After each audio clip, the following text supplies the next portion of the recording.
one of those things. It was good for the. I think it's been a really good. It's a successful short year. Yeah, and good for rugby. Yeah, I just don't know what the future is. Yeah, I agree. Which is the. I agree. So if I have a look at this bad boy. So that side's slightly different. With your side? No, that side's right. I think it's this side. Yeah. I know the main blokes. See, that bloke, fullback, he's pretty good. He's first grade league player, but he hasn't been playing. Yeah, pretty strong side. This wind is shit. So shit.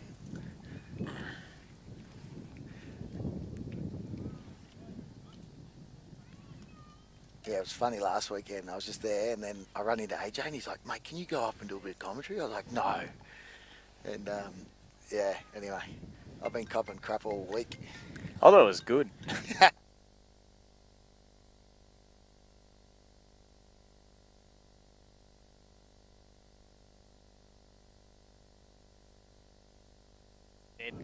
Oh yeah, there it is. Okay.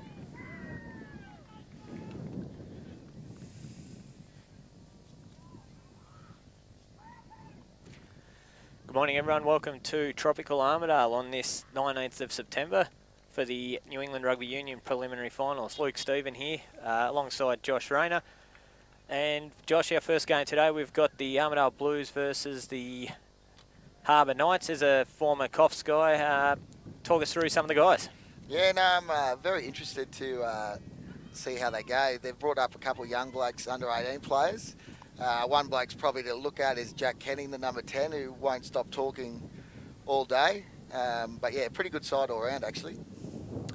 Yeah, I think it should be a really interesting game. These two teams met 2 weeks ago in the last competition round, with a late penalty from John Path being the difference of the sides.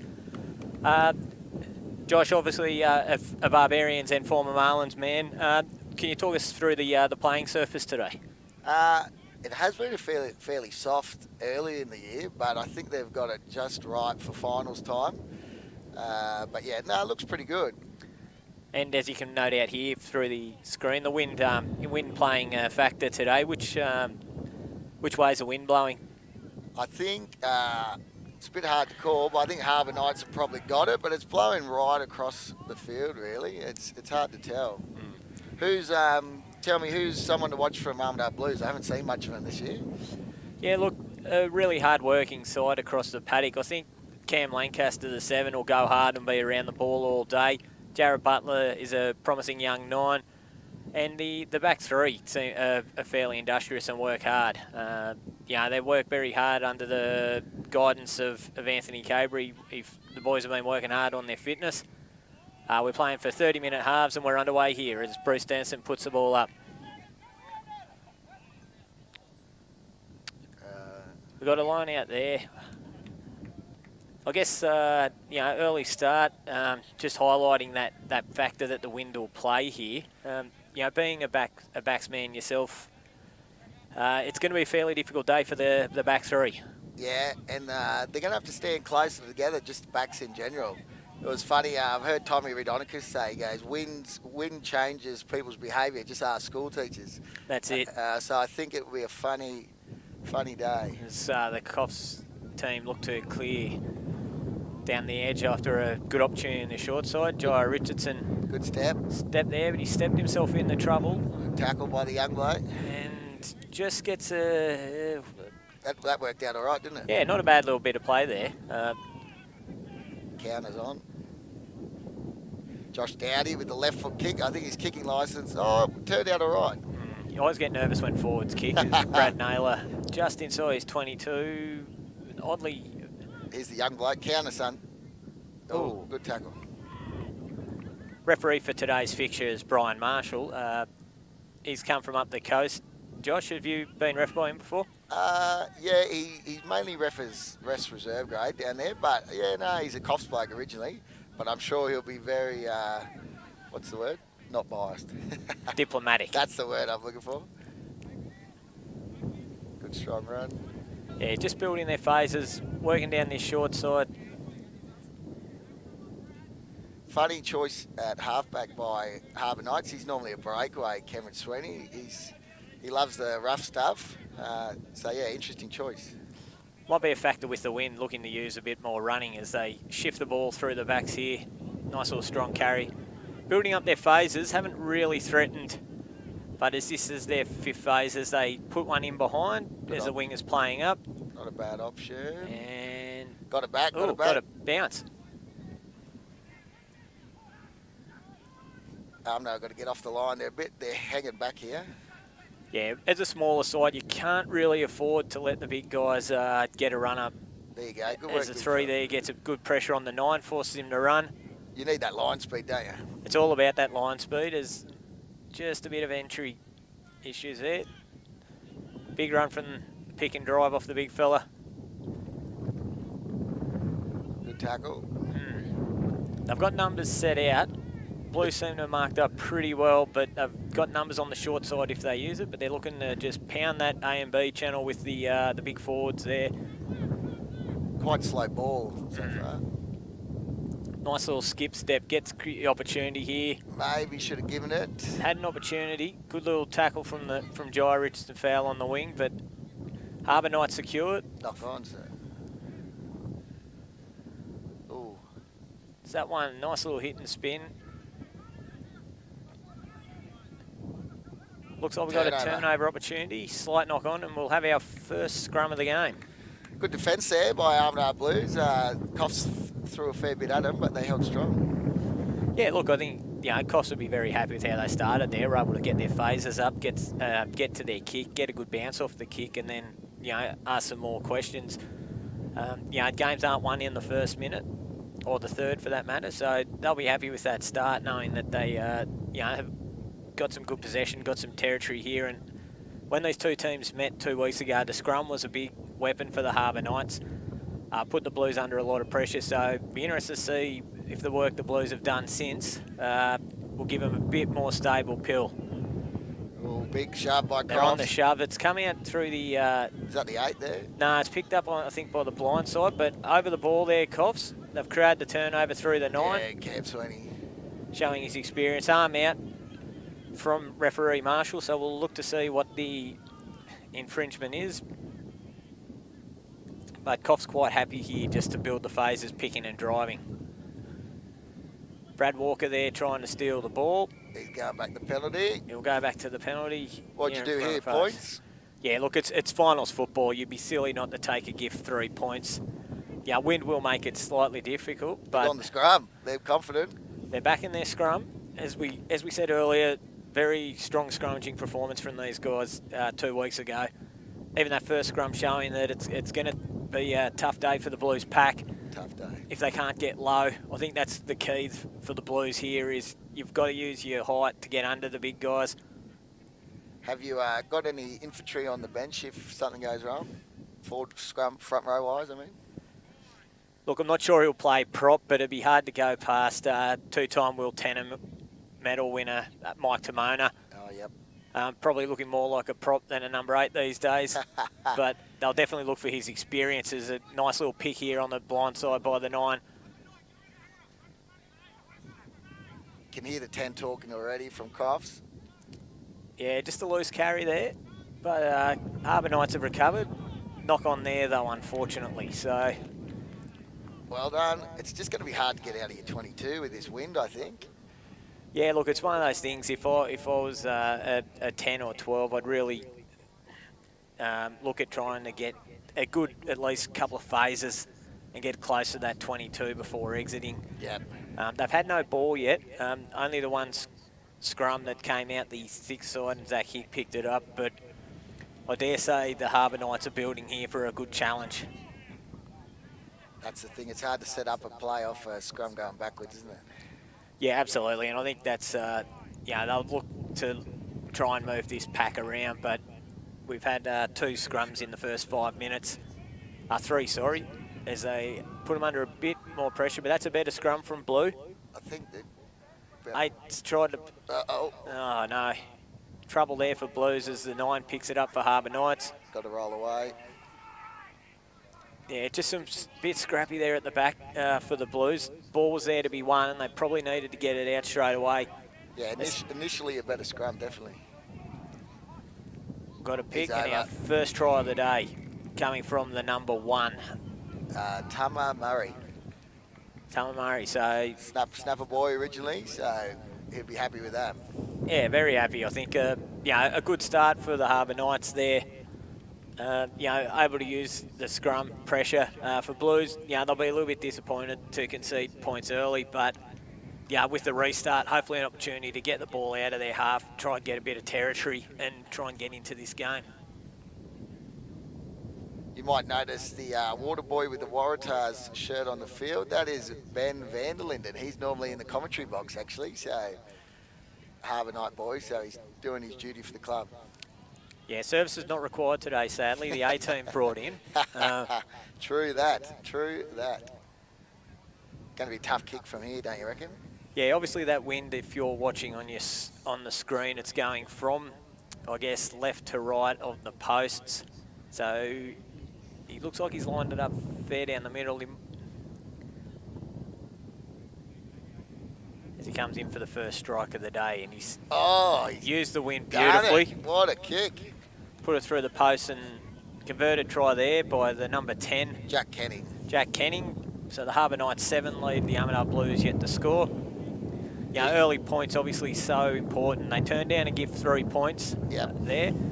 But they've been able to keep the time down there and come out with the full complement. What would you do here? Kick long? Or would you try and contest?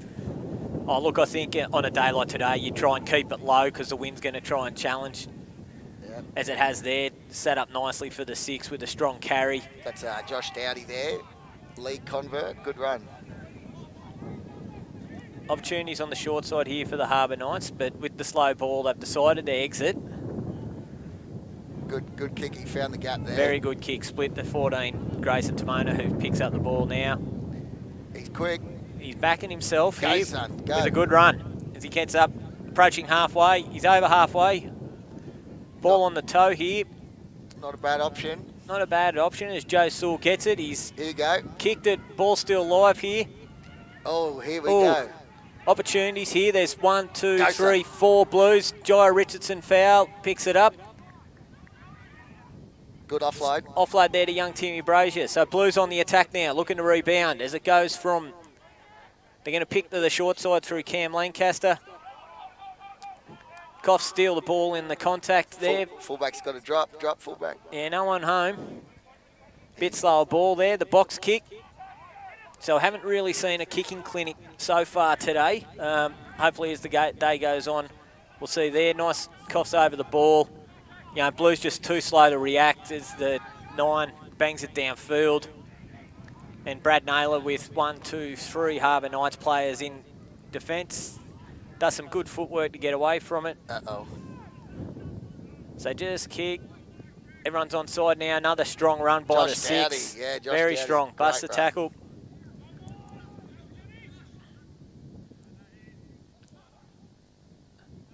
Got to get off the line. Yeah. Yeah, it's going to be a long day here as unfortunately entry an issue. Coughs here. What are we, 10 minutes in, so what would you do? Well, their scrum's so dominant. I haven't seen their line out yet, so just see the way he's kicking there, you can nearly even go for that.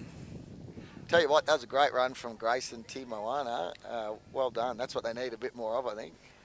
Yeah, absolutely. Great little run there. I think, once again, it's about ball in hand when you don't have it. So I think they'll definitely like that they had their opportunities with the ball in hand. The kick, not necessarily the best option, but they did do some good jobs there pressuring the exit on the Harbour Knights, but they just didn't really do enough on the transition on that counter as they look to drive here. Good job there sacking the line out by the Blues. So Harbour Knights will look just to get up to their phases. As it goes through the 12 with a little step there. Great tackle, James Ahoy and Bruce Dennison straight up in and under him there, but unfortunately supporting players arrive for Harbour Knights in time. opportunities here for the Harbour Knights on the fringe. Oh, good tackle. Yep. Going out. Got out. Interesting to see. He said that's gone out of Harbour Knights. So Blues here will look to the line out. They haven't had one yet.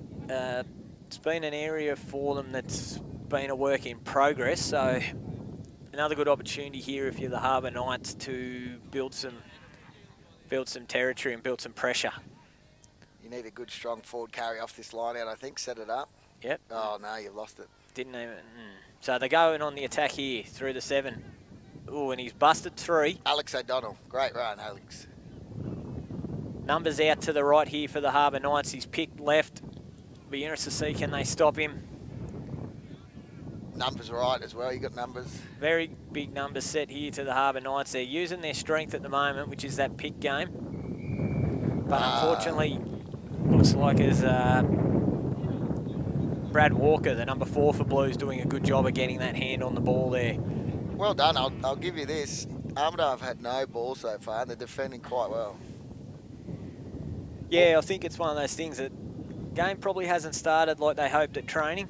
But they'll look now to get to the line out, hopefully win this line out, and then from there get some exits. They make a change here with Mono Masters coming on, replacing young, Brad Naylor, who's going to have an early spell. So early change. Yeah. You've got 12 subs in third, so it seems common sense to use them. A great line out there, hitting the 6th ball. Tough to Not kick the in that best wind. kick. Done a very good job there, trapping it as opposed to trying to catch. Counter opportunity here for the Harbour Knights. Good Oh, he's step. gone straight through. Good step. Double step, steps off his right. Jared Butler cleaning him up there. Oh, And penalty. unfortunately for the Blues, they've come in hard there on the ball and gone straight off their feet. So arm is out again. As the Harbour Knights now looking to build their phases as they work the short side. With the 9 taking a run, he slipped into a tackle there. He slipped into it, so.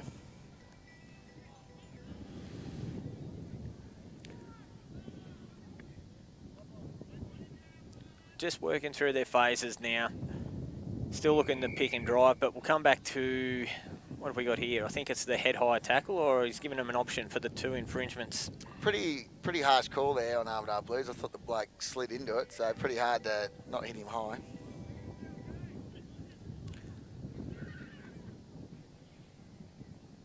Just while we've got a little lull, I'd just like to shout out to the St Kilda Hotel, major sponsor of the Barbarians, who have helped get this day together.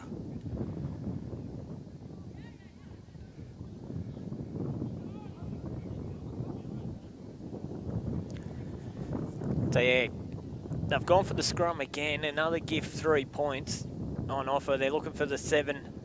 They're not showing much respect to the opposition, are they? No, I think they're looking to use that pack to try and assert some dominance and really look to take a physical advantage early. It's a centre-aside scrum potential, but they've set the backs to the right. I wouldn't be surprised to see them... No, they're going to play to this side. That was a good scrum by Armidale. Yeah, it's a good initial shunt like the earlier one, but unfortunately, they're now going to the right. Little show and go, sucker the 13. That's where, yep. Nice little run. Left is on there. You've got a few lazy blokes there. Good tackle there by Captain Craig Norrie. So they're still just rolling around the corner. This is going to be tough to stop here. As Alex Kirk does his best, but they've held him up. We'll come out 5 metres out. They're quite happy to keep the ball quite tight, aren't they, at the moment? Just consolidate possession. Finals footy very much about which side can hold on to the ball. Yeah, exactly, very much so.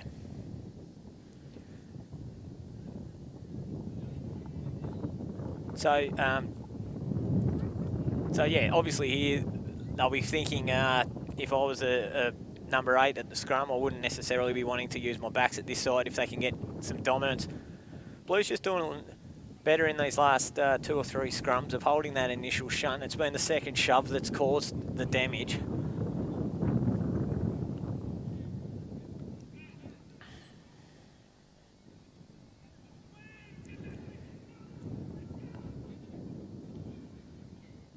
So as they go on the attack here. Oh, trying for a pushover. Yeah, Penalty seen them advantage. go over. Penalty, not a try.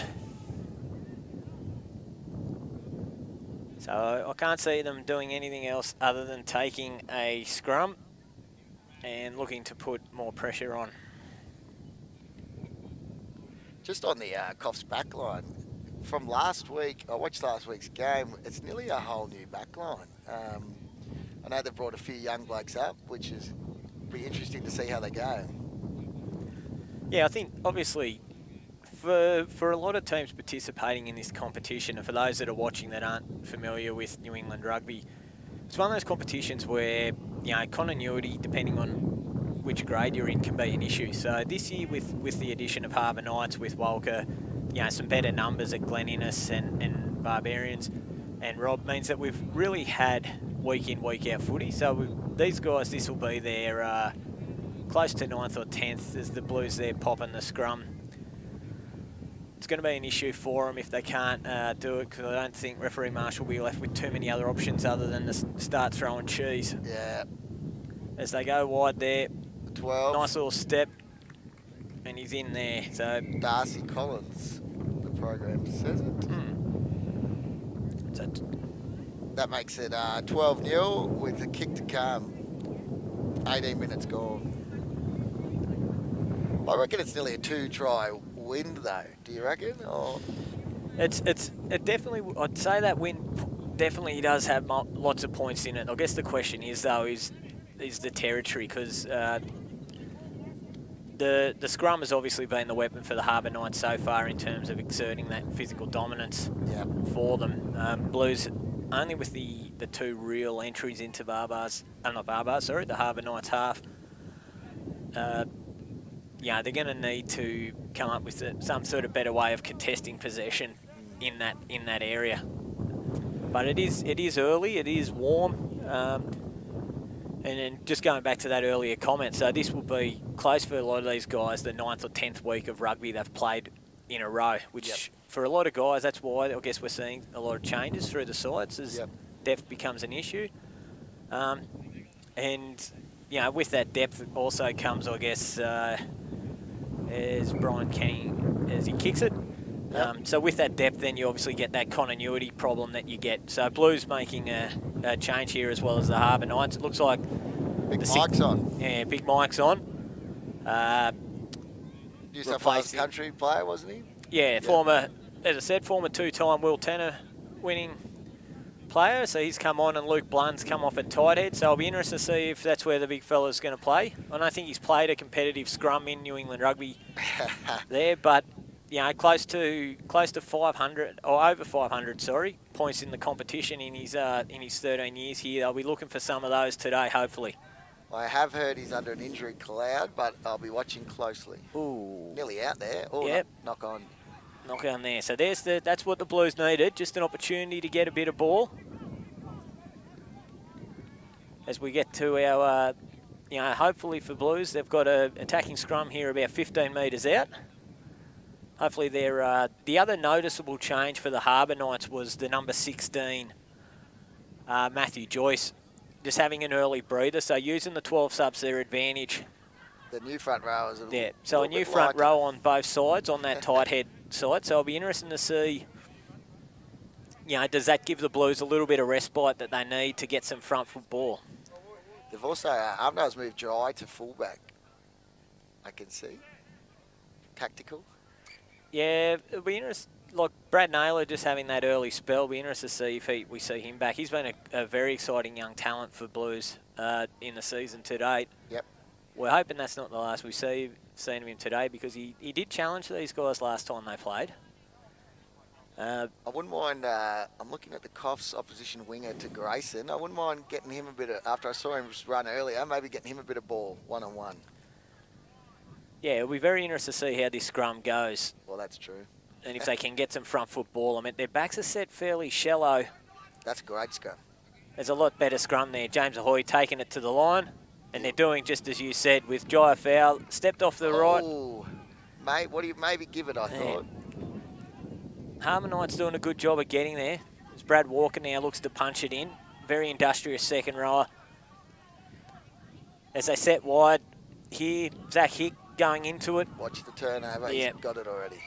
Oh, no release. Yeah, no clear release there from the tackle player. So they're in front of the posts. They're 8 points down. Numbers are right. Sorry, 8 minutes to go to half. They're going to go. You'd have to. As they go through Craig Norrie here. Bit of footwork by Hooker. I always love that. Yeah, it's definitely been a big part of this Blues. They're not the biggest pack, as Alex Kirk just takes his eye off the ball there. That's not what you needed. No, long ball short, unfortunately not working. So Harbour Knights here will look to exit. Important for Blues, I think, that they... Forward pass there. Great tackle. Is that nearly out? Yeah, what's he saying? No real opportunity there for anything else other than to come back to that scrum. But some better attacking play there and some territory for Blues. I'll be encouraged by that. Just some play selection probably needs a little bit of polishing around the edges. Well, I guess they haven't had much ball, so they're probably a little bit rusty at the moment. You would forgive them for that, as it's 7.5 minutes to go here in the third grade preliminary final. Those 12 subs definitely have an impact because, yeah, Coffs have had them big front rowers who they've now rolled off for a little bit of a spell after they've done the damage. Yeah, absolutely. I think, and that's obviously one of the benefits of these lower grades is having more subs, allowing, I guess, people that can have a big shove here. Look at that. Now the scrum switched completely. Scrum dominance there as Timona hits the ruck, looking to generate turnover opportunity. But ball's come out there. They're still contesting hard. I think it's important for Blues they don't give cheap penalties here, and unfortunately they've done just that. They haven't, have they? Just allowing an easy piggyback, but... Silly footy.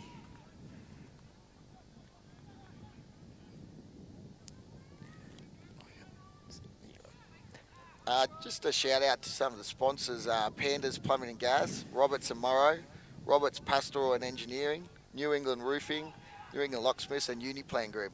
They haven't kicked it out here. He's wound up. Good pass. Mono Masters here. Slide opportunity if he can get outside with Alex Kirk in support. Go big fella. Had to be high. Yep, he saw it. Referee Marshall there putting the arm out. Well done. They've got opportunities to short side. Coming back to Brad Walker, looking to get his stats up with another good carry over the advantage line. Good ball. A lot of play that the Blues attack on is built on their second man as Team Moana here in space. Go, Mike. Fortunately, they do the job. They come up and take it, but they still get it back. Love when a big bloke runs. They're staying blind here. Advantage. Another advantage. Yeah, it just looks like they're having a few issues with I guess, that tackle player. Not releasing the player there.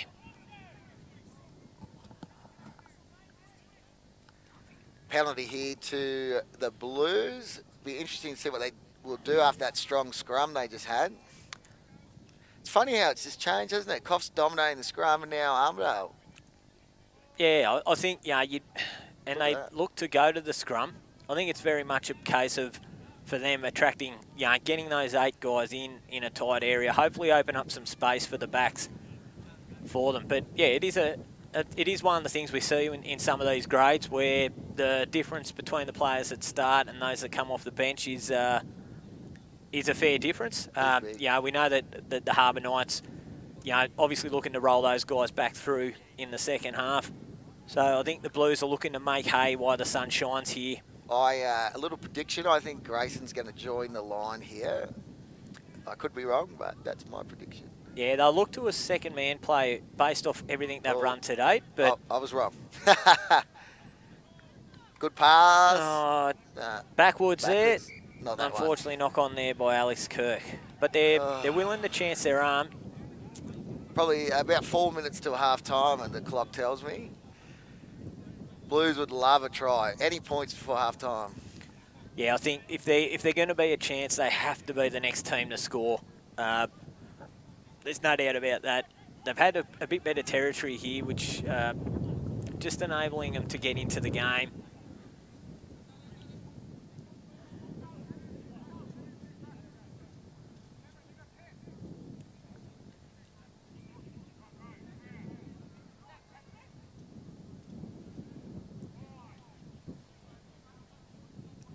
Interested to see how the scrum goes. Yeah, it's one of those things when you do switch off when you do it, but they're up them again on that tight head side. Oh, not the best kick. Not from the best kick there, but you know, when you're in your 22, a big part of your kicking strategy is finding touch. He definitely did that. And he's definitely done that. So I'll be interested to see what they do here. The success, obviously, off that last line, it was that 6 ball that they hit for Blues. On a different side of the field, that wind might just pose a little bit of a problem as they fake with the easy ball there, but unfortunately he's missed it. Tough call in the wind. It's going to be hard to throw it straight. Yeah, referee Marshall there just obviously not happy with how he caught that, but I guess in a slight sign of respect for Blues, Coffs have opted for the line out here. Ooh. Just looking for quick ball. Tough run, tough run. Liam Munro doing a good job tying up the 9 as he looked to come around the front of the line out there.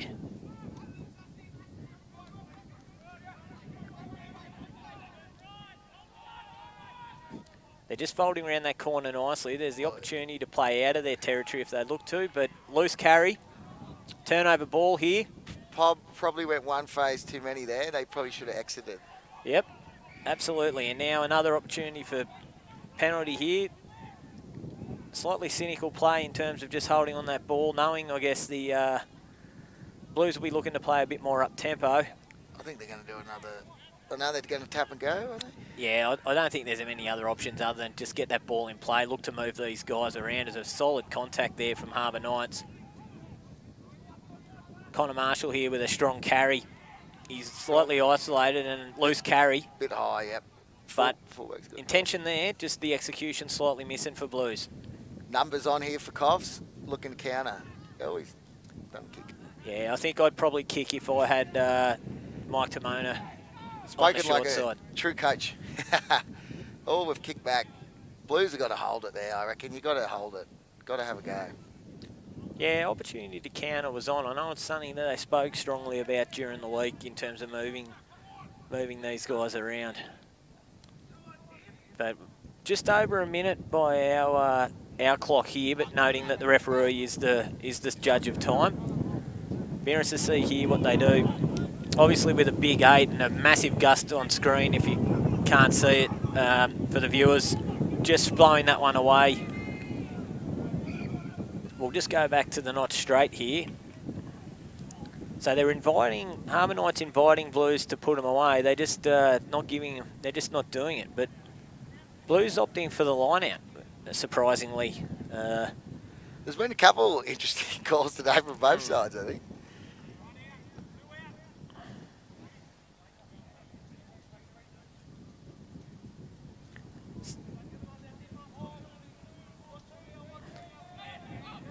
Going to that 6 ball, unfortunately he's missed it. Jared Butler looking to win the race, but it is his opposite number there from Harbour Knights who gets it.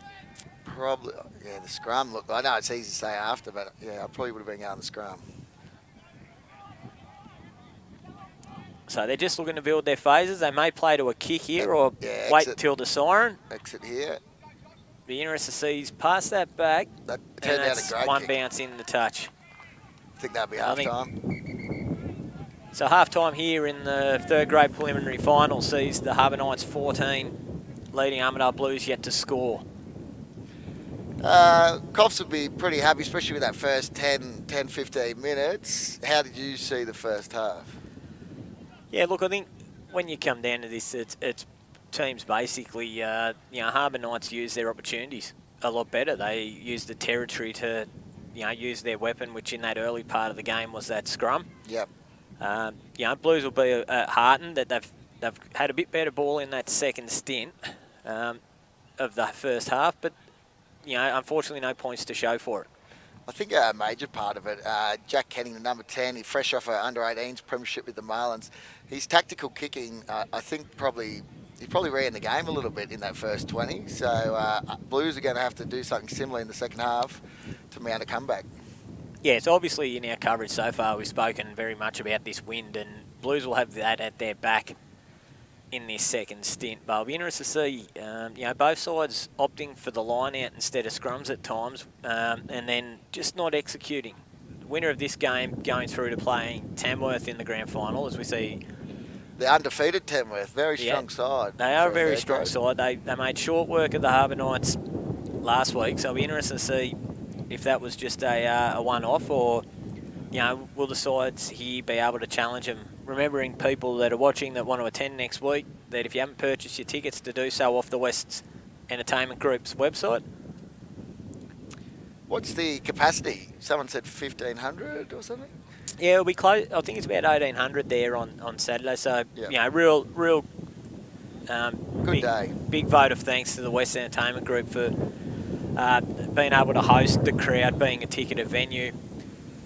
We all want to watch our sport. It's been such a disrupted year. To be able to have live rugby is very good for people to get there to the game. So to be able to get 1,900 there, so one of these two teams here, both coaches, doing their best to inspire their troops to see which one can get and join us there next Saturday.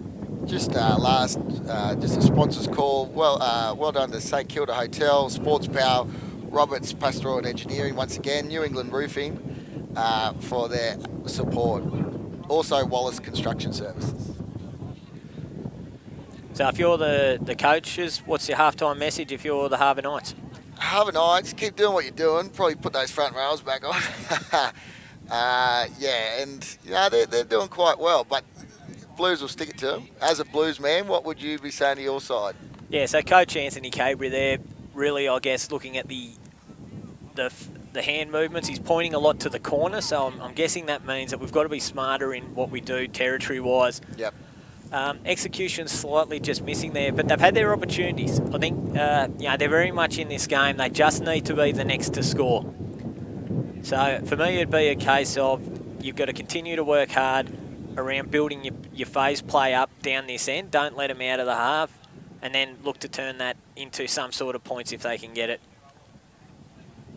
Yeah, I just think some of the Blues kicking has just been a bit, hit and miss. So it's going to be a big. What's the 10's name? That's James. James Ahoy. Yep. So a lot's going to be on his shoulders, I think. Yeah, territory obviously will be the key. So they're receiving this kickoff.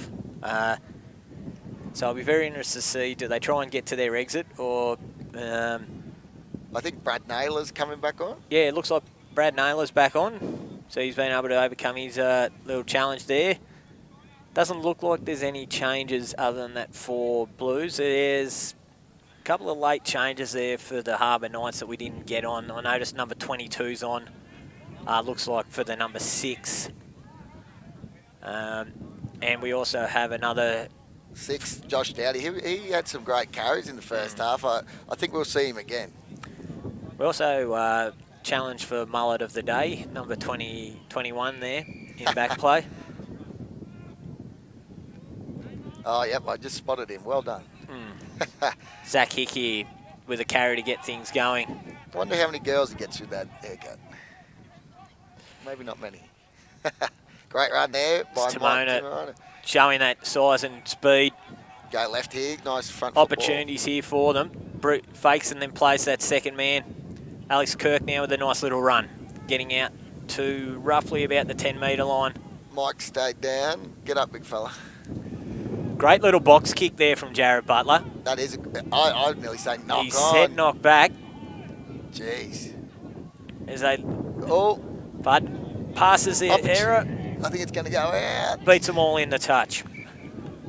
That's what they're looking for, just a bit of territory. Great start. First minute, great start. So another change there, looks like 22, Riley Doak, another young player new to the club this year, replacing Liam Munro in the front row. Blues need a good line out. It's been a bit hit and miss. It has been. They'll go to the money ball, which will be the 6. He's got a good long throw, but Koff's there doing the job of getting in front. Turnover opportunity with a strong carry by the 9. He's looked to move to flanker. Yep. Mullet man's at halfback. Good +1 there. Very good +1. They're on the attack here. Opportunity, strong carries. He gets up.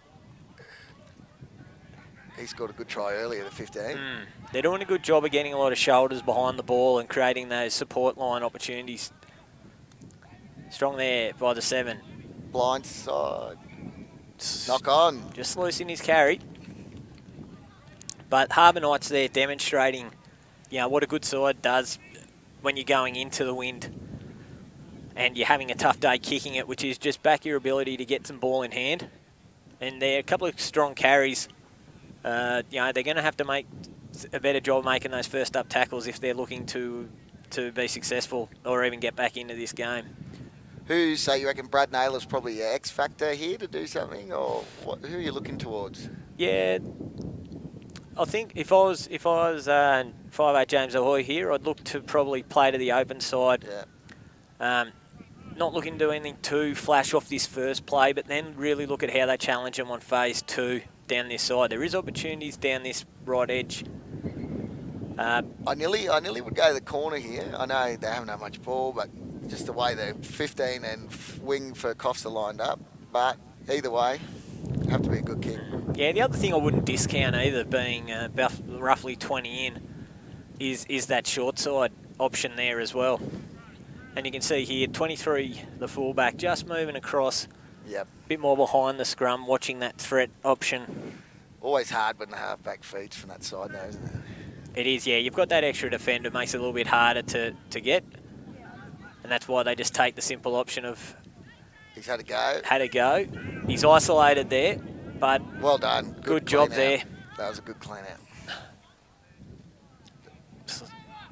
Zach Hick there with a nice little play into Harbour Knights territory. All right, they got a bit of ball here. Another strong carry, so they're doing a decent enough job, but once again, it's just that one player that's... Kevin Sweeney again, that's probably his third turnover. Yep. As one of the other senior players on the field, Mike Timona, shows his skills in terms of getting in and under the shoulders and taking that ball. Well done. They got opportunities here, but they'll need to shift wide early. Passes just missing a bit. Got to be on the money there. Yep. Good pick, good hands. Yeah, didn't need to throw that, unfortunately, but referee Marshall has said knock back. Go the box kick. He's gone a boxy, but it's contestable. Yeah, very true. And go. Not gone in the touch, so... Bit of a scrappy start there, first 5 minutes, second half. Geez, that wind is getting worse, isn't it? Yeah, it'll be interesting to see how it plays in through the rest of the day. It's definitely obviously going to stronger those teams that are stronger at the set pieces. Harbour Knights here look to reintroduce number 16, Matthew Joyce, in to just try and get a little bit more of that dominance up. His nickname is actually Moose. I would love to know how old he is. He's played a lot of senior footy in Coffs Harbour. Yeah, rocking the salt and pepper beard, so chances are he's seen his fair few off-seasons. Liam Cook with a good steal. Yeah, good little steal there, just won the race. Your line out is just not working at the moment. No, not happening just for the Blues yet, as Harbour Knights looking to build their phases. He's fallen wrong though, and there's a steal. There's a steal. Opportunity here if they shift it. Bit flat, yeah. Really need to look at those opportunities on transition ball. Advantage. Yep, arms out. Great offload. There goes Naylor. Brad Naylor, nice little step back inside. Jai again. Go Jai. He'll put it on the toe, try and win the race. Good tackle. Good tackle there. Blues there in numbers. Harbour Knights going to have to do well to hold here. Straight on the ball. Good work. Be interesting to see here. They're going to try and run it out. So just a little bit more opportunities for Blues. They've done a good job here of getting two in the tackle and holding it up. And have generated the turnover, so... Wow. I did say, I do think this wind is nearly a 2-try wind, so I could be wrong, but that is my prediction. Yeah, it'll be interesting to see. It's obviously, for those that joined us and probably hearing through the mic, it has picked up quite considerably in the last 10 minutes. Very much going left to right on your screen. Interested to see how the scrum goes now that Big Moose is back on. He's facing right off against Mike Timoana, so it'll be battle of the old War Dogs. Experience. Who's got the tricks?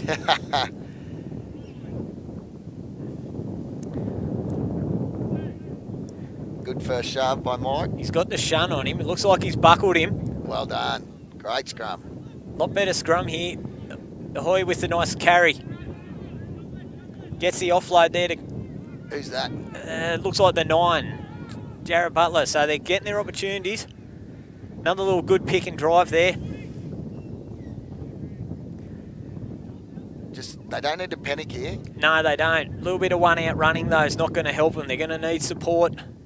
Play back to that pod. There. There's Brad Walker with a great carry. Dives close. I think he had to be over.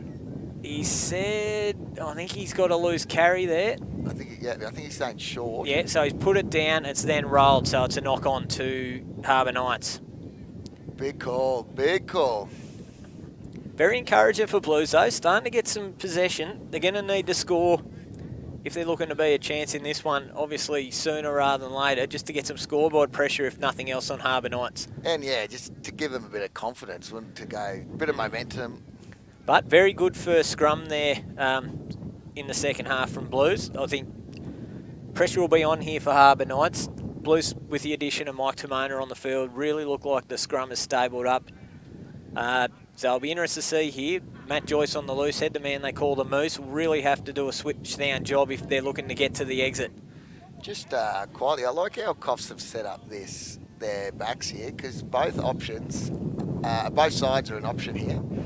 As a fullback, I look and I love when something like this happens, because I'm like, I don't even know what's going to happen.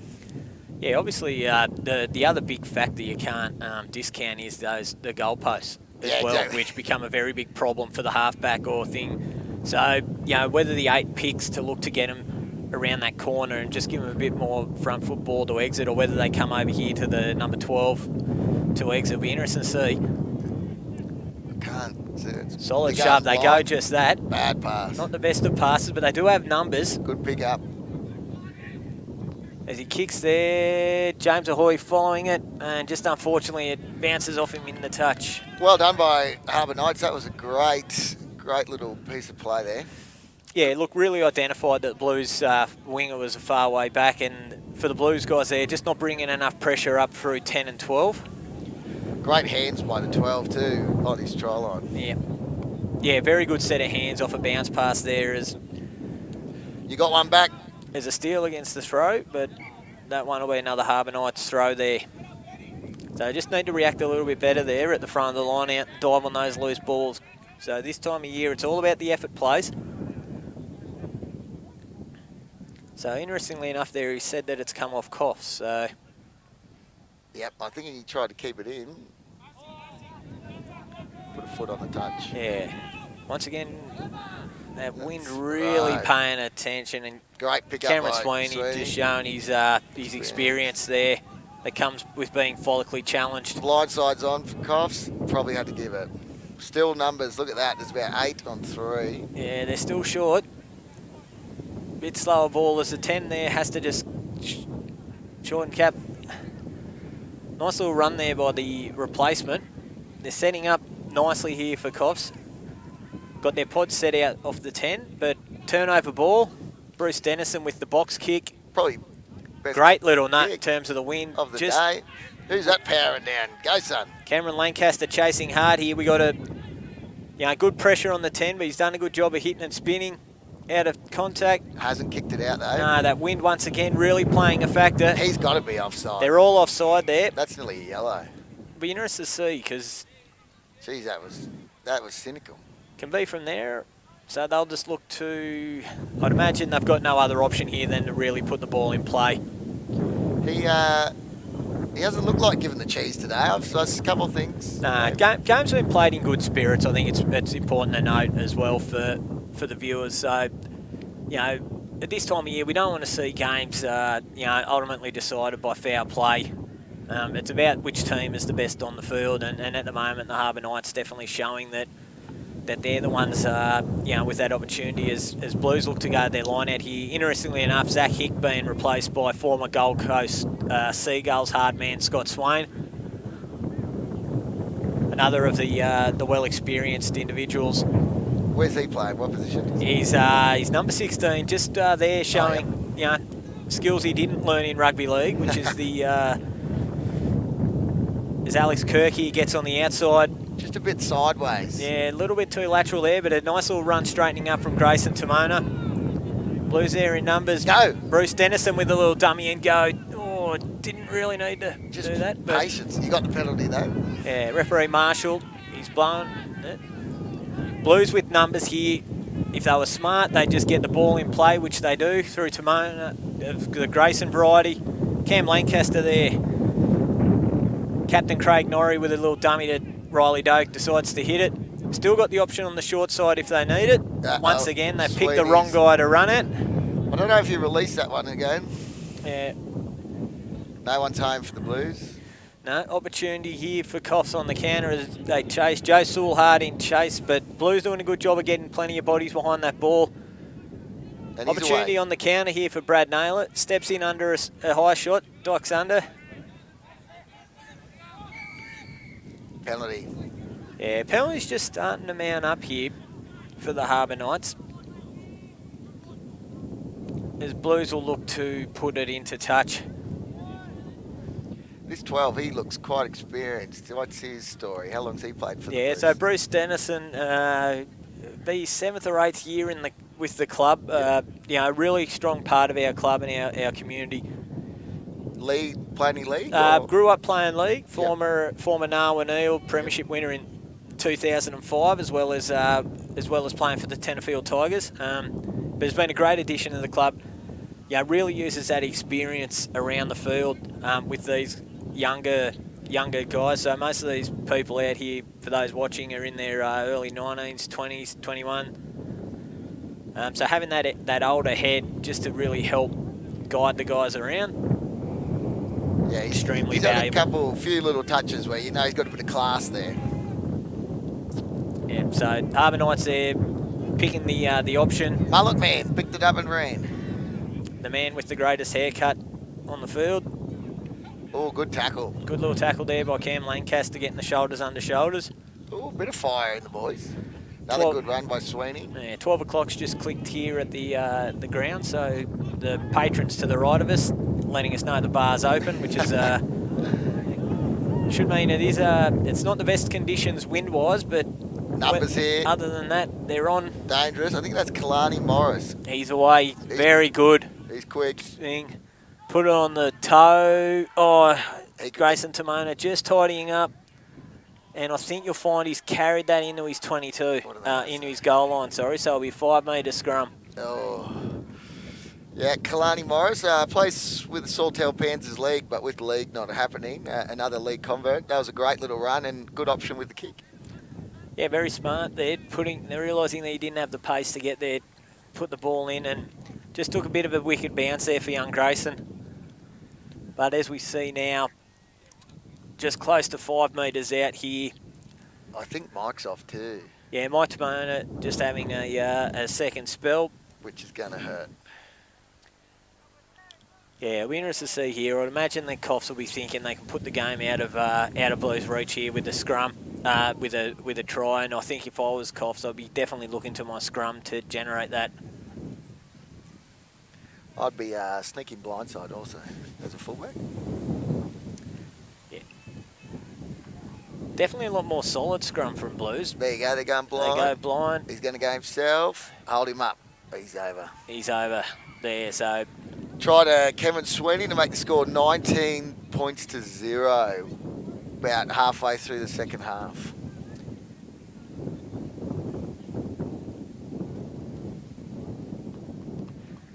Oh, yeah. It's tough. It's going to be tough. Tough. It's an uphill battle from here. We have seen stranger things happen in the game, but just the way the Coffs are controlling that set piece and just look a little bit more polished around the edges. Just while there's a lull, what's your predictions for the later games today? Yeah, so next game on the card's pretty exciting one with the Glen NSL Cats playing the Armidale Blue Girls. I think that'll be two really interesting games. I think there wasn't much split those teams when they played in, I think it was round 4 in the competition. And with the finals, for those that aren't aware, it's a cumulative point score. So it's not necessarily about which team is the best on one game, but how you manage that across the day. In terms of both games, a cumulative score. This wind will no doubt play a factor in that one, particularly with teams' ability to exit their end.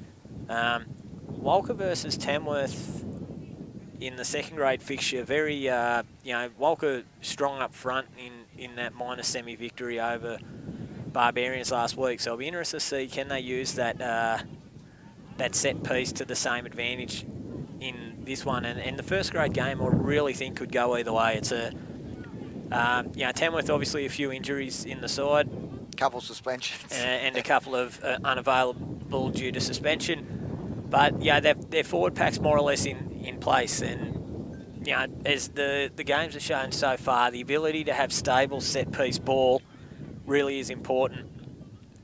So I'll be interested to see, can they use that set piece to really pressure the Harbour Knights? I think the Harbour Knights across at least the teams that we played with, on that transition and turnover ball, they're just another level above above most of the teams in the competition. But that's only one part of the game.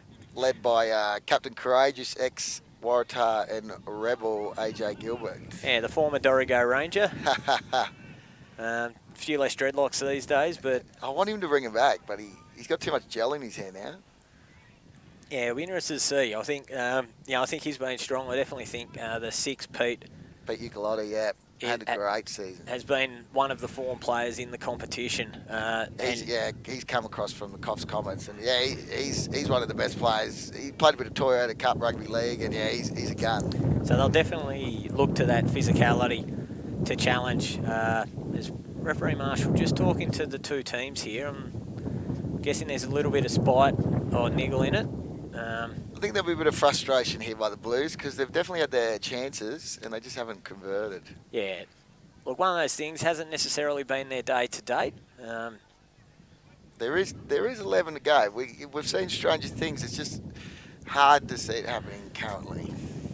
Yeah, I think you're right. There hasn't looked like there's been those opportunities to score the points that they've had. I think Harbour Knights have really taken advantage of every entry they've had in the Blues 22 and came away with points. There's a better scrum there. Mullet man's gone. Force the error. Here we go.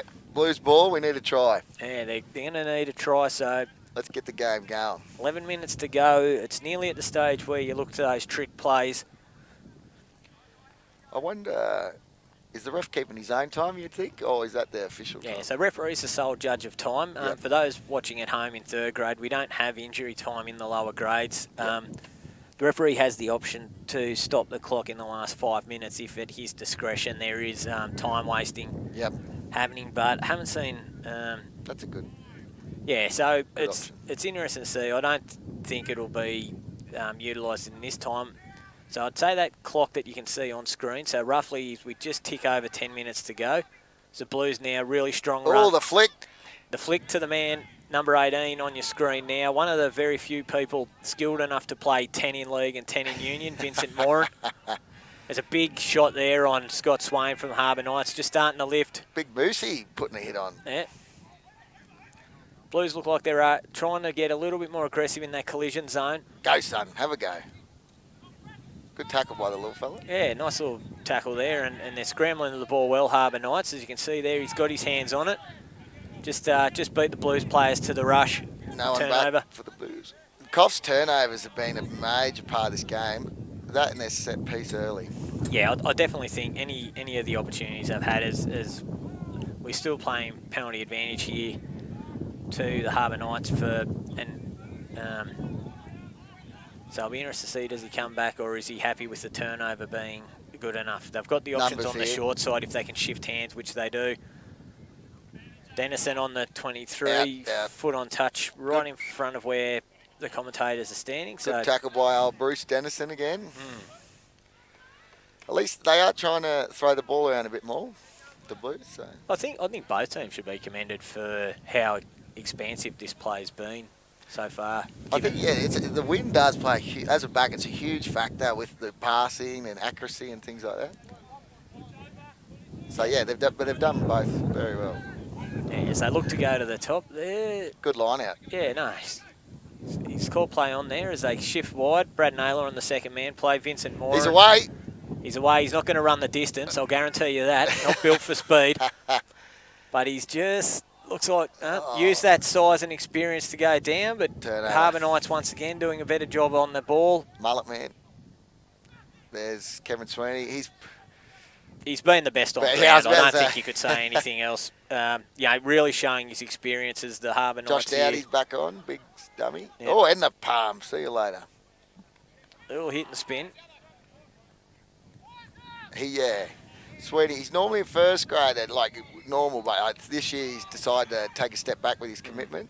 Good run by Mullet Man. Yeah, Mullet Man. They're letting those big locks.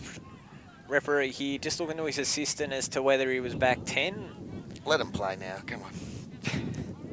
So they've obviously now got the further 10 metres, which they'll look to not being able to take that tap quickly. Slow it Sweeney down. up again. Put go. a shot on. Great tackle. Yeah, old man on old man there. The former Gold Coast Seagull, Scott Swain, with a good collision. Oh, Yeah, that's really when you're trying to do everything you can to try and get in the game. You're going to try a few things, and unfortunately they're not good enough. Josh Dowdy, good Yeah, run. another strong carry as they work to the short side. Great little pick up off his boots by the 22. The 12, he's done some good things. Yeah, really handy young player there. Just building up their phases nicely now, Harbour Knights. Alex O'Donnell, good run, good strong carry. They've got options left or right. Yep. They're going to the experience and the size of the man they call the Moose. He flicks it back on the inside. Dowdy again. Nice little top knot. Yeah. Gone blind.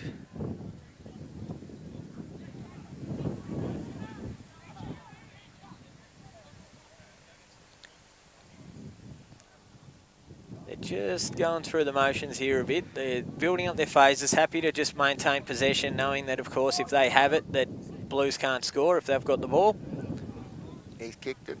Yeah, Kept the ball. kept the ball off a wicked bounce there. I think he thought he had some space in behind, but Come on, Blues. Turnover needed.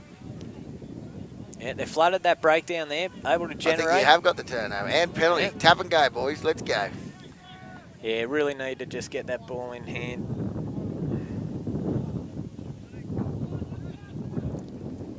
And they're going to go to their line out here, knowing, of course, that unless they bust 6 or 7 tackles, they're not going to go the length. That is a huge kick. It doesn't look like it's gone out. It but has. it's, Wow. Good option, maybe. he looks like he's kicked that half the length of Armidale, Bruce Dennison. Yeah, no, I'm interested to see. I thought Armidale Blues ladies side played great last week. Had some great players. Yeah, it would be interesting to see. Glen would probably be favourites, wouldn't they? What do you reckon? Yeah, look, it's. I mean, obviously, when one team finishes second and the other finishes third, there wasn't much between them though. Only one competition point on the ladder. Is turnover there off the line out. Vincent Moore the winger's way. That's missed it. tough, is it? Yep, Paffy's on. Former Armidale Blue. Goal kicking extraordinaire. Goal kicking extraordinaire. And Yeah, I diving don't know over. if he's done anything there legal, but we'll play on through your screen as 22. Strong carry now, just over the coming into Blues 40. Turnover opportunity there, Brad Walker. Go, boys. They're looking to pick. The opportunities are really Blind there. side's on here. Look If at they blind. move it, they Too slow. far too slow there, letting Harbour Knights just reset that line. So it looks like we're building to a pretty good day here in Armidale in terms of crowds filing in nicely, of course, all within the COVID restrictions. Besides the win, good day. Yeah. Good day. Special shout out to the Armidale Barbarians for hosting today and putting it on. It's a great day. Yeah, look, obviously a very, for New England Rugby Big Mike, themselves. great run. He's still going. Yeah. Talking to Jonathan Paff pre-game, he had no interest in tackling Mike Timona, and young Timmy Brazier there off the pick, able to convert. I am clapping people at home. Well done, Blues. Yeah, not a bad little try there. Still got a bit of life in him, old Mike. I Yeah. heard a rumour he may be retiring this year. Is this true? Yeah, look, it'll be interesting to see. He's obviously not in the best of health as we see him limping back to halfway here. But it's hard whether it is his last game today or whether he'll go around for a few more. Yet I think it's hard to question his impact on the club and on the zone as well. He's obviously playing with his son too, Grayson, on the wings.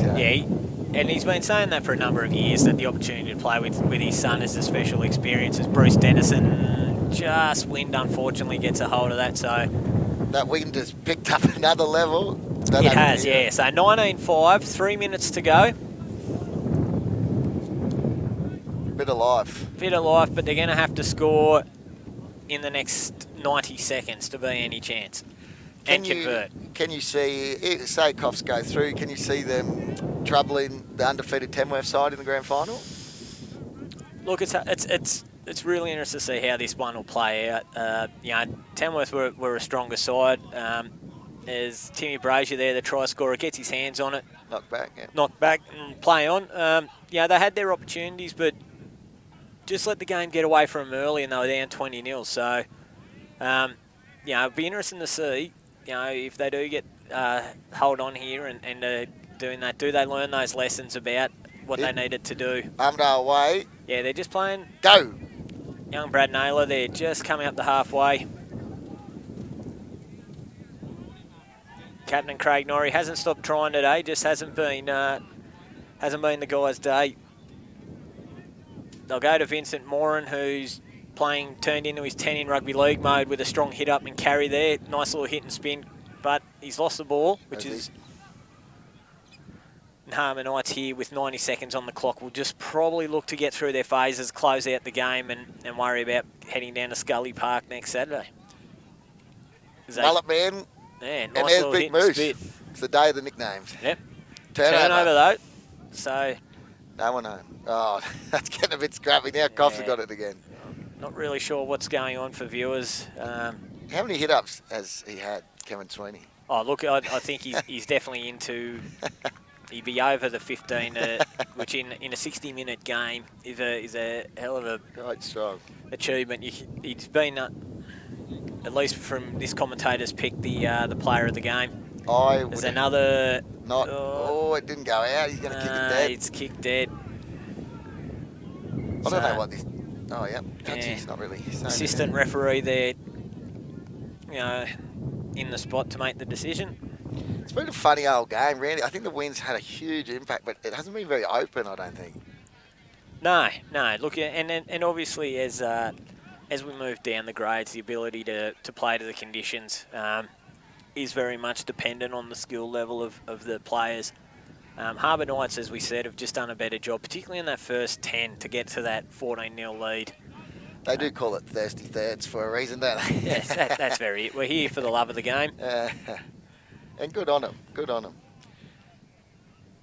And it's a good way to bring up some young blokes. So a few 18, 19-year-olds out there. So yeah, for a lot of these guys, it's their first. It's not only their first foray into senior rugby. In some cases, a lot of these guys, it's their first game. As the 10 has obviously been given the instructions that we've had enough today, and he'll kick it out. And that's full time here in the third grade preliminary final. So congratulations, Harbour Knights. Congratulations, Harbour Knights. 19 points to 5. So we've got about a 20-minute break, ladies and gentlemen, and we'll come back to you at 20-1 for our first of our women's sevens fixtures between the Armidale Blues and the Glen Cats. Thanks for having us.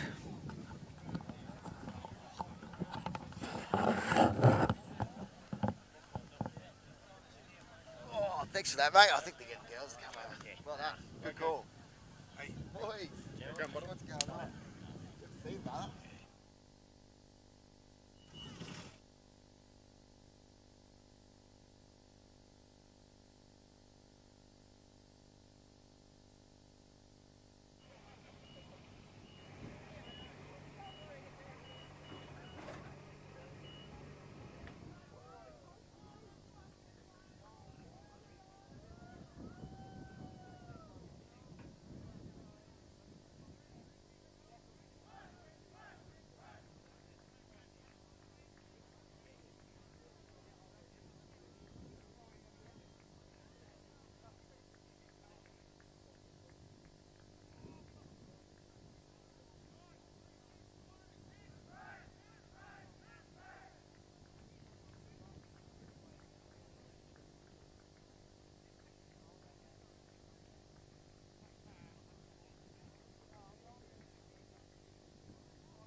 just like to welcome everybody to the New England Rugby Union Women's Sevens preliminary final.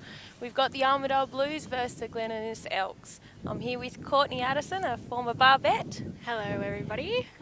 Get you to go through the Glen team, Courtney. Yeah. Oh, and I'm joined by Alana Dunn, captain of Barbettes 2020, since its inception in 2015. So great to be here. Very windy today, so apologies if no one can quite hear us well. But I'm going to name the Glen Elks girls. So number 1, we got Brianna Grand. 2, Amelia Tanima. Sorry if I say any of these names wrong. 3, Tiana McDonald. 5, we got Sarah Byrne. 6, Lauren Clark. 7, the Nikki Craig. 8, Sarah Wolf. 9, Isabella Reardon. 10, Hannah Crisp. 11, Emily Hodge. 13, Amy Byrne. And 15, Amelia Levy-Blair. And for the Blues, we've got number 1, Anastasia Martin. Number 2, Claire Salter. Number 3, Brooke O'Halloran. Number 4, Leeson Olsen. Number 5, Courtney Davids. Number 6, Kayla Strong. Number 8, Hayley Ford. Number 9, Tanika Lansborough. Number 10, Josephine McGrath-Webber. Number 11, Deborah Moran. 12, Penny Walsh. 13, Amy Barraclough. 14, Daya Trigwell-Linley. 15, Michelle Bird. Coached by Andrew Patefield and Jade Meneman. Good luck, ladies. It's going to be an interesting game. I think it'll be... short passes today, I think. Short Lana. passes? Yeah. I think with the windy conditions today, you don't want to get that ball out of hand. As you know, playing in windy Armidale conditions, as soon as you throw that ball out of your hands, it's going to go way up high. I think short, sharp passes today. Definitely, and I think it's going to be a very physical contest. Oh, absolutely. So you played Blues last weekend. Very physical game from what I saw on the sidelines, and then you played Elks the weekend before, and that was very physical as well. So it'll be very interesting to see how these two teams battle it out at contesting that ruck.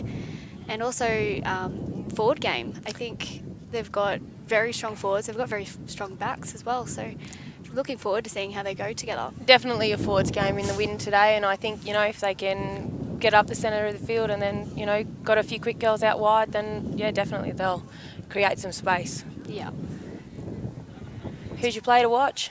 Oh, so I'm thinking I've really got my money on Isabella Reardon. She played amazing last weekend. Really good ball player, good skills, just plays what's in front of her. We've got Lauren Clark as well. Like, we both play with her in New England, so she's a pretty tough player. Definitely. Very, very zippy. So that'll be good as well. How about you? You thinking for Blues? For Blues, I think I'm going to go with Anastasia Martin. I think young gun. For such a young girl, she's got exceptional knowledge, speed, and can just run that ball and play what's in front of her. Oh, absolutely.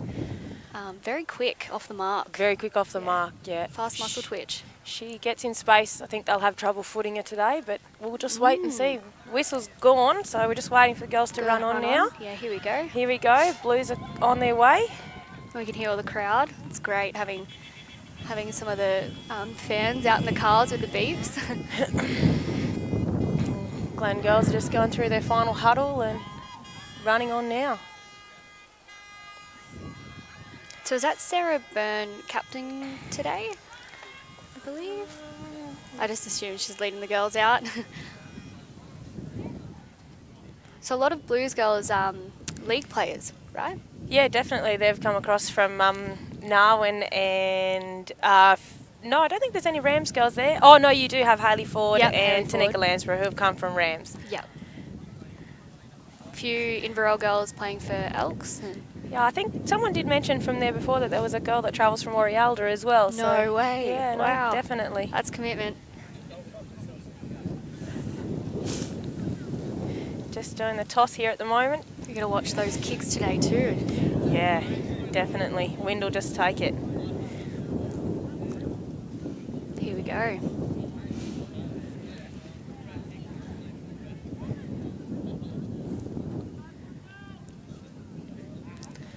So it looks like Elks are kicking off to the Blues, so they'll start with the ball and see what they can come up with, I suppose. If they come out firing today like they did in that second game last week, I I think this will be a very interesting game. Blues last week in their first game came out firing as well. I think that's the key to coming into the finals. You've got those little bit of jitters, and you really want to make that statement in your first game. Definitely, yeah. And it's comfortable knowing that you've got those points in that first game. Yeah. Here we go. So kick off. Oh, That's good Brooke hands. O'Halloran there. Here we Good go. hands. Big run. Oh, nice take. Good offload. Oh, good offload. Here we go. These rucks, they really need to get... Oh, is that... Oh, here we go. Out to Tanika. Oh, good. She's isolating. Oh, She's got out of it. Here's Reardon. Good. They need to secure that ball. Yep. See that wind's affecting their game a little bit there. Definitely. Oh, good run. Melon. Good run Good from run. Melon. There we go. Secure. Is that Hayley Ford? Amy Barraclough. You got Brooke O'Halloran from Uralla Oh. Tigers there. Good take. Here we go. I think she's got that. Yep, she's got that. Not releasing there, I think. Yeah, Elks are holding them, that's for All right. sure. Oh, quick tap. ball. Quick ball. Armile's out. off. Oh, she's out. Hayley's Armile's just in. missed out. Good run. Right under the sticks. Good decision. Good decision. Yeah. That's Armalea Tunamina for Elks has scored onto this post. Now let's see if they get this kick. I think it's really critical, especially in finals time, when it comes to getting those tries, if you can get it under the sticks. Like, Definitely. I know it makes sense, every time to try and get it under the sticks, but especially in finals, those 2 points can make such a difference, as you'd know from last week. Well, yeah, we went down by 2 points, which was a conversion Yeah. on full time that Yeah. we missed. But anyway. And the Blues have got like a very strong kicking game this year, very strong. So I believe she's missed that conversion. Sevens is just so quick, it's hard to tell whose game it's going to be, because one team can be quite dominant, and then the second... Well, definitely. Elks just had a quick tap there and no one else has touched the ball and she scored under the sticks. Absolutely. So we've got Lauren Clark's just unlucky. Not gone there. Lauren Clark's just come on, Anastasia. so that's a... All right, so scrums, what are we thinking, Alana? Do you think... Look, Blues have definitely got the bigger forward pack, but I think the Glen girls might hold them with their strength and getting low and all that sort of stuff. I think they'll that definitely... drive. Yeah. I've never been in the scrum, I could say, from a half-back perspective. Yeah, well, don't think my neck could handle it, so... Well, mine's in there every week. Yeah. Oh, here we go. Glen's got that scrum. They've got a good back line here, good inside ball. Definitely. Got pace. Oh, She's got through. the pace. Yeah, there we definitely. go. Oh, Anastasia might have her. Right. All right. Yeah, well, Yeah, nice. good ball, good Yeah, line. very That good. was an excellent Very line. great line. So that's Isabella Reardon for that try, my player pick. Well, she's put the points on the board, so she must be doing something right. Absolutely. How beautiful is this Alcatraz ground, I must say. I must say, they've got it in Beautiful. tip-top shape.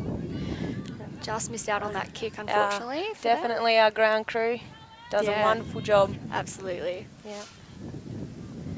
Blues have just put on Listen Olsen. I've come across her in a few rucks. Very strong. She's very strong. Yeah, She's very solid. very tall, very solid. So this will be a good addition to the team. They've got a lot of fast pace out here. You can see in the right-hand corner. So I think they'll be looking to spread it to their edges. But like I said, those short, sharp passes are a must. They've gone Shorter kick-off. Yeah. I suspect the wind might be struggling a little bit out there with communication today. absolutely. Don't I think can the barely message. hear you. Yeah, no, I don't think the message would be getting across. I thought may have been offside, but anyway, never mind. It's play on. Get that under ball there, I think. Yep, there we go. Yep. And, all right, if Blues contest this ruck as fast as they can, They've got an this- overlap here. Yep. Is she to give that? I think. Oh, no, steal good ball steal from Tanika. This space. She gets into space. She's going to get that pace. Oh, pop off. There we go. They need to get over that. She's not releasing it though, I don't think. Yeah. Oh no. Offside. Okay, so what do you think they're going to do here? Oh, I'm hoping Blues might spread it wide, but I know Amy's going to spread it. Good option. Tanika needs to run with Brooke here. Yeah, I think a bit of a cheeky inside ball might be good. Or I think she's lost that. good steal. She's good definitely steal. lost that. And use that Losing pace. your way, yeah. Just back yourself, back yourself. Tanika's going to get her. Or Yeah. Oh, she's released it. Did she knock it on? No, I think it was her Play knee. on. All right, now they've got time to get that ball there. Oh, quick. Oh, And well that's done. Lauren Clark under the sticks with just a quick ball out of that rock. Now Lauren does have a lot of pace. We've both played with her with the New England, like I said. Definitely. And played against her for when she played for Rob and for Blues last year. She's a very strong ball runner, and you know Yeah, she's very got strong. a great fend on her too. Like if you're on the other end of that, she'll definitely push use- you down. Yeah, absolutely.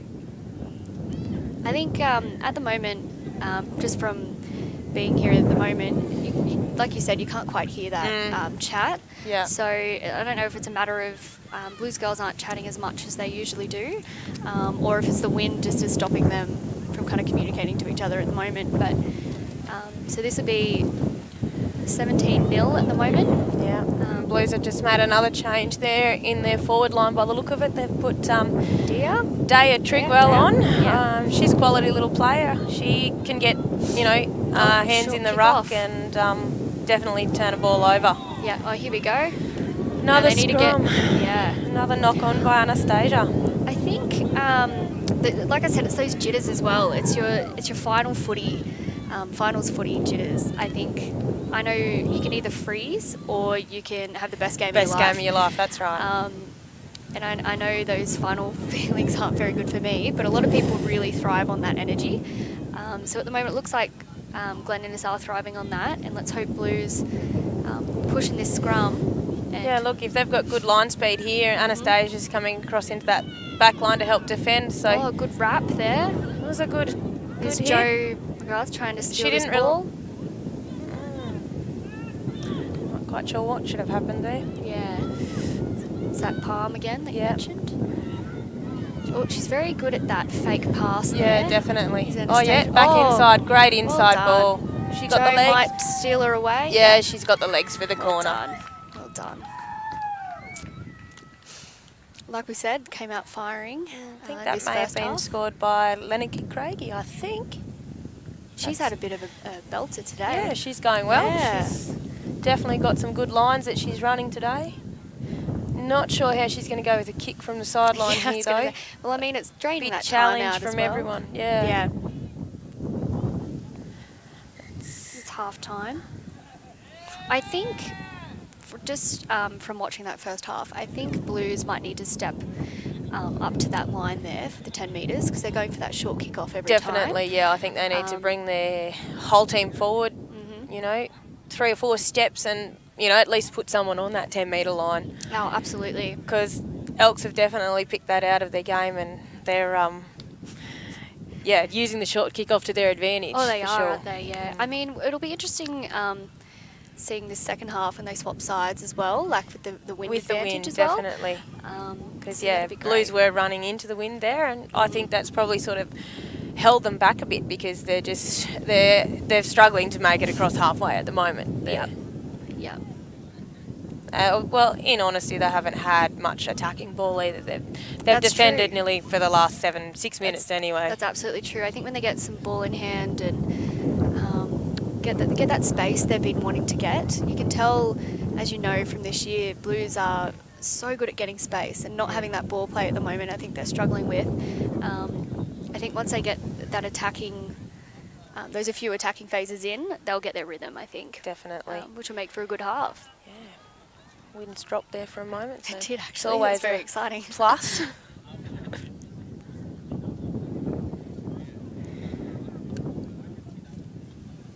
Oh, so for those at home that don't know, it is based on aggregate points. So essentially over the day, you've got 2 games in the women's sevens.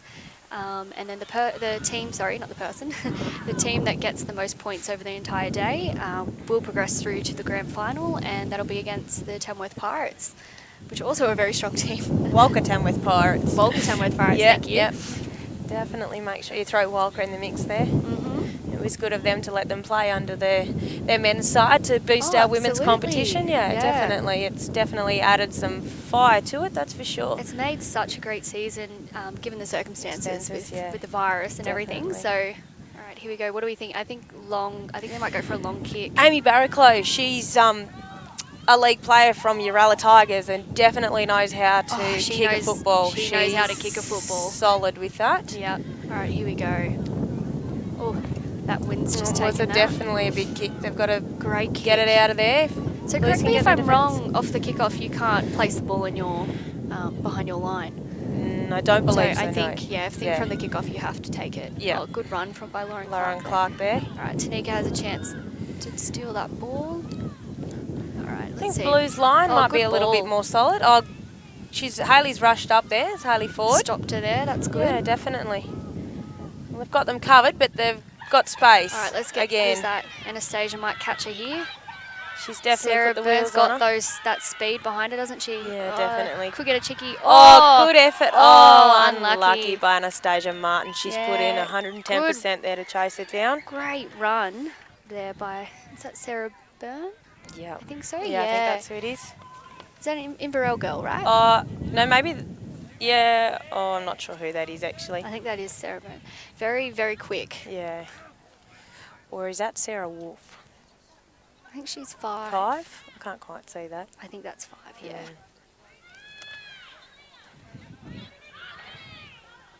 I can hear the girls, the Blues girls chatting a bit more, so they'll be needing that They'll be that needing fire it. and that Yeah. energy. Yeah, I think the wind definitely has dropped a little bit for this game, or for Yeah. this second half anyway. Yeah, absolutely. I think they'll probably go for that long ball again. I think that's. Yeah, Elk's kicking off now, so we'll just have to wait and see. Perhaps they've got this space here in the middle. They've definitely moved their line up a bit. You can Yep. see that Yep. you've got Kayla Strong there and Daya Trigwell have come up a bit closer. All right, here we go. Straight onto that ball. She needs to be on it though. Oh, Hayley can steal that. Oh, good secure there by Reardon. Here we go. Oh, Hayley's just. Oh, that's- big hit. It's a shoulder Oh, charge. yeah, I I think think she that might is. get a card, maybe. Ooh. We might just have a chat. Yeah, no, he's reaching for the pocket. I think Okay, it's a getting yellow the- card. getting the It's a bit of a cheese. shoulder charge, that one. Oh, unlucky there for Amy. Amy Barraclough. She will be missed. She's a very key player on that team. Just didn't wrap the arm there, and I think that's what's brought her Oh, unstuck. good underline. Oh, good tackle. Definitely a good tackle by Brooker Halloran there. Oh. See this strength, right? He goes Lauren Lauren Clark Clark through. straight through. Good placement. Oh, She's great done well placement. Yeah, absolutely. Good draw. there. Draw, yeah. Oh, good no. dummy. She's got a fend. So holding her up. A lot more We've mauls got this space. year. Oh, Lauren well Clark's done. in Yeah. again, untouched. Yeah.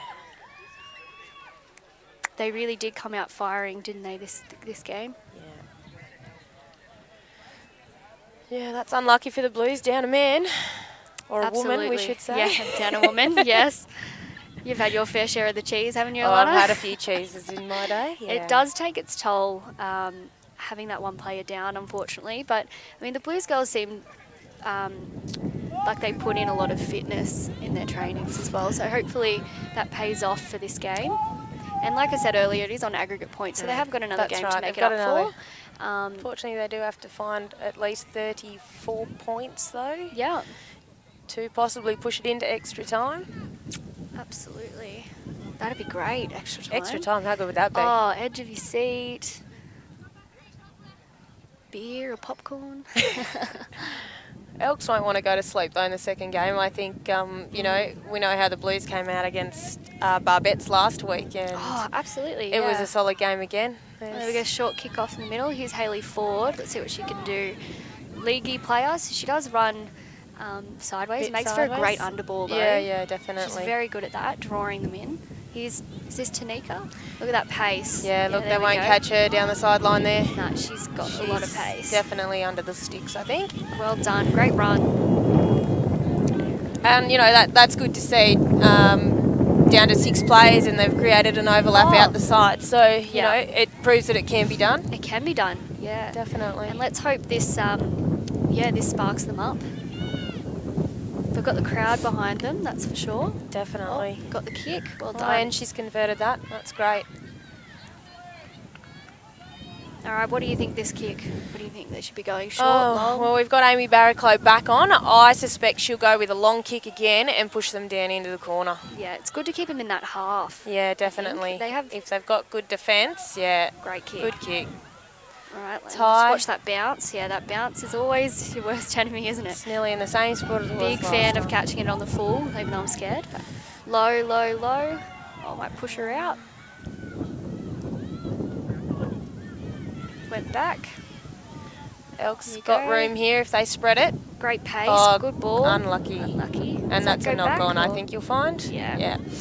So we'll go So scrum. be blue scrum nearly in the centre of the field. Go blind, I reckon. Yeah, maybe. Mm. Definitely. I mean, first of all, check up what their their structure's going to be like, and it's good that they have their 7 back on for this scrum too in this half. That's right. Big advantage. Well, they do have quite a handy backline there. They've definitely got some good ball skills. And Anastasia Martin with some pace out on the wing here. Yeah. If Amy Barraco can feed her a decent ball, she'll... Oh, they've Bruce. done well to get that out of there. Oh, big hit. Definitely. Oh, great offload. She's All right, got here good they need to offloads. set a back line, I think. Go hands. I think they've lost it. Oh, they have. Unlucky. It's advantage to the Elks. Sarah Byrne again. Going to use her pace. Taken down by Blues. Oh, Not she's... supporting her weight there. Or? So she might have been off her feet, but that's play on at the moment. Oh, they've got her up there. It's Brianna Green. Okay, they've got to get her play. Got It's the good overlap, weight. yep. Good weight. It's really important in sevens not to take that ball too soon. Oh, she's She going to did give really it. well. She is This going to give it. Amy Byrne, is that right? Oh, great tackle. Oh, good. Well done. She's released it. She's back on her feet. There, that defence is a little bit They scattered, need to but get they're over fired there. up. Oh, well done. That was All right, a great this is steal there from Jo. Brooke. Jo's got the ball. Back to Brooke. Brooke O'Halloran, she's got good vision. Definitely vision. knows how to play football. Not really. I believe she may have went down and actually had a trial with the Roosters. Just Really? quietly. I could see that actually, yeah. Gun of a player. Maybe when she was about 17, 18, I feel. Wow. All right. And that's full time. So you've got 34-7 to the Elks going into the second game. Yeah, I think this second game, I'd say the coaches for Blues, Andrew Patfield and Jade Meneman, will be giving them a pump-up chat. Good chat, yeah, get prepped for that definitely. second game. Perhaps a bit of an early warm-up to go over game plans.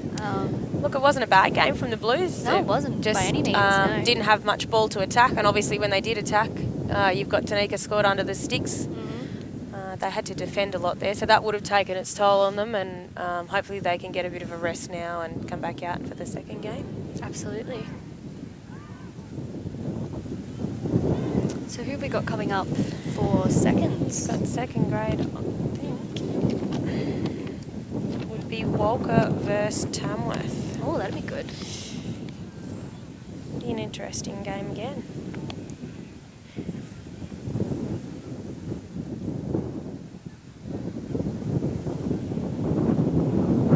Windy again. Yeah, it's definitely picked up. It's not a very nice day for the wind.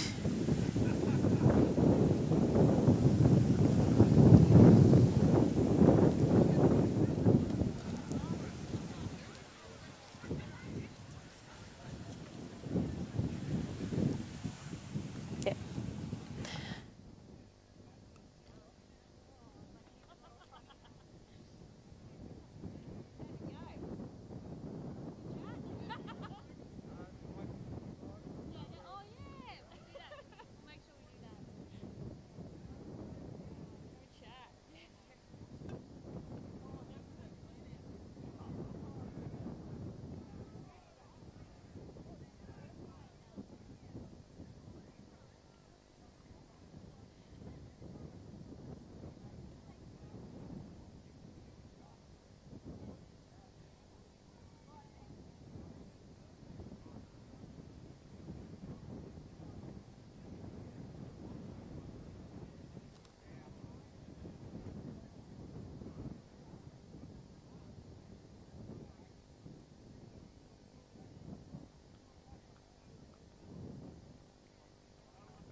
Capo. How are you, mate? Good. Do you think you'll find someone who wants to commentate with me? Oh, I'm going to do it. Okay. What's that? Oh, yeah.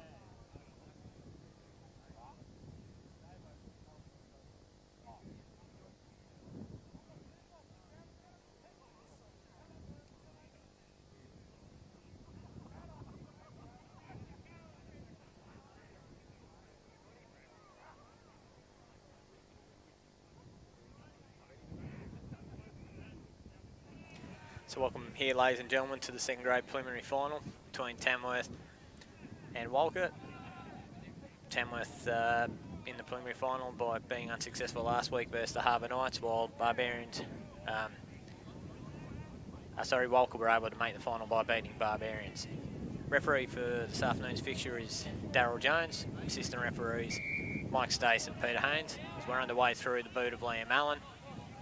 That ball sitting up nicely with the wind. Tamworth doing a good job of getting under it, and as they get away through the attack.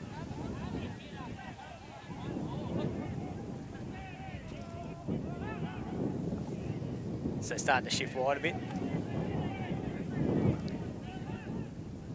So Liam Allen here playing to the edge.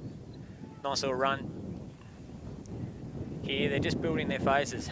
So today joined in commentary by Tyson Waters. So Tyson played a bit of second grade today against both these opposition. Who's your pick for today's fixture? I think Walcha are probably the strongest side in this set. You know, they got big forwards and really do set the platform very well. So I see them getting up in this fixture, mate. Good little turnover there, just not the most available to do. So we'll have our first scrum of the game.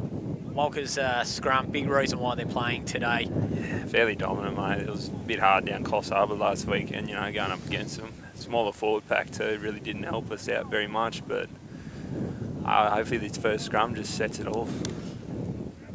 Yeah, so about 40 metres out from the Walcha try line, 25 in from touch. Good opportunity if they're looking on this short side, but the way that they're setting up, it looks like they'll go to the to Liam Allen on the right-hand side here. Liam back at the club, being a former Tamworth junior, as we see straight away. Although Tamworth was successful. Turnover there off a loose pass. Straight away, Walcha making their intentions seen here as they look to play down the other end. They do have the wind at their half, but that one is going to go dead in goal. So we'll come back here. Bit unlucky there, carried by the wind. Yeah, the wind obviously, for those no doubt listening to it in our effects mic, travelling left to right on the screen, so clearly at the back of Walcha in this half. Walcha looking to make the most of that by keeping Tamworth down there. That one just took an unfavourable bounce and ran dead. So we've got another scrum, more or less identical to where our last one was. Bit to the left of the field here. Magpie's a bit stacked up on that right side. Liam Allen too is a pretty great junior as well, a young bloke. Played a bit of juniors with him at Pirates also, but he's been going pretty well for this second grade side for Magpies all throughout the year. Competition leading point scorer, so he knows how to split the sticks and find the line. There's a great run here by the number 8, Nick Wiseman. Passes it to the halfback who dummies to no one, but Tamworth on the attack through their captain Rory Marshman here. Strong tackle by Walcha. Number 4 there, done just enough in the referee's opinion to not move. As they look to use speed of hand here, they're on the edge, slight opportunity. Good space here, yeah. Goes in. Pick and drive now. The referee Jones has his arm out. Walcha haven't done the first job in defence, which is get onside. There's a big hit there. Scoot on the half side. You're not going to get around Rossi Fletcher. Does a great job at covering that A and B defence. Is that a new advantage for a high tackle? Might be held up here. Yeah. A few bodies in there, yeah, mate. A little bit upright in his carry there. We'll go back to the penalty advantage here. First penalty of the game. So what would you do if you're in captain for Tamworth? I'm not sure. I think he's going to go for the line-out option, mate. Try bringing your set players into it from the line-out. I hope they'd be going for a maul, maybe, but with a line-out throw here, a bit unfortunate with the wind. You never know where the ball can travel. Yeah, so I've got a line out here about 7 metres out. Obviously, they're going the walk-in line out with a 3-man line out. Yeah. Unfortunately, they really got to try and target that left shoulder on the thrower, but too many guys at the moment, they're not hitting that, so easy decision there for referee Darryl Jones. As Walcha take the scrum option, and will look to exit. So unfortunate there for the Magpies, but they're still down this end. Great option for Walcha to take this scrum too. I think they'll have a fairly dominant edge in this scrum all day. Yeah, obviously with a dominant scrum at this end, you can look to use it to generate a penalty if it's a strong. Good nudge. Yeah, just playing touch. it. Touch 40 out as COVID manager / ball boy Steve Coleman picks that one up for us. So look, great day here at the Barbarians home ground. A full credit to the club. They've done a very successful day running what should be a great day. You know, COVID. In these COVID guidelines. As they dummy to 2, miss on the 4. Big Joel Ballon there, streaming through. As they look to use the size of Sam Martin to build over the advantage line. Really strong carries here from Walcha. They're getting up and into Tamworth's half. Back set wide, playing off the second man play there. Nice little fend from the 12.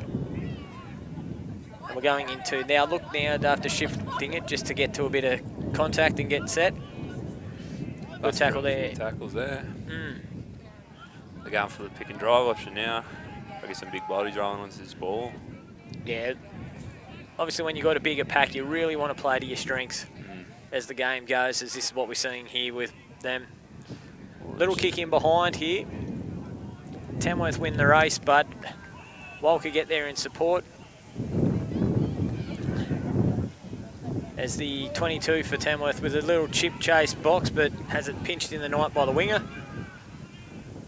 This game's going a little bit left to right, up and down at the moment. Walcha now looking to steady things and build some phases. As it goes through the second row of Joel Ballon, big strong carry over the advantage line. Straight over the 22 now. Knocking out the door, asking some questions now. Referee Jones. Arm out, penalty advantage. Looks like the tackler hasn't rolled based off his decision, so I'd imagine that they will, similar to Tamworth, they're going to back their line out as they kick for the corner. And his assistant referee, Mike Stace, said he's kicked that dead, so they've got the option of the scrum where he kicked it or the 22. I'd imagine they'll take the 22. Yeah, this win is a bit ferocious today, coming from the north.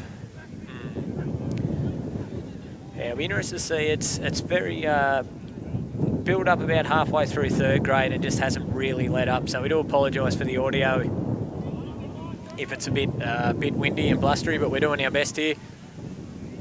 There's a low kick, which is a smart option in these conditions, but a strong carry on the return from 12 sees Walcha set up camp 35 out, but unfortunate there. Very unfortunate, just lowing his passes there. And just give both teams a chance. So we're 8 minutes in. So in second grade we play 35-minute halves. There's only injury time in the last 5 minutes of the half. If at the ref's discretion, they're time wasting. An unfortunate gazebo come flying up there on the other side next to the scoreboard. On days like today, pegs are worth their weight in gold. Yeah. Glue them to the ground if you could. Strong scrum on the tight head side here for Walcha, really wheeling around as Liam Allen gets his hands on. Really smart kicking display so far from Liam. He knows that putting it in the air means it's going to not necessarily sit up, so he's kicking low and hard and getting some as good a territory as one could probably expect given the conditions. Jacob Williams coming off his wing to shoot in, really presenting an opportunity down this edge for Walcha. As they all set out now, looking to use their pods. They've got their second pod set ready to go off this one. And then they'll probably look to play around the edge off the back of that. So strong carry here. Oh, look, he's gone Nice through and him. He's got options, but great tackle, just doing enough. We're struggling to get back there, really. Oh, Look, really good job there by, I believe it's Liam Allen once again. He's been in everything so far. Really good job at getting on his feet and winning that split-second race to the ball.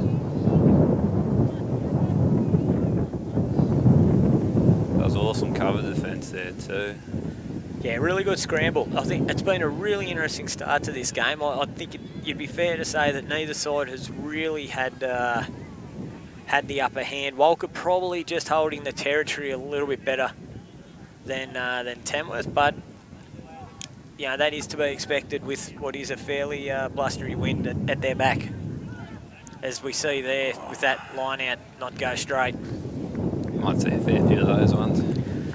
Yep, it's the second throw that he hasn't put straight, and it won't be the last, as we see here, the 22's just decided to change playing strips. I don't know if that's that he had the wrong number on, or whether it's that there's blood on that one, but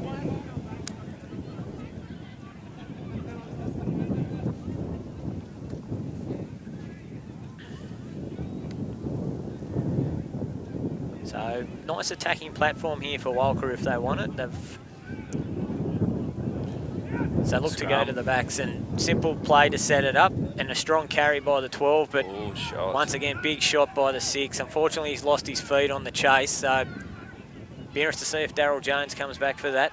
But Rossi Fletcher gets a ball away. They're on the attack now on the short side. Walcha building up their phases as they look to go and make the first points, as it goes to Sam Martin with a strong carry and offload. Great offload. Really good footwork there from the 12, and interception. Interception there. He is isolated, and Walcha have done a good job at tying it up, and it looks like Walcha have taken it in contact. Just gives Tamworth a chance to reset that defensive line. As looks, what have we got there? Knock on. Just chucked his hand out. Yeah, Liam Allen, unfortunately, going for the skill. Not enough to warrant a card, but unfortunately tried getting his hands to that ball, knocked it on in the process.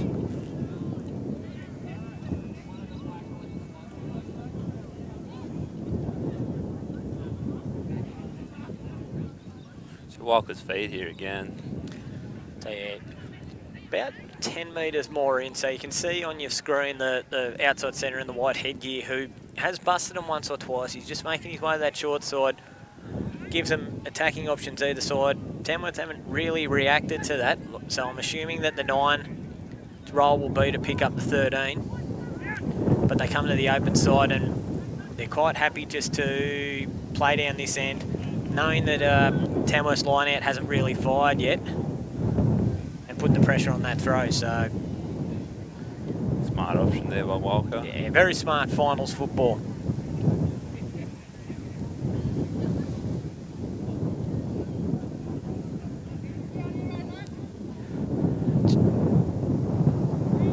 This wind really causing havoc here for spectators and fans alike, unfortunately. Another one against that hasn't gone in there. So on days like today, it's really the value of that fast low ball at 2, but both sides seeming to realise that although they're banding up there, they'd be better off taking their options at the back.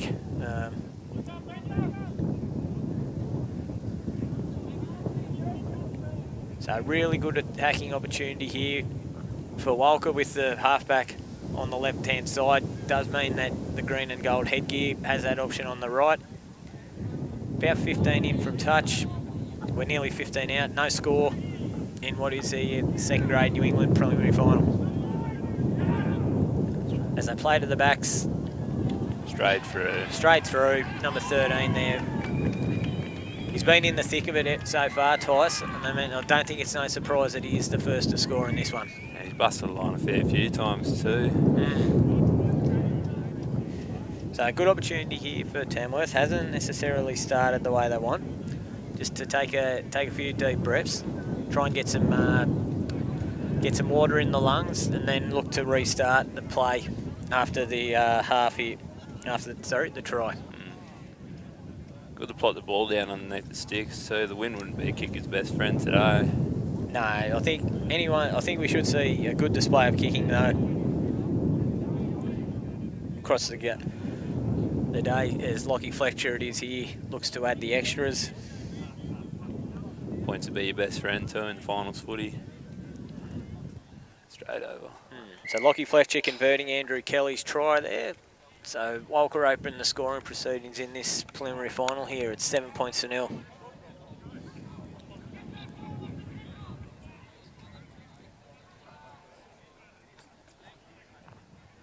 So I think both teams will be, I think Walcha making the most of the territory there to really punch it through, and a couple of errors off the Tamworth line out. So I think it's fair to say, Tice, that the next time they get the ball, they probably will look to put it in the corner again and put this line out under a lot more pressure. As we see there, the wind really hold up that kick. Ooh. And once again, the 15 for Tamworth's done a great job at getting in and under it. As Awesome Rory job. Marsh, just not the play there. 4 on 4, probably just need to put it through the hands and set. Bit of a wide ball there wasn't really needed. No, props showing why props probably need to focus on their core skills, as well as that is we've got Walcha half trapped there at the line out, and Joel Ballinet is picking it out, looking for trouble, getting him out of trouble. Sorry. Straight. Oh, Nice little tip on there. It's just starting to get on here. Sam Bit of Martin, roll it on. is, with a better display of passing, finds the 12. He's big and strong. He carries hard, and we see there.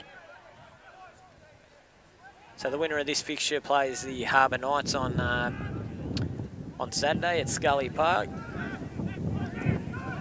As they're set up again, they're queuing up. Unfortunately, he's lost in the carry, but as referee Darryl Jones says, the yellow headgear there just not doing a good enough job at getting behind the last feet for his liking. So I'd imagine here, Walcha are going to put this one smack in the corner and look to put him under more pressure. the wind adding a bit of extra metres on your kick too. They'll be happy to play down this end with the positioning. So 23 metres out. Looks like they're going the 7-man line out. You'd be thinking up at 2 with the wind.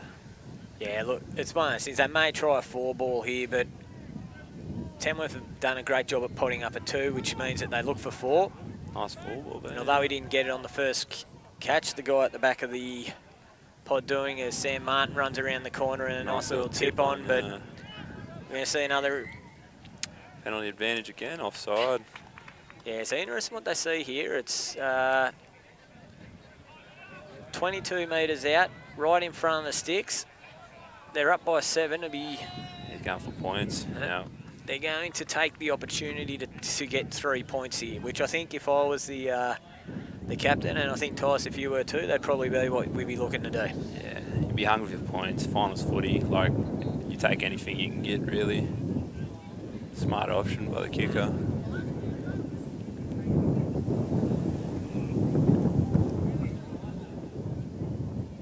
Missed a few last weekend against us down in Coffs, but I don't know, I think he backs himself a bit today.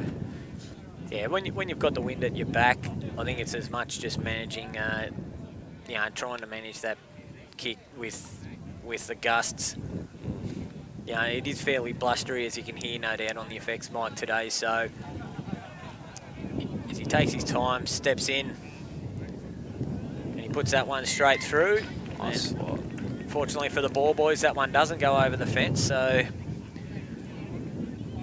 Walcha Rams 10 lead Tamworth yet to score.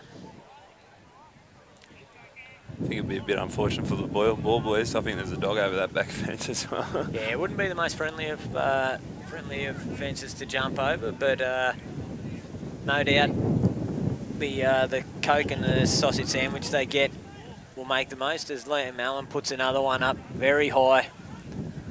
Come down with Come Walcha. down there.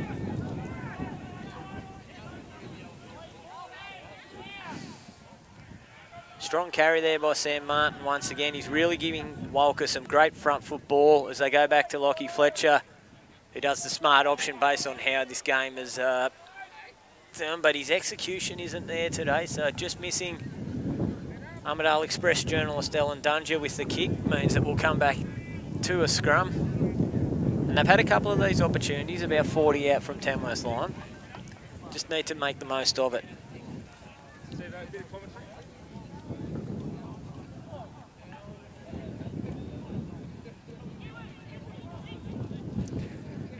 So here we go, scrum, 42 metres out. About 15 metres in from touch. They've brought the winger around in behind the 5'8 Liam Allen, so assume that they're not going to go down the blind side, but Walcha aren't being fooled, they're still keeping their man. Dominant scrum. So yeah, under a little bit of pressure. Tamworth just having 5 seconds to regather their thoughts and go again.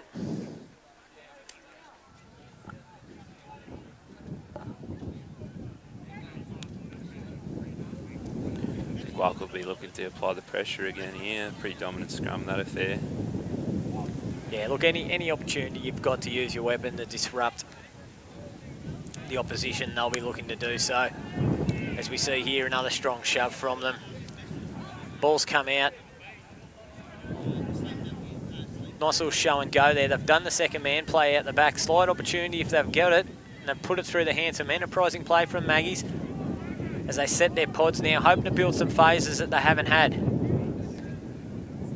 That's not going to help their cause with the pass.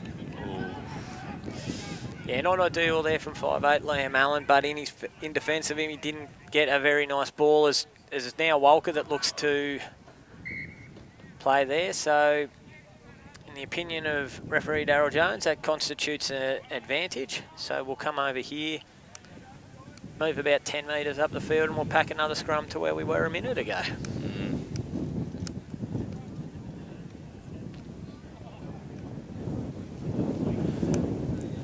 Wind really causing issues here for both sides and spectators alike, as we can see, and you can no doubt see on the on the footage, a few tents really struggling to stay down.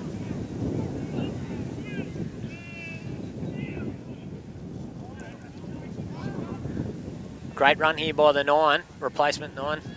Now they look to play off the back of that. Really strong hands. Hands, yep. Oh, he's grabbing that ball. He's caught again. it. Good hands there. But Walcha fast to arrive. They've done a good job of getting shoulders under shoulders, but they haven't kept their feet. So we'll see another penalty here to Tamworth. Looks as though they're off their feet in the rock. Yeah, you got to keep your feet when you're arriving. They were there in numbers. They just didn't keep the feet. So it'll be interesting to see here. Line-out hasn't really gone to Tamworth's way so far, but they're going to back themselves. It is only 10-0, so there's no need to panic too much, but they do need to be the next to score, be it by 3 or 7, if they want to be successful in this game. They can get that ball back down off the line out too. Hopefully the nerves have settled in a bit too. Yeah, very smart there, knowing, of course, like just using the fake, got Short Walcha to balk. So although the throw didn't necessarily hit its target, they've got the half arm. And off this, they'll look to play wide as the ball goes to the 6 here. Strong carry. Nice run by Ratu. Big run by Ratu. And they set now. Liam Allen it is with the ball. Hits the 12 short. Nice little out to in, but he gets it back to Allen. Nice ball. Hands on. Will do it. There's... Oh, he got that down. Ooh, hard to see here. But Yeah. in the opinion of the referee, he's done enough there. So that's a good try and bounce back to Tamworth through the 13, I believe it is, in the blue headgear with the heavily strapped elbow. Oh, he's got some tape on that, eh? Wow. He does, very much so. But well, that'll be very good for Tamworth. Just help them settle the nerves. It's 12 minutes till half time. They're back in this game now. I think it's important for them that they use this opportunity just to reset, as Liam Allen will look to try and add to the extras. So I guess he has done well with his conversions this year as well, as you mentioned earlier, leading the competition in points. yeah, look, Singron's been a really even competition this year. So Yeah. you know, he hasn't racked them. It's not like other teams that have racked up a large amount in one game. They've done a good job of just consistently accumulating.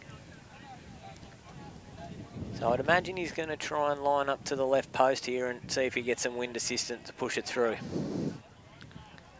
Fortunate shades across the face of them. So 10-5 in the New England preliminary final here. 11 minutes before the half. So Walcha happy just to take their time, reset, still in front, still playing some really good footy. Kicks low and picks out the big 6, Ratu, who has a strong carry. Support for Tamworth doing a really good job there at cleaning up that threat at the breakdown, so they can get through their phases here. Is a really good carry by 12, beats a couple. They'll now look to exit, but just going to use the forwards 1 or 2 as captain Rory Marshman gets a good carry. Ooh, that one just came out of the hands, not right. So nice little show from the 15. He is isolated. Pop off the back. Nice little pop there. So go back to Allen. Not the worst option in the world to put it through the hands when you're going into such a hard breeze, but they will need to exit at some time. Unfortunately, I don't know if that was the option because the boys are all in front of the kicker.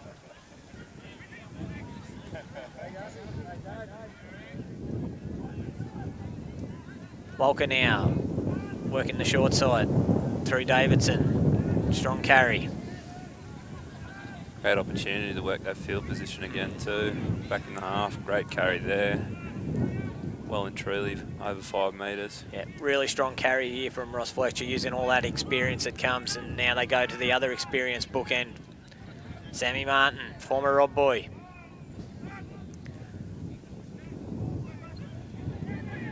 Nice little carry there, good offload. Great offload there. Good tackle by Nick Wiseman, just to get bodies in there, but they're set up. They've got attacking options either side here, Walcha. They're short on the short side, Tamworth, but they're not going that way as they go through Ballon. Big, strong carry. And down and truck, been strong all day. Down the left side here with the prop. Yeah, really strong carry there from Ross Fletcher. Some much needed metres there, great carry. And unfortunately, their penalty going the way of Walcha. Bit high, which that's what happens when the big guys generate that go forward. The teams get ill-disciplined. They, on that occasion, trying to sneak up. It's a great kick here, puts the ball 5 metres out. You're under a bit of pressure and there's just a bit of rolling thunder with their big forward pack, mate. Like, just gets you a bit disciplined, like down, and a bit fatigued. You know, you get a bit desperate to make that tackle. Unfortunate just to slip up a bit high. Yeah, so as they miss the mark here on the line out for...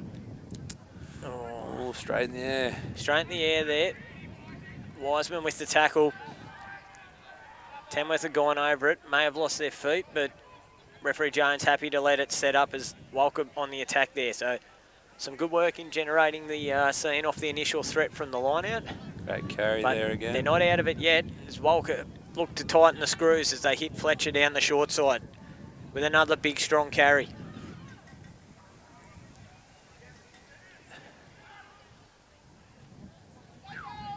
Some really good footy here from Walcha. Just happy to use some grinding as Martin hits, spins and hits.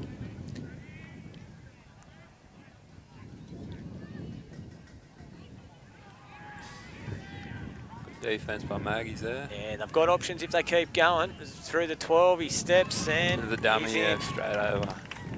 Great work from him. Yeah, really just highlighting the importance of using this wind at the moment. They're just keeping Tamworth down in their half, making the mistakes and making them pay. So try scored there by number 12, James McLean. And it's now Walcha 15, lead Tamworth 5. Great roll on by Walcha's forwards and really sucked in the energy from Maggie's. Leaving them a bit short on the back line, they just split straight through.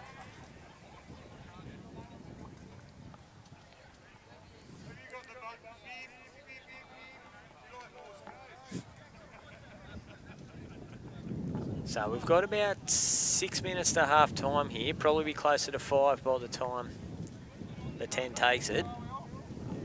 I think if Tamworth can get some points before half-time here, as they've now find themselves down by 12, so if they can just get some points before half-time, be it 3 or 5, I think they'll find that they're very much right in the middle of this.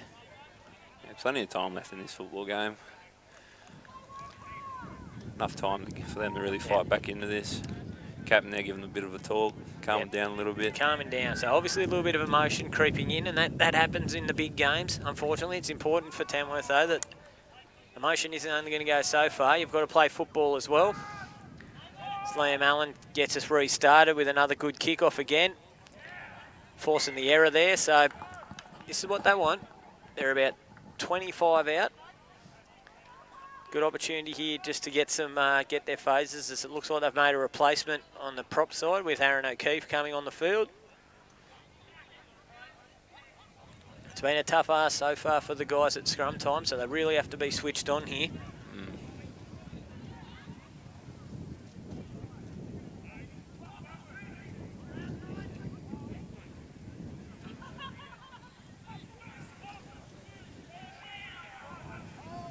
The ball comes out the back, and unfortunately there's knock on the back end by Nick. Knock on by Nick Wiseman there, so unfortunate for Tamworth, but they're still in the right area of the field, provided they could get some pressure here and pressure the kick, because I'd imagine if I was Walcha, I'd be looking to play field position off the back of this first phase. They're doing everything right, playing some really smart finals footy here. It's just a case of making the most of it. It's the crowd getting a little bit boisterous here. Referee Jones happy to let that scrum go through the 90.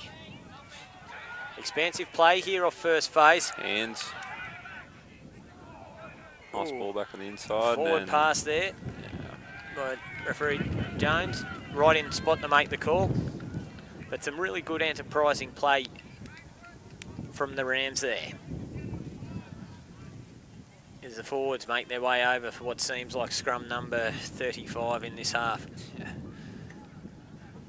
Walker scrum definitely asking some questions too. I think Magpies will be dreading, and I'd hope to be fucking answering some back. So yeah, here we go. 3.5 to go before half time. As the ball comes in, real pressure on this tight head side through Sam Martin, but he hasn't gone up, he's popped straight up. So referee Jones said, no Sam, that's a penalty. You can go back 10 metres. Bit of a lift there. Yeah, a lot of pressure on this side. He's a very experienced campaigner, Sam Martin, former New South Wales Country under-19, under-20, and also part of the 2012 New England Richardson Shield winning side, showing all that experience there. But referee Jones onto it. He knows a few tricks himself. Said, Sam, you can't do that. You've got to stay square. You've got to stay down. As they go the old no jump, which is a good option in these conditions. Strong run there by 6, but unfortunately he's isolated. Work to get that ball out of that ruck. Did very well. Some really good work there by Rory Marshman on the ground, fighting in terms of buying that split second. Got the opportunity here, they can do it. Walker scrambling really well. You can see on your screen a lot of red and white jumpers around that ball. There's a strong carry here. Tamworth now looking to use their forwards as Ratu has a big carry. Boys need to get there with him though. Yeah. Arm up for penalty Arms advantage. up. There's about a 5-on-3 advantage here to Tamworth if they can use it. We've got a strong carry by the 12. I reckon they're about 3 metres out, Tyson. Yeah, mate. Right at the front door now, another penalty. And we're going to see referee Jones, one who does not like any foul play in the end. So number 15 gets an early start on his half-time break. There, so he hits, so he goes to take his thing in the naughty chair. Tamworth setting their numbers out wide. They're going to look to put ball in play as they go through their forwards with a strong carry there. Jonesy doesn't really muck about with that stuff too. No, he's He will throw the cheese. He's not afraid to say we want a good, clean game. Which a good carry here by 22 Black. He's just short of the line. Someone from 14's claiming it. Assistant referee Peter Haynes there in a great position, and he tells referee Darryl Jones that that one is not over the try line, so that one's held up. So it's interesting to note the player in the naughty chair, number 15, is a fullback. So they should have a numerical advantage here in the backs if they use it, but as we've discussed in the broadcast at length so far, a lot of issues for Tamworth at scrum time. And this time it's A lot better now. a lot better on this side, but Liam Allen with a strong carry. He's hit and spin. I think you'll find he's lost it in contact, so turnover here. For those that can't see the clock, about 5 seconds till half time. But he's kicked here, and I think we'll find Tyson that, yep. So although the ball's gone back to someone to kick, they're in front of the kicker. So referee Jones has said you're offside. And Walcha now presenting Tamworth another opportunity. I think the boys will be looking to run here, get a bit of a roll on. Yeah, when you're down by 12, you really want to try and get 7. Getting 3 doesn't mean, it still means it's a 2-score game. So they're going around the corner. Allen here with a strong carry. They've got options left or right. The 9 has had a shoot. Yeah, very and nice he's got work in and there. under. Very good work there. Try scored by Tamworth. Number 21, we'll get a name for you. I think it was old mate with the jersey change. Yeah, so we don't, we'll get a name for that one, but very sneaky little halfbacks try, which, good sign for Tamworth. It's always good to score on half time if you want to contend, so it's 17 points to 10. Boys will be hoping to carry in that energy into half time as well. Very Good much points on the so. board. So we spoke in the coverage earlier about the need to really try and get back into this game before half time, and they've done that. They now go for the Oranges, knowing that they've got the wind at their back. They're starting to get a little bit more parity at scrum time, which I think they'll be happy with. But Walcha's still doing most things right. They just haven't had the opportunities in this last 10 minutes or so. I'm going to say with this wind, Tice, he's going to miss it. Oh, yeah. She's a bit hard now. Oh, just hit the uprights. Unfortunate there. Commentator's curse continues. So half-time here in the New England second grade preliminary final sees the Walcha Rams 17 lead the Tamworth Magpies 10. I might have to leave you here half time, mate. I'll clock in for my shift out the bar, mate. No drama. So thanks, Tice, for your support. Thanks for that, Luke. Have a good one. Thanks, mate.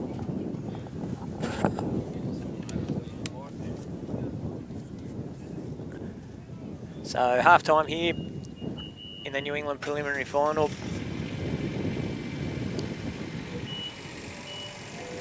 Big thank you to the Barbarians Club for their hosting of today's preliminary final. As you can see on the screen, the field and the facilities looking an absolute treat here.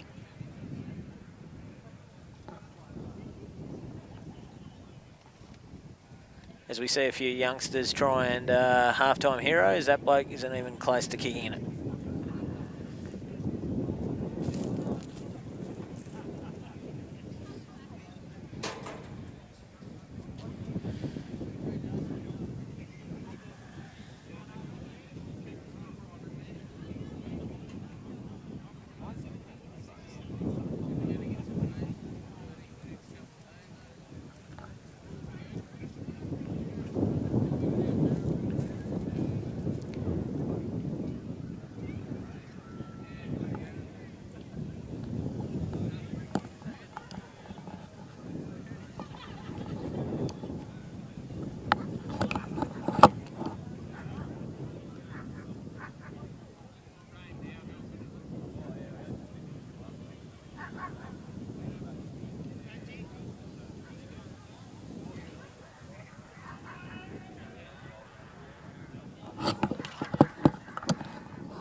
Okay, so welcome back, ladies and gentlemen, to the second half here. In the preliminary final, joined here by Barbarian second grade player Darcy Glassick for the second half. Darcy, good to have you. Good to have you, Luke. It's a beautiful day for rugby. Very much so. So, try on half time there, really valuable for Tamworth. Still have a numerical advantage with the man in the bin. He should have about 8 minutes. As we see there, ball going to Liam Allen, and very much straight on to what they want to do in this half with a great kick that finds touch about 7 or 8 metres out. So that's a really good start there for Magpies, Darcy. Yeah, an excellent start there. Kicking in the win in a finals game, you always want a nice, strong kicking game. And this young fella from Tamworth, Jesus, he's got a nice big boot on him. Found a touch about 20 metres out from the Walcha line. Be tough to dig your way out of a hole there. Yeah, we're interested to see here as the ball looks to come in with a walk-in option. And yeah, we've got an error right in front of the sticks. Yeah, it's always important when you have a walk-in jumper like that they do get 2 clean hands on the ball and just bring it down, particularly when you're this far out. Hasn't happened in that occasion, and all we've seen there is that someone's passed on what was a bad pass to someone else, force the error. This is exactly what Tamworth were looking for. Remembering, of course, man advantage, which looks like they've marked up on the blind side. So the opportunities here on the right-hand side of your screen, as you can see it, if they use it. But they've gone after him on this side at the scrum. Gone through the 90 degrees there. Well, very strong scrum there from Walcha on their own line, putting a lot of pressure back on that Tamworth front row. But I think Tamworth have got a nice backline option set up here. We've got a 13 quite flat and a 12 and 15 sitting up for a nice slider. Be interesting to see what they pull out. Yeah, obviously with coming from that left-hand side, they probably won't play to the blind side, but they may look to use that 8 getting around the corner. But you've got to win your scrum first, and that's been the issue. So referee Jones coming to this side because that's where the issues were on the last feed. And they have gone blind. The number 8's gone himself, and he's over. Scenes of jubilation on the Tamworth sideline. Could not have been a better start for the Tamworth Magpies, Darcy. Absolutely not. You'd be laughing with that. Get down the other end, force the error, 5 metre scrum and work the blind side where the mismatch is, and in the corner in a nice kicking position for their kicker here, who's also had some good form with the boot recently. So I'd actually back him in here despite the breeze that's going on. Yeah, wind's at his back. 15 points to 17. They're trailing. Still have that man advantage, which, as you saw there, made a real advantage. And our Symbian player can do no more but sit in the naughty chair and look at that scoreboard with the time ticking away and the points adding up on the wrong side for his team. No, it definitely makes you feel worse. Feel it sitting 10 in the bin and you're watching your teammates get scored on. Well, there's nothing you can do but watch. Hopefully when he comes back on, he can definitely make a lot more of an impact in a more positive light in the game. So Liam Allen here steps in to try and tie things up. It's nice off the boot. Looks good. And it's over. Liam Allen showing all the skills that saw him crowned this year's leading point scorer in the second grade competition. We're all even here in Armidale, 17 points all, 3 minutes 30 seconds gone in this second half of this preliminary final. Oh, just crossed 10 there. Walcha happy to just get the ball in play, not really putting up a contestable option there, but slight knock on at the back of the ruck there, picked up by assistant referee Mike Stace. We can see him nodding his head repeatedly saying, yes, I saw the knock on.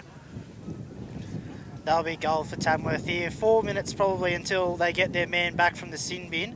Ball in hand is the best defence in this situation. Hopefully they can grind out 4 minutes here and get their man back on and start to put on some more points when they get 15 men on the field. Yeah, you obviously want to try and get a nice good exit that Tamworth weren't able to get there. But they're very much in this game now after being behind early on the scoreboard, scoring the last 12 unanswered in the last 10 minutes while the bloke's been in the bin. Nice little show and go here to the 13. really strong carry from him. He's had a big game so far, giving them options now as they come to the left through the experience of Ross Fletcher. They come back right now. Nice little hit and spin by the 8 before copping a good one under the ribs from Nick Wiseman. They're going wide. Sam Martin showing those ball skills that he's well renowned for. There are some very patient defence here from Tamworth, quite happy to leave the ball alone in the ruck and just fan out their defensive line. Holding Walcha at the moment for a nice carry from number 4. So as we look now to phase number 6 or 7, they're just starting to bust a few tackles there. 15, Tamworth strong over the ball, but yep, no. Advantage is being played, and Referee Jones not happy that he's kept his feet there, so they're in front of the posts. They've got a man who's warming up to rejoin the play, but they decide they'll put the ball in play and not take the gift 3 points. it's a surprising option there from the men in red and white. 3 free points nearly on offer there, as well as the time to wind down the clock on the sim bin by taking the kick at goal, but obviously they backed themselves here. Yeah, aspirations of more as Fletcher. Ooh, big strong carry there.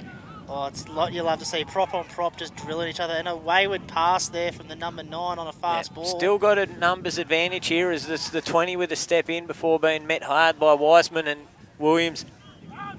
Joel Ballon with another strong carry.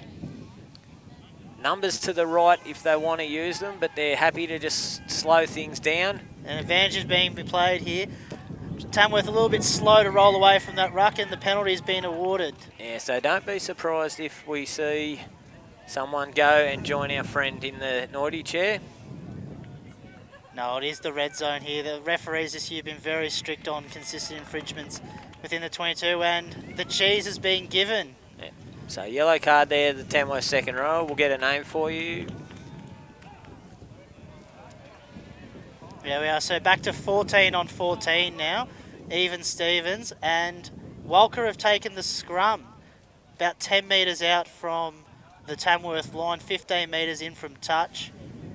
So Lockie Oates, for those playing along at home, the man joining the officiating crew on the sideline, as it's pretty much now a turnaround as we see the Walcha player resume proceedings here. So it's now 15 on 14, man advantage, and it will be pretty much for the full 10 minutes. So not much time expired there on 14 footy. And now it's Walcha with the man advantage where they want it, which is up front. And we see there now that scrum, giving them really good strong ball as they use the 12. Strong carry. Gone all the way back to the blind side and looking a bit interested, but I think it'll be pulled down just short of the line. As they look to pick now. I think he's just lost that. Yeah, Mike Stace has just indicated from the assistant referee's position that the ball was knocked on, and Tamworth get out of jail there. Man down, they have a 5 metre scrum, 5 metres in from touch from their own line. Yeah, so I don't know if I'd necessarily say they're out of the dangers yet, but it's 8 minutes into this second half. They've done most things right, at least to get this game back on even terms. They're a man down, so it'll be interesting to see, will they put an extra person to try and stabilise that scrum? But it doesn't look like it. Looks like they're going to see how they go with 7. So real opportunity here for the Walcha 8 to go after them. Well, Tamworth here will be looking to look to Liam Allen to use his big long levers of his right foot and get them along they have done. It was Walcha blitz right through their scrum, but the number 8 cleans up off the back. Yeah, really smart option there by Tamworth, just getting the ball in and out. Straight through the A channel as it goes back to Allen, who hoofs this one, and that's a phenomenal exit from standing in your in goal. We're about 41 metres out now.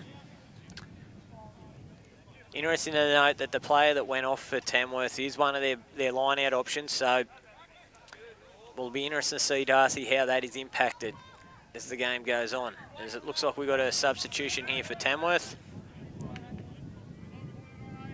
The 6 has been strong, Darcy. I think he's been one of their better players. And he's just having a breather. Probably having a breather. He's having a very slow shuffle off the field. So hopefully the warmer weather that we're having in springtime in Armidale might be getting to our lovely number 6 there. Have a quick breather and then back on to rip into the second part of this second half. Yeah, so good pressure on the force and the error there. So we see here just on their side of halfway, probably about 45. They did a good job last time at getting that ball in and out to the 8 and around the corner. So I'll be interested to see if they do it again here. Very much so. Walcha will definitely fancy themselves in these scrums with that man advantage. Liam Allen looking with a man on his left and right here. But they've stood the scrum up here. Oh, the 9 picks and finds Allen, who puts it on the toe again, but well read by the Walcha fullback, perfectly in position under that as he starts to counter-attack. So smartly deciding to keep ball in hand then try and kick. As he beats probably 4 or 5 as he gets over halfway now. Great carry. Muscles it back just to about where it was kicked from. Numbers on the left. A nice here. wide pass from 9 to, and lost by Walcha's number 6, but a penalty for offside. So, just unfortunate there, but once again, the first thing you need to do to make a tackle is be onside. And referee Jones, quick to point out that wasn't the case. So they're still on the attack. They're looking to make the most of that man advantage. He's been in the bin now for about 4 minutes. But the scrum has been strong. Their line out has generated some good pressure here. Looking to do the 4-man walk-in option. They'll go in the middle where the gap is. Not controlled, but still cleaned up well by the scrum half. And the 7 tucks it under his wing and drills it straight up to the line. Really strong tackle there by Nick Wiseman as they go through the numbers. Man advantage here. And a nice carry out wide by the 13. And now finding some space on the blind side as another strong carry makes the advantage line. Some nice solid defence here, nice blitz in defence off their line. Tamworth making them pay, and a lovely counter ruck there. Ooh, probably lucky to get away with that one and hold their own ball, Walcha. Before fast ball again, and he tucks it under the wing. And ooh. Yeah, he's been strong so far, 12 for Walcha. Just doing his job, getting over the advantage line, letting them build the phases. Oh, they're very impressed with the 7 from Walcha at the moment. He's had 3 involvements in under a minute. 3 nice, strong carries. Arm out again from referee Jones. Oh, we'll get a secondary signal hopefully soon if the penalty comes back. But there's a mismatch on the blind side, but Walcha decide to go open to their big men, looking for quick ball. And a little bit disorganised in attack at the moment as they settle through the centre of the field. And advantage has not been taken. And it looks like it was off their feet at the last ruck. Oh, sorry, a high tackle. So yeah, 12 minutes to go. 17 points all. I'd imagine this wind isn't very kind to kickers, so they're going to try and back themselves. And a little bit of a shocker of a kick there. I think that had a gain of about 5 metres. Yeah, just showing the impact of the wind there. Curling away. And Walcha looking to set up the 4-man walk-in option again. And nope, they've taken it quickly at the front. So not straight in the eyes of referee Jones. Giving them the option, and it looks like they'll bring it in 15 metres and they're going to have a scrum. So once again, just taking some valuable minutes off the clock.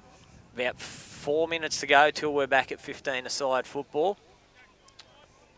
It'll be interesting to see. You know they're going to go after them at scrum time here. It'll be whether they can get that ball out and look to use this wind. Walcha setting all of their back 3, well over halfway, so nearly 35 metres beyond the play. Fully expecting a big kick here from Tamworth. Yeah, Walcha looking to attack the scrum again, but the ball's got in and out by Tamworth. Very good work by their hooker there as Liam Allen drills it into the opponent's 40-metre line. Good run there, 20 metres plus. And still going on his feet, fighting hard, and has broken about 3 tackles as he muscles his way back to the 22. A lovely, strong carry before some slow ball, and 10 looking to shift it wide as the centres once again crash up over the advantage line. Loose and carry. Advantage is being played for a knock-on.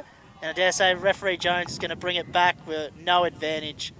Walcha taking the ball nearly fully into the Tamworth in goal there.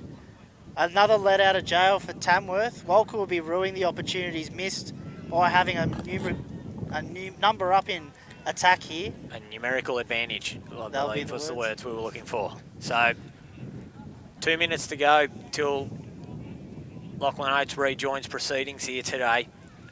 It's been a good, hard slog so far.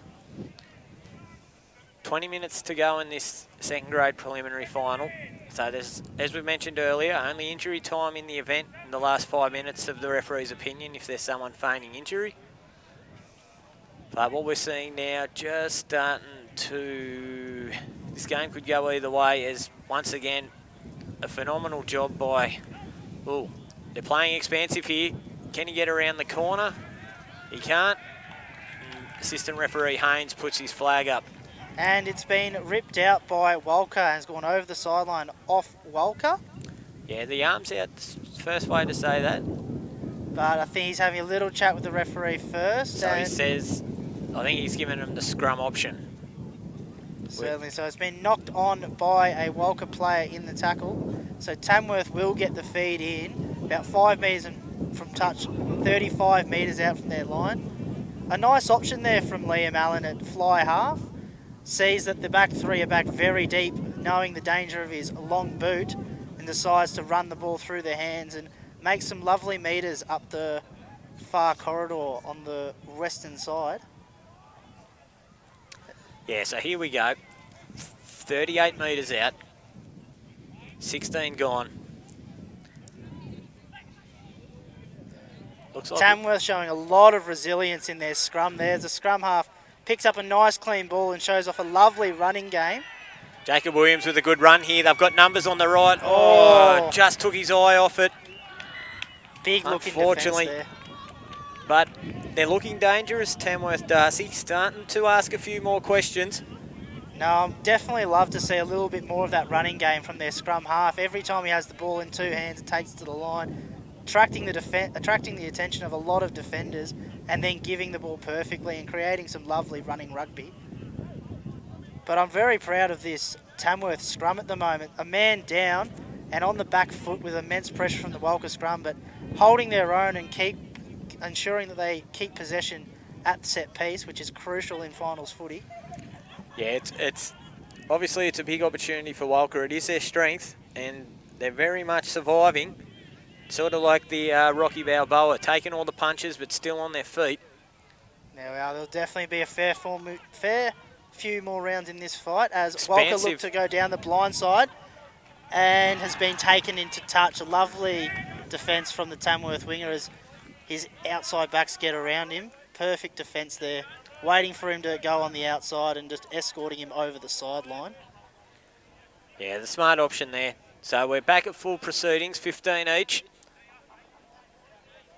Roughly halfway through this second half. Good job there as they look to clear. So they're playing a lot more expansive, Darcy, in this last 5 or so minutes. Starting to chance their arm, move it around a bit. Be interested to see if it pays dividends because they are about 40 out. So look to play to width. Nice little kick there by the 15. And as he picked it up, he has done a good job. He's dived on it. And they're set now right. They've got big options as it's the big 18 off the bench for Tamworth with a great carry. They come back the short side through Liam Allen. Little dummy and go. Finds the 4. Great carry. Lovely work from Lee now. Ball in 2 hands at the line. It's absolutely what your coach wants. Before our second row has just spent some time. It's been a lovely carry forward, trying to generate some quick ball. And Tamworth look to go to their big men. I'm actually throwing it through the hands now, and we've got a mismatch. Great run. Backing himself on the side, goes on the outside, and that's a bit high, but he manages to strength to get over the line and score 5 metres in from touch. Incredible run there by Tamworth, number 26. We'll find a name for you. He's obviously in one of the jumpers. The boys have either taken home the starting jumpers this year, or but a great run there. And that ball movement, Darcy, that we just spoke about, really starting to pay off for Tamworth as they move these guys around. It's very much so. I think that Liam Allen has decided to look up a little bit and seeing their back three set very, very deep off his kicks and tries to chance his arm, running the ball with a clear 6-on-3 advantage. But then the beautiful quick ball and then through their hands, followed by a great finish in the corner. It's running rugby at its finest, and I think Tamworth might look to play a little bit more coming into the back end of this second half.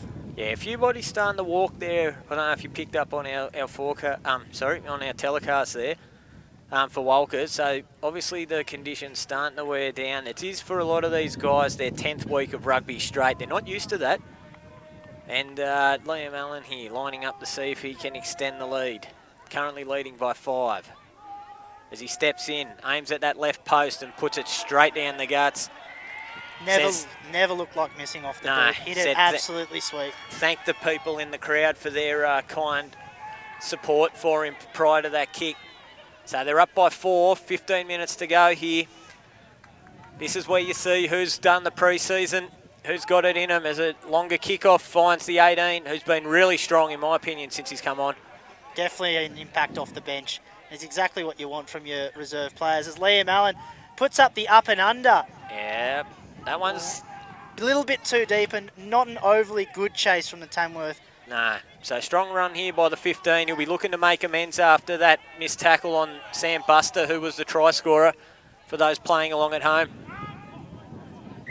And a little knock on at the scrum base by the reserve scrum half from Walcha. A shake of the head, and he should be disappointed. It was there to be taken, but just rushed a little bit too much, and giving Tamworth the ball back on their own 40-metre line where they've got the option to punch it into a corner or run the ball, which they've done very well in the last 10 minutes. So yeah, we're roughly about 15 in from touch, 40 out from your line. The defensive 8 for Walcha's looking on this short side. I don't know if I'd be going on such a short side if I was the number 8, particularly when my backs are playing as strong as they have in this last 5 or 10. No. As they put... Oh, they have gone the short side. He's picked the number 8. What's some footwork. Lovely. And drills it ahead into the corner. But tackled as he kicked it, so... Oh, it might be a little bit too big here. No. Oh, but he doesn't let it run dead. Puts it in goal, so we'll have a 22 dropout. Yeah, interesting to see. I don't know if the forecast showing the bigger boys from Walcha just starting to knock up a bit. No, I think they're trying to definitely muscle them in that scrum as we see the kick go up and hang up in the breeze. But a lovely take, reminiscent of an AFL style from the loose head prop from Tamworth. So, what have we got here? Oh, lovely aggressive defence from Walcha there. Definitely want to try and make some amends here for some defensive errors leading up to the try there. But, kick out from the scrum half. And just knocked back Sam Buster, who's been phenomenal and nothing short of it in this last 6 or 7 minutes. Everything he's touched has turned to gold. They go wide. Oh, this looks dangerous here. Hit the short. Through the hands, hit the winger. Jacob Williams, he's copped one high here. And assistant referee Peter Haynes has got his flag out, citing some foul play. But Tamworth take the penalty quickly and nearly muscle over for the try. They're short on the short side. I'll be interested to see if they pick and go. I can't see how number 13 is going to get anything else other than a 10-minute stint on the bin here, because Tamworth right on the attack there. High tackle, arguably professional foul, but I mean, assistant referee Peter Haynes still has the flag out. Yeah, he's trying to walk onto the field now to get the attention of the referee to cite the issue. The scrum has been called, but... Looks like I think he's seen it, Darcy, and he's just decided that the penalty's enough. So Tamworth have decided to take the scrum. It's a bold strategy. We'll see if it pays off for them. It is, but they've shown a lot of resilience in their defensive scrum. They've locking out well through that second row, or that front row really wrestles with the dominance of Walcha. But I'd watch Liam Allen here with his 2 centres set very flat. I think they might try something through the middle here as the ball goes down, and a penalty has been awarded to Tamworth, and they're looking to play quickly. Yeah. Nice scoots. I dare say Tamworth have watched last week's stream from Barbarians and noticed that when the ball was in play, that's when teams had their real opportunity against Walcha. As we see there, a knock on. So they're they're looking to speed things up here. You can't take a second quick tap quickly, so they'll just slow it down. They're going to pick out a forward runner. Oh, Liam Allen with a big show and go and showing some strength to nearly get to the line. Just short. And we've got a scrum held up over the line. But they'll be happy with that. Darcy, there's 10 minutes to go. They're in the right part of the field, and they're the ones with the 7-point lead. They're very much so, and in a great attacking position here to possibly extend that lead. They've also got the little advantage up their pocket that Walcha have given away 3 penalties in the space of about 30 seconds in their 22. So it might be a bit of danger zone for the men in red and white. Hopefully not trying to see another yellow card to put them down to 14 men. So here we go. As they look to crouch. This is where you pack all those scrums all year. These are arguably some of the bigger ones you'll play as they're on the attack. 5 metres out. Walcha with a strong shove, but Tamworth doing what they've done all day, which is just get that ball in and get it out. Oh, wow. That is absolutely amazing. Phenomenal pick up off the boots. Walcha doing a good job at getting people around the ball and slowing it down. They're picking and going here. And I think they've held him up over the line, but wait, they've held him up again. So the pick from Nick Wiseman, just not getting it done there, but once again, that's another minute off the clock, Dars. Yes, we just enter the final 10 minutes of this semi-final. It will be very interesting to see what the next couple of minutes hold. A replacement here for Tamworth. It looks like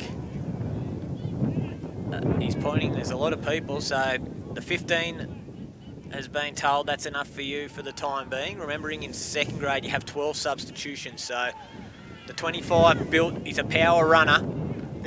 I don't think it's any secret what they're going to look to do. They've moved Sam Buster, who, as I mentioned earlier, probably the player of this second half. With this as Nick Wiseman picks the short side, but as Darcy mentioned, we've seen a penalty for the flanker breaking early off the scrum base. And he's gone for the penalty try here, which is a bold strategy. So, referee Jones says that they probably would have scored that if he hadn't infringed.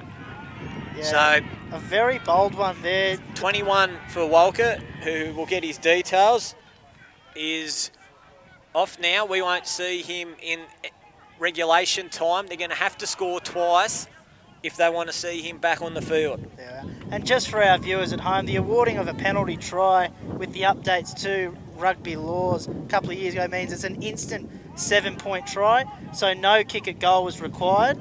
7 points straight to Tamworth. Very powerful, putting them up 31 points to 17 with about 7.5 minutes remaining in this second half. Here. As you see here, big run, strong carry by the 12. He's outrun his defence, kicked it probably too far straight, need to kick close to the corner. Is a great run here by the 20. Really going to have to pull something out of the hat here, Walcha. The game's been played this entire second half, more or less, in this area. As the 8 up and over 40 metres.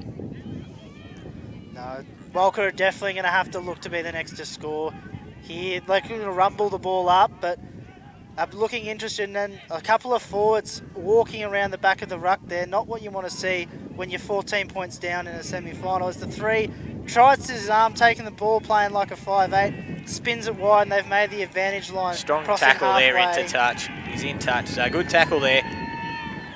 We're 7 minutes to go, 6.5 by the time this line out's taken. Tamworth will be happy to just walk it in, get the ball in and out. Up by 14. Has been a really clinical second half from Tamworth. They haven't played anything, made many mistakes. They've just done their simple things well. Even that there, with a ball that probably should have been not straight or lost, but they've done a good job. Nice little off the hip, bringing in and out. He's away. Williams, great run. A great long place as well. Fast ball here with a 3-on-2 on the blind side. And it goes to our replacement number 25, blasting through a few tackles before being finally brought down inside the 22. Arm out again. Penalty advantage, but there's literally about 15 on one. Liam Allen, the chip over the top to his... Oh, the loose head prop takes an absolute screamer and scores 15 metres in from touch. A beautiful try. Yes, I know we said earlier it was a bit AFL like that with one of his earlier takes, Aaron O'Keefe. Absolutely on a dime there from Liam Allen, just over the head of the winger in the breadbasket. I think I'd probably give him about a 7 for the dive, but the main thing that happens is, irrespective of the style points, it's 5 points on the scoreboard and a 19-point lead now with 5 to go. There we are with Liam Allen with the wind at his back, having the potential to add the extra 2 to extend it to 21 points. You'd be saying that Walcha have got a long task ahead of them if they want to try and drag themselves out to win this game from here. Yeah, I can't see. I think the season's probably got away from them now in this last 5 on the back of that try. No, a lot of heads starting to drop around there. The 13 desperately trying to rally the troops up there to get them up to the restart and hopefully spark something for this last 5 minutes. So we see Liam Allen, who's had a lovely year with his boot and kicking at goal, leading the second grade point scoring competition, walk in to add the extra 2. Steps in. Lovely off Strikes the boot, it. but I think just To the inside left. the left upright. So 19 points lead, 4 minutes to go, ladies and gentlemen, in this second grade preliminary final. Harbour Knights awaiting the winner. Tamworth hoping it's going to be them. I can't see how it won't be with 4 minutes to go. But I think they should be really happy, Tamworth, with how they've got themselves back into this, not only in terms of this game, they were down by 12, 5 minutes before half-time. So they've scored the last 26 unanswered. As we got a knock on here off the kickoff, just which will take more time off the clock. We see here Sam Martin having an early breather. It's been a strong performance by the big guy, just not his day today.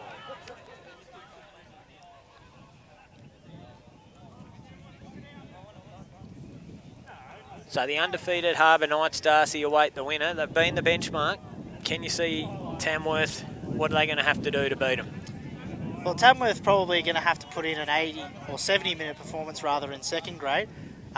Giving up a lead of 12-0 early in the first half, good teams will make you pay for that and won't allow you to come back into it. Really strong scrum there from Walcha. Once again, Steve McLean with a great run. He's been hard and industrious today. And as you can see there, scores a great try. No, it's a brilliant individual effort. Might be consolation points, but I think he can really hold his head high with how he's played today. Asked a lot of questions. There we are. They're jogging back very quickly. The trainer sprinting out with the tee, trying to line it up desperately because as it requires scoring 3 times in the last couple of minutes in the game to be able to tie the game up to send it to extra time or take it out. As we see the Walcha number 10 line up his kick, a very important kick here if they hope to have any shot of taking this game out. So yeah, Tamworth won't be in any hurries. They know that the referee can stop the clock for time wasting, but they'll be more than happy as that kick just falls short. They're jogging up. They do want another crack at Walcha. They're not happy with just walking up. So 2 minutes to go. They're down by 14. This is where, if you have any Hail Mary plays, you're really going to have to hit it off the kickoff, more or less. It'll be close to 1.5 minutes left by the time the kickoff is taken. There we are, Liam Allen glancing around at his troops, expecting to just drill the ball right into the corner. Oh no, he's done the cheeky 10 metres and regathers himself. Goes and gives it to his second rower. Tamworth might not be done yet scoring tries yet as they march on the offensive into the 22. Lining up now as they go through the hands. Oh. Marshman with another strong captain's knock has really led from the front today. Numbers set right. Liam Allen barking orders at his troops as they get round the corner, but isolated there. Nice Has a lovely little pop, and the 9 has been taken and knocked the ball on to Walcha. So we got about a minute to go.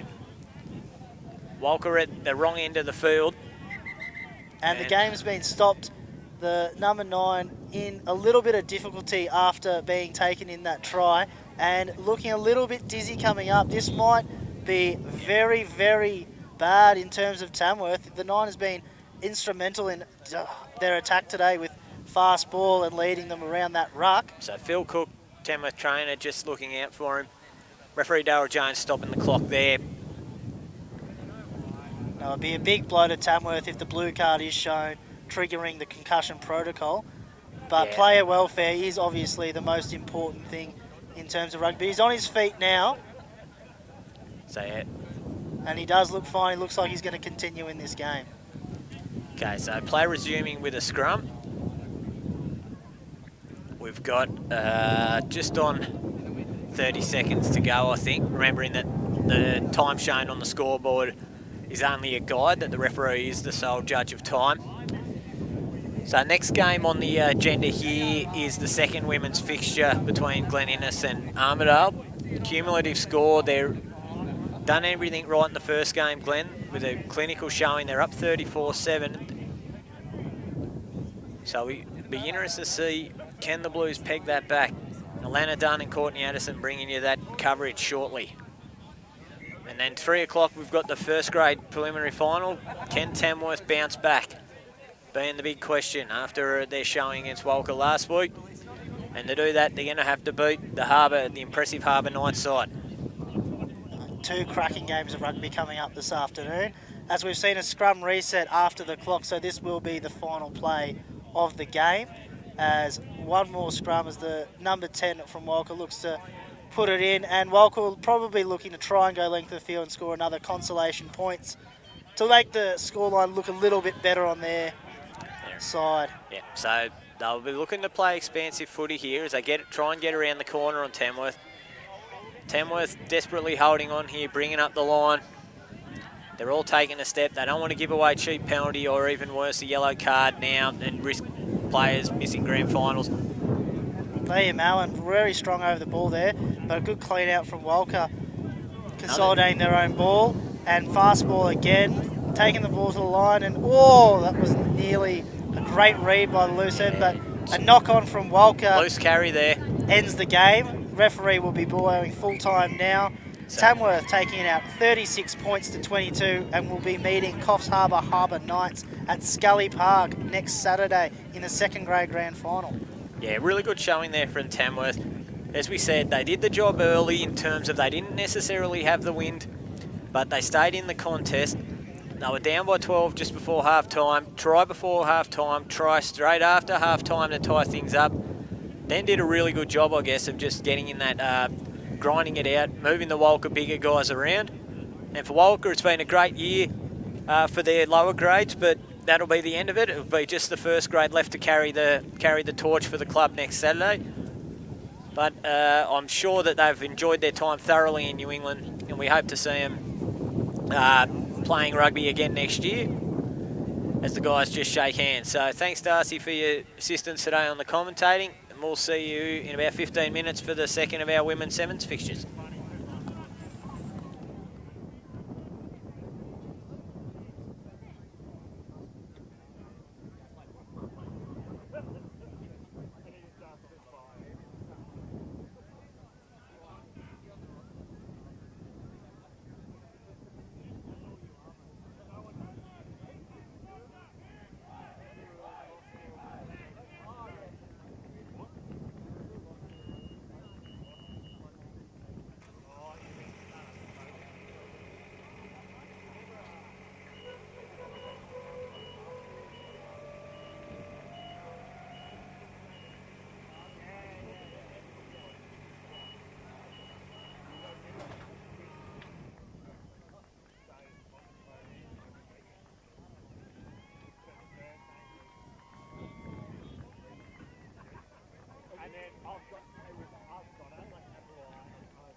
What was the other one?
I feel like you're gonna make me laugh. Well, you're in the camera.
welcome back everybody for the second Women's Sevens preliminary final again. Oh, sorry, Blues against the Glen Elkets. Got the scores at 34-7, Elks Way. What do you think the advice was from the Blues coaches? Look, I think it's definitely get in there and support their ruck, support each other, Yeah. and look to move the ball wide for speed, I think. Yeah, use those back speeds. Definitely make that space. They didn't get much ball time in that first game, so. No, they didn't. They did a lot of defending. They have made a couple of changes to their squad. I think you've got Deborah Moran coming in. I know Daya Trigwell is sitting out, and I think you'll find Mellon is also sitting this game out. Elks, have they made any changes? I don't believe so.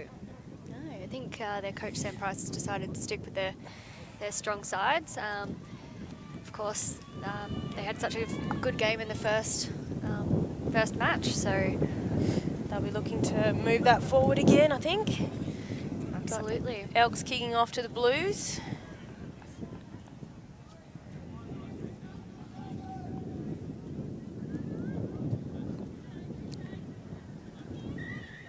And we're off.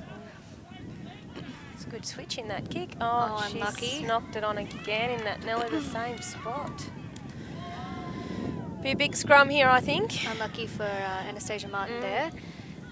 I think they'll be looking to spread it to this back line here for the Glen Elkets. Yeah, I think they'll use this opportunity early, I really do. May go the blind. May, yes. May. They're in good position there to go blind if they can do it. Absolutely. Big scrum. Yeah, no, she's going to send it through the hands. I think good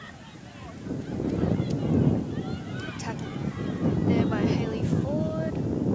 Good tackle by Brooke O'Halloran. Yeah, absolutely. She's done that well.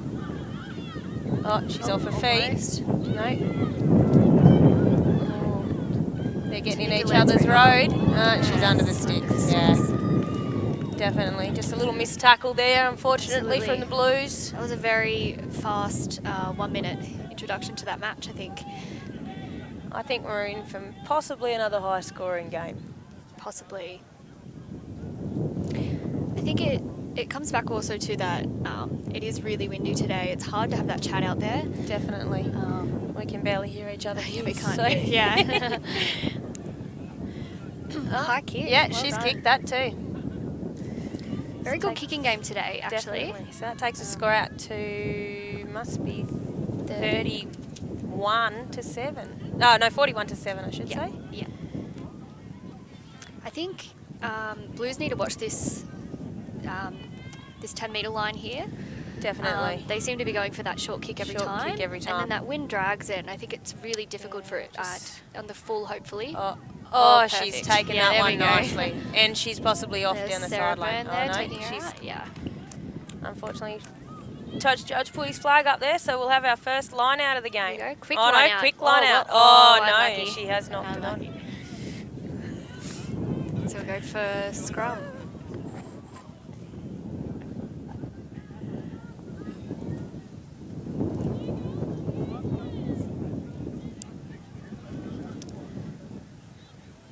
Blues aren't in bad field position here. It's they've got some pace out wide here with Hayley Ford and Anastasia Martin. Yeah, absolutely. And Amy Barraclough will deliver that long ball if she can. Yeah, definitely. Very good ball skills. Oh, here we go. That scrum's collapsed. Ball's in the hands of the Elks, but I think it will be a Blues feed again. Yep. Yeah.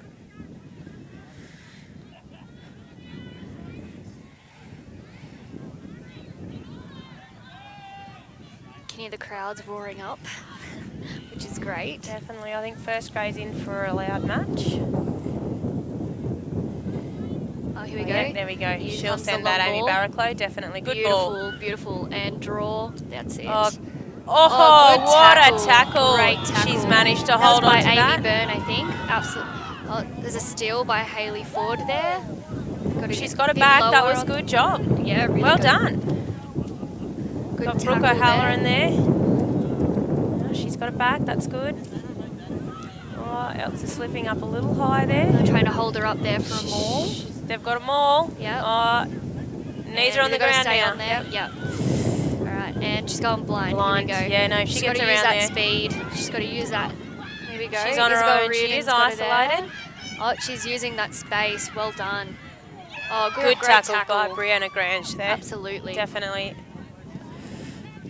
And here goes Anastasia. She's isolating herself though. a little bit high there, I think, unfortunately. There's the penalty. Possibly a card. Yeah, definitely. All right, they Card really need to coming use at this her. to their advantage, the Blues, girls. There's a bit of cheese there for Sarah Wolf, I believe. Blues need to use this to I their think advantage. They set absolutely. the hands out wide. They've got a good Hands. overlap out there. Oh, don't want to go too far wide. Oh, unlucky there. Oh, Great good hands. pickup by Great Kayla hands. Good tackle. Amy And Barraclough here she show and go. goes. Yep. Oh, great inside Deborah ball. Moran. Great inside Good ball. tackle. Oh, good Oh, pop. good support.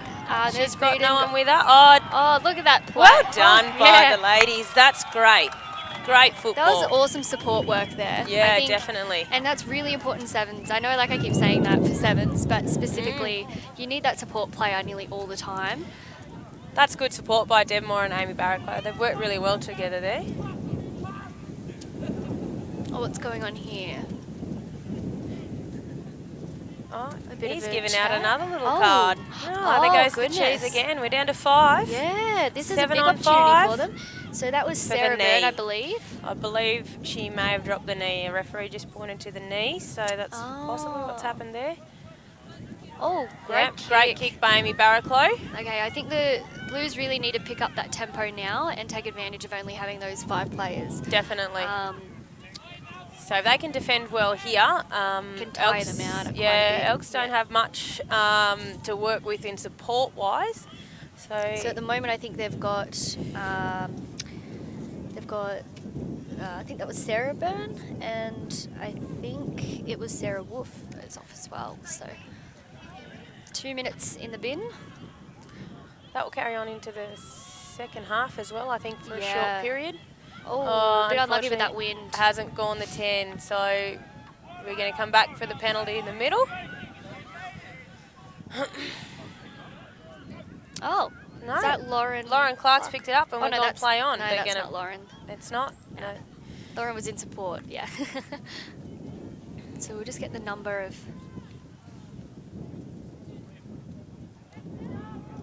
They're going to want to slow this down a little bit. Definitely. This might be their other yellow card player coming back onto the field. Sarah Wolf. Yeah, yep. So that puts them back to 6 on 7. Okay, so we're going for... And here we go. She's going to come wide. Oh, and we've got a kick in play Tactic here. there. The old chip and chase. All right, she's going to want to stick inside here, not get dragged out. Great tackle though. Oh, off her And feet. she is off her feet. Unfortunately, there's Listen. And yeah, that wind's really meddling with their game plans at the moment, I think, Lana. Definitely. Half time. Yeah. Can I just say also, like, how great it's been for the women's rugby here in New England and how far it's come over the past 5 years. Definitely. When we started in 2016, you know, we were scraping together numbers, and that was the first year that Elks joined us, and they were very, very strong then. They put some big score lines on, and unfortunately since then they've only come back this year, and you know, they're still showing us that they can play good footy. Yeah, absolutely.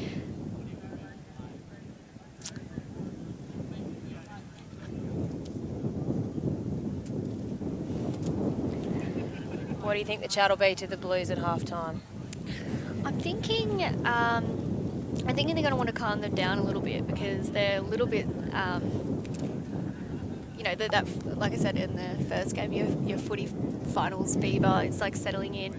And I think just in that last 2 minutes or so, they really picked up their game. I think their nerves have finally started to settle, but Yeah. And I think Hayley Ford might be going over just to chat with the referee, with the referees. captain of the Blues this year, Yeah. or for these last few games anyway. I believe Yeah. Abby Brooker, the captain, is out injured. Yeah. She's a quality player that's been missed for sure. Yeah, very strong player. But I think you can see Jay chatting to them, and I think what they might want to be doing is, look, I know we mentioned this earlier, but the short shot short, sharp passes. That wind's really affecting them. I think they'll be wanting it to get to their backs. They are a very they do tend to play a lot of a forwards game. Forwards game, definitely. And I think...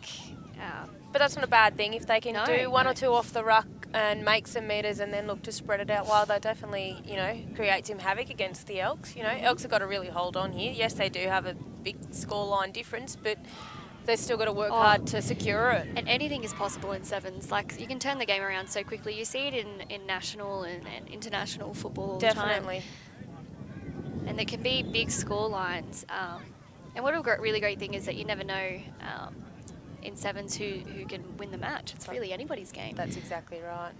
You come out and be down in half time and go through to win by a point or two. Yeah. I think they'll be wanting to secure those rucks a little bit more. It's really easy for those quick girls just to pilfer that ball. So I think they'll be wanting to secure that, slow down to their pace, play at their game, fast ball, quick ball. When they do have those opportunities and not just trying to do that quick ball all the time. So we've gone for the long kick. Garrett Barraclow's kicked off again for us. So this is Sarah Wolf, I believe, that's just come back on from her yellow card. Great run. Oh, great run. Good run. Excellent. Good tackle there by the Blues. Yeah. They'll be wanting to spread They'll that. send that now, Elks. Oh, Yeah. good hands. Great hands. Good. Oh, Good ball. Lauren here's Clark's Lauren got Clark space. She'll put a against her fend old on. team. She's got that speed, doesn't she? There's Anastasia Mutt. Anastasia, Great she tackle. needs the support. Great tackle. She Is that has knock on? lost that, unfortunately. She won't be happy with that mistake. No, not at all. She'll help pack the scrum, though. Yep, ready to go. She'll work hard to fix that mistake. Excellent cover tackle there.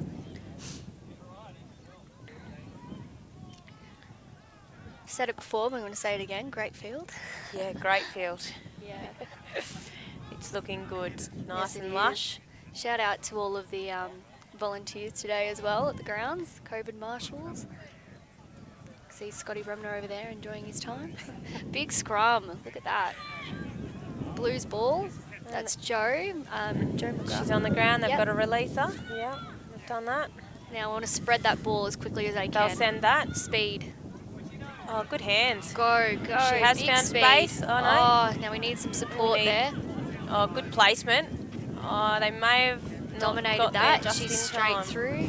There's Sarah Wolf off the ball. Yeah, Good drawing her out to the edges there because those kicks will count. definitely. That was a great turnover by the Elks. They worked that well. She had good long placement, but unfortunately there was not the support there to get over the ball and secure it in time. Yeah. It's like the Blues have made a few changes. We've got Brooke Halloran coming on. I think Anastasia Martin has just gone off. Possibly earned a good rest over there. I think we've got Sarah Byrne back on, number 5. I think Elks Another must be back at powerhouse. full strength now. I believe so.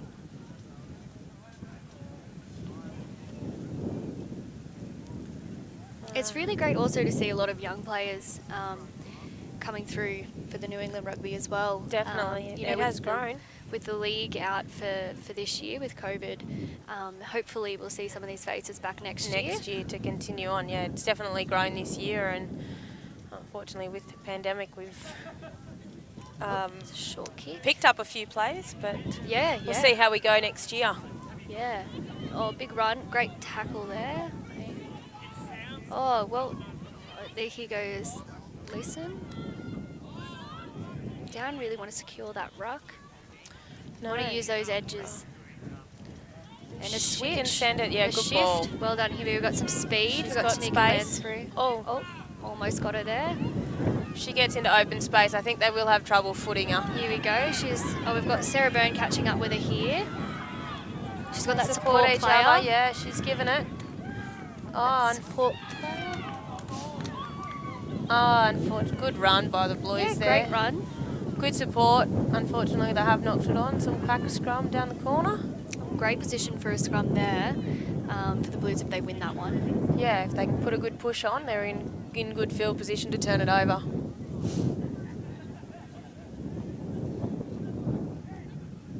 What's the secret to winning scrums, Alana? Oh, definitely get low. Yeah. Get low, Low is better. and Yeah, definitely get a good strike on the ball if you're hooking. Yeah. Is your priority. Oh, that's a low scrum. That's great there. Oh, good engage too. Yeah. Oh, great scrum. Oh, by unfortunately, loose ball. She's Went picked back. it up. Here goes Isabella. Isabella Arena. They might take her out over there. Oh, loose ball. They want to Good spread offload. that. They've got numbers out wide here. Good hands. Oh, Oh. good dummy. Here we go. Brooke O'Halloran's wrapped her up there. There's Emily Oh, she's Hodge, trying I to believe. steal. Yep. Oh, not She's releasing. got to release that. Yeah, good Great stuff penalty. there by, is that Joe McGrath? Joe, I yep. believe? Yeah. Tap and go. Great player. I've played Oh. against her a couple of times as Definitely. She's halfback. solid. Yeah, no, Yeah. she's good. Here you go. Really want to use those outsides. Oh. Need to get there and support for her. Someone needs to get over her. Stay strong. Yep. Now spread that to the outsides, I think. Or maybe an old chip and chase. They've got some speed there on the outside. Definitely. Yeah, and she's just popped that out.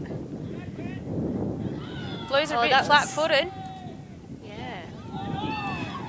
Oh, I think she may have dropped that. She has. Yeah, a bit of a knock on there. So we'll have a scrum here.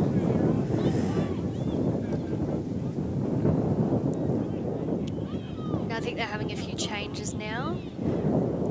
I think that's Amy Byrne coming on now. Looks like it, yep. And for the girls, I think they've got Hayley Ford coming back on. And Making changes Yeah, are definitely a station little one. bit slow to get this scrum down though.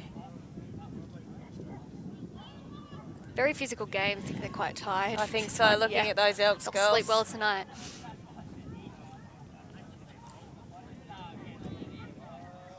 We have big bush. Oh, is that a bit of a... They said it's gone backwards. Oh, okay.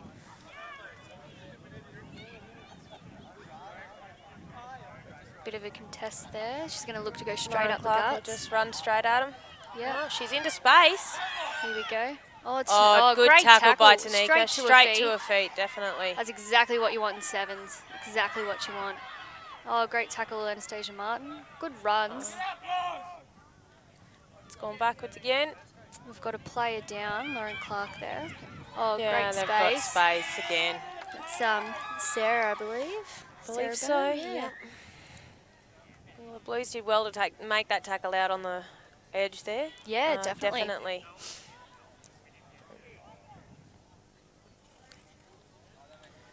A lot of experience on the field, I think, for Glen Innes Elkets as well. Yeah, definitely. A lot of football experience, that's Yeah. for sure. Girls have played a lot of league tag. Great kick. And that's it. That's So full time. grand final next week, Scully Park, Tamworth. Yeah. Looks like it'll be. Elkets versus Walcha Pirates. Yeah. So end score today is 53-14. Great game. That doesn't quite reflect the No, two matches. definitely. There's a lot of good contests there. So that was a really great match.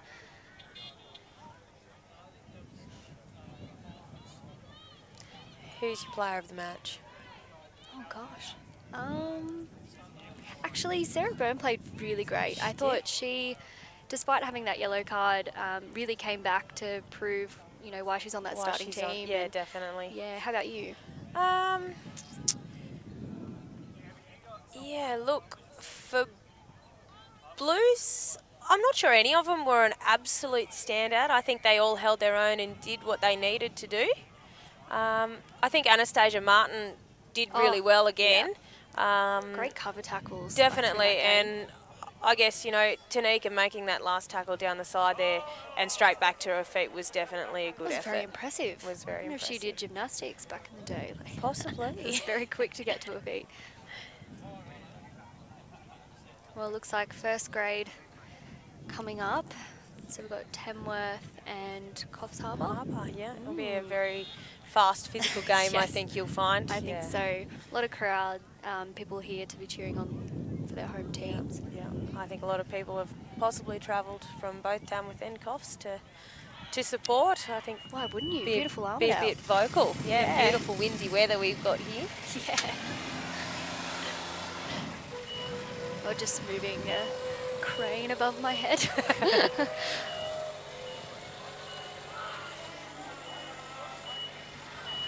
Well, what a great season for Armidale Blues. Definitely.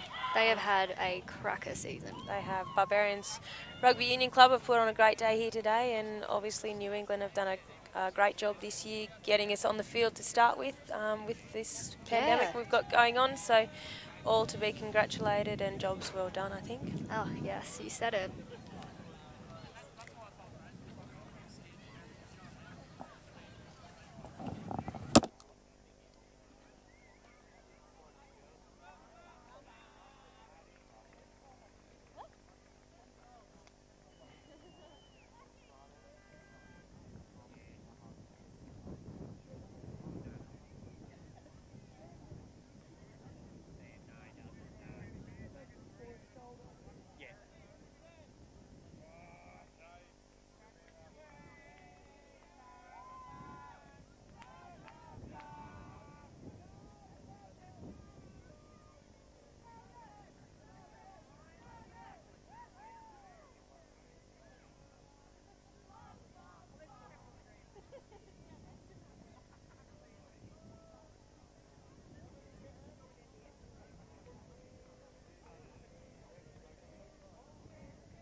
Down there, you love it. Do you want to do it with me?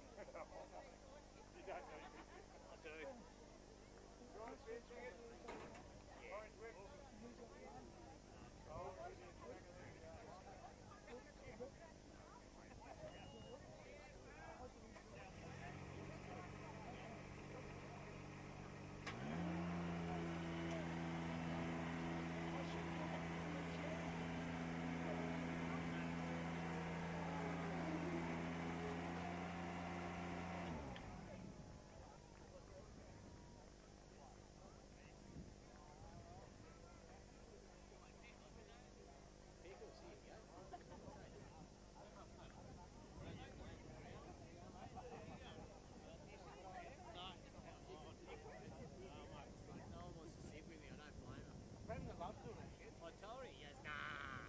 I've got an old video of him doing an umbrella. He's decent.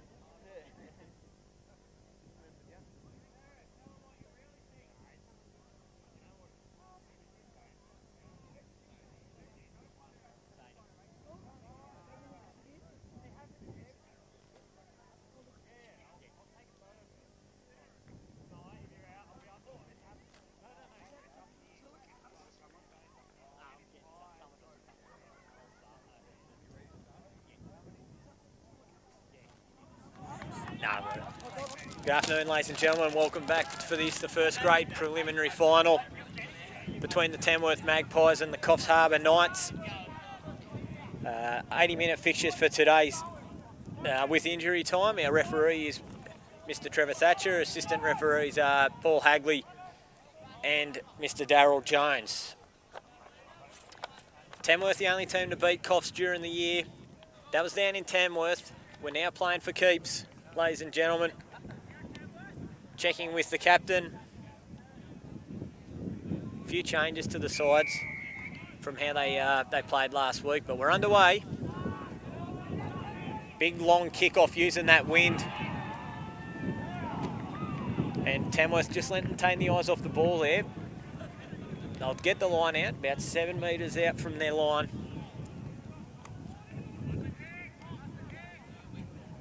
Looking for some early pressure. So the big inclusion for Tamworth today at number 3 is Nemo Navatu, missed last week's major semi, and Tom Lee, son of Cronulla Sharks hard man Denny Lee, coming in as they goes through the backs, looking to run it out of their goal line. Blake Clout now with a strong carry. Harry Snook tidying up here. They're around 15 metres out from touch. As they look to use the forward pods now through Mitch Watts. Coffs competing at the ball through the usual suspect, captain AJ Gilbert. There's a big Harry Mills now with a strong carry. Snook in the pocket, they'll look to clear now. He does that. They're running into the wind that's been a factor all day. Not as strong though as the 15 for Coffs Harbour, Bellamy. Sorry, McVicker with a run. Strong tackle there by Tamworth, competing hard at the breakdown. As they look to get the ball out to the 10, Michael Hart shifts the ball to the second row. Second row is big and strong and a big factor in their win over St Albert's last week. Tamworth bringing some good line speed and pressure here. Really strong run by the 4 to get over the advantage line. Coffs going to work now with their second row. Strong carry. As the ball goes to Gilbert on the second man play out the back to the fullback. Strong carry, they've got him beat. Passes missed the mark there, so it's gone in the touch as well as the knock on. Referee Thatcher awarding the scrum, although they may have the option here to take the line out if they so choose.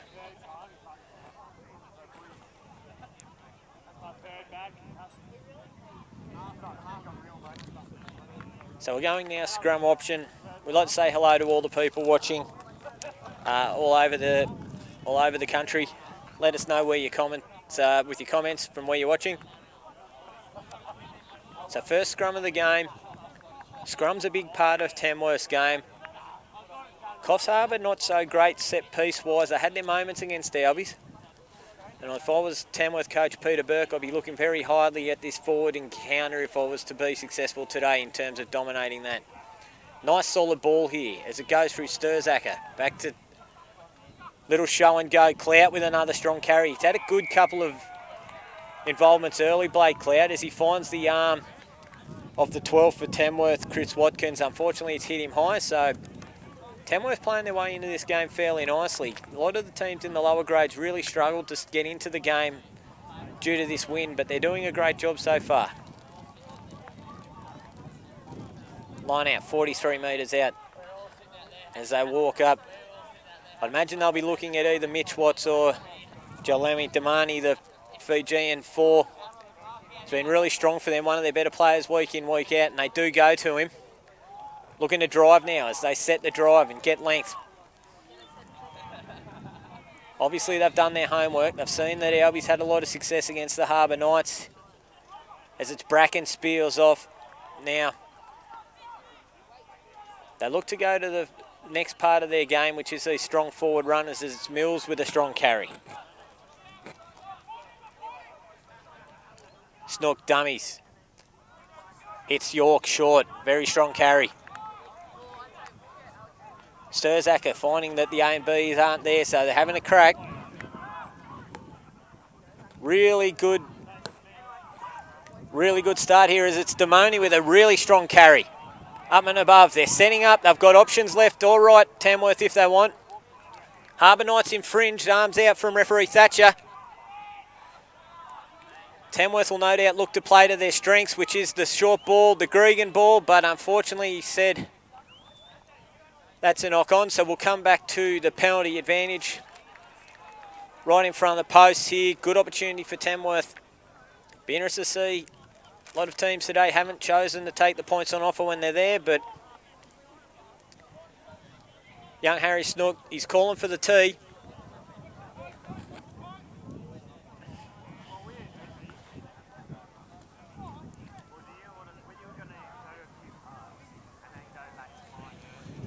So yeah, some interesting stats coming through just looking at this game and reflecting on last week's game.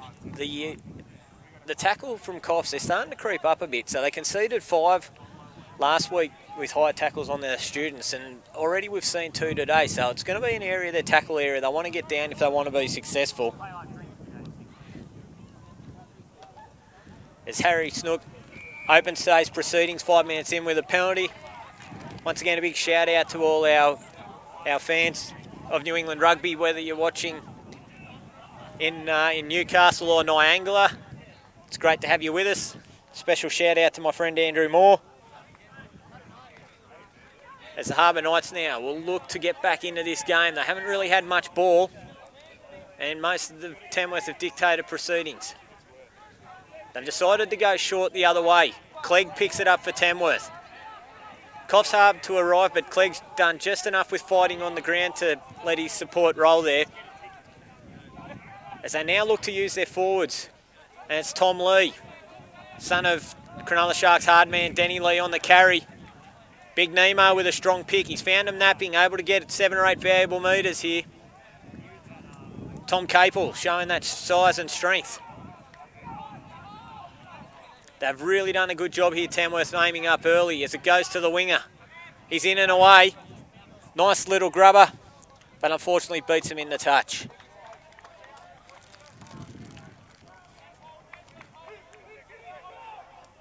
So just on 7 in, good opportunity here for Coughs just to reset. They haven't had much ball. It's a fair bet they're going to go to AJ at the line out. That's where most of their line outs have gone through the year. But they've decided to go to 2. Good win there with speed on the ground. So they go to the 10, who's happy to just play it down their end.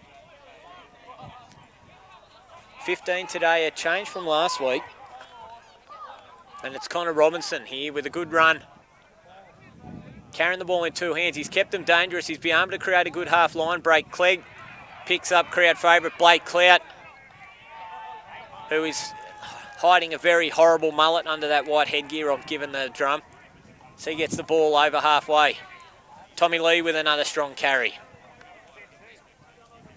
It's Tamworth now. Look to get that roll on through Nemo, but he's lost the ball.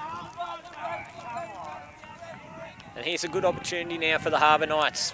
So we welcome all our guests, of course, that are watching down the coast as well as up here in the Tablelands.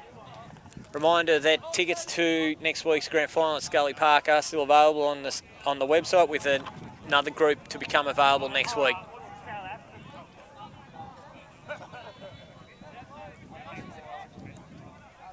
Referee Thatcher taking his time to explain to the scrums as he calls them down.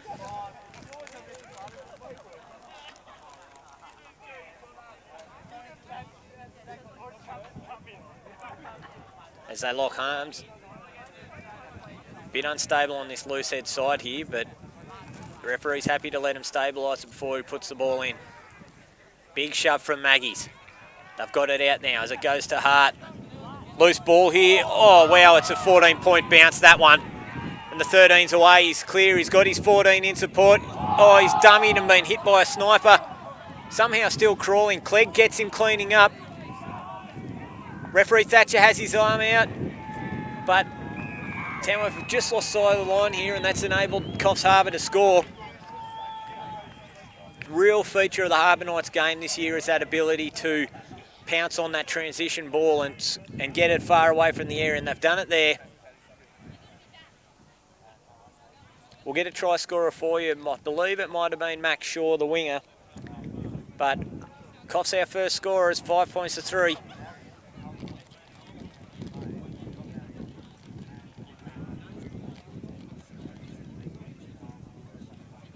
There's referee Thatcher here, just clarifying the mark for the Michael Hart, the goal kicker. So look, unfortunate bounce for Tamworth there. I think looking around the crowd and getting a few nods that they probably had the better of the proceedings. Just a really unfortunate bounce there. The 11 for Tamworth was really unlucky there that ball didn't hit him. It really was a 14-point bounce as the 13 was able to streak away. But it's an 80-minute game. They're in the fight. Definitely playing with a lot more composure and discipline than last Saturday.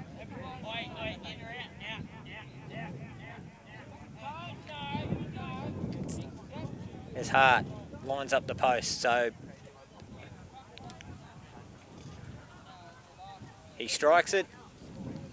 The officials don't like it, and he's put it over the fence for the kids to go and play with the dog that's over there. So We found out what referee Thatcher was pointing to a little bit earlier. It looks to be just a divot, which we'll repair. We don't want any ankles done. Assistant referee, number 4, Peter Haynes, doing some great work there on the shovel. And it's 5 points to 3. The Harbour Knights lead the Tamworth Magpies in this New England Rugby preliminary final. New England Rugby wouldn't be able to put on days like today without the great contribution of our clubs, in particular Barbarians, in hosting today's facilities. I think, as you can see on the screen, it's a great looking track as Gilbert ties up that ball for Coffs. And they're looking to play once again with that width. Andrew Martin was very strong last week in the win over Albies. Tom Capel, though, showing he's just that little bit stronger in getting the ball. 4 from Coffs, losing his feet there. Be interested to see what Thatcher's done as Clegg's on the attack. He's got runners to the left and right. He's going to get carried in the touch. No, great strength from the former North Tamworth Bear. There's Jeremy York, showing the only thing he knows how to do, which is run hard. They're now building to their pods. There's 11 coming in off the wing to do some ball. He's found a nice little ball there. Really good work from some of these Tamworth guys in terms of staying on their feet, as Harry Mills showing the form that's seen him nail 7 tries in this year's competition. Nemo with a strong carry, running at Potts, the prop. Numbers set right if Tamworth want him. As it's Snook, plays the second man play to York. Runs into Big Pete Ugaleti. Phases building now for Tamworth, looking to make the most of it. Capel with the pick.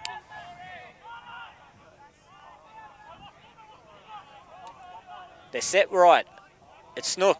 He's dummy, he goes. He's in. Great try there by the Magpies' young gun, Harry Snook.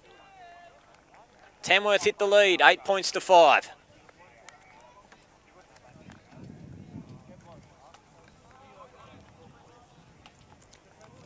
So as Tamworth make their way back there, really able to once again use that strength that has seen them play as well as they have this year, which is that ability to build the phases and get those big guys rumbling over that advantage line. They've done a great job in doing that. As you saw there, good 7 or 8 phases there before Snook was able to sneak out wide.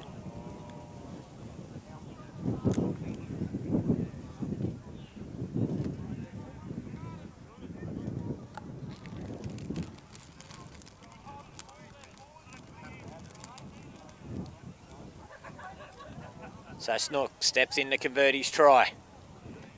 Flags are up. Tamworth 10.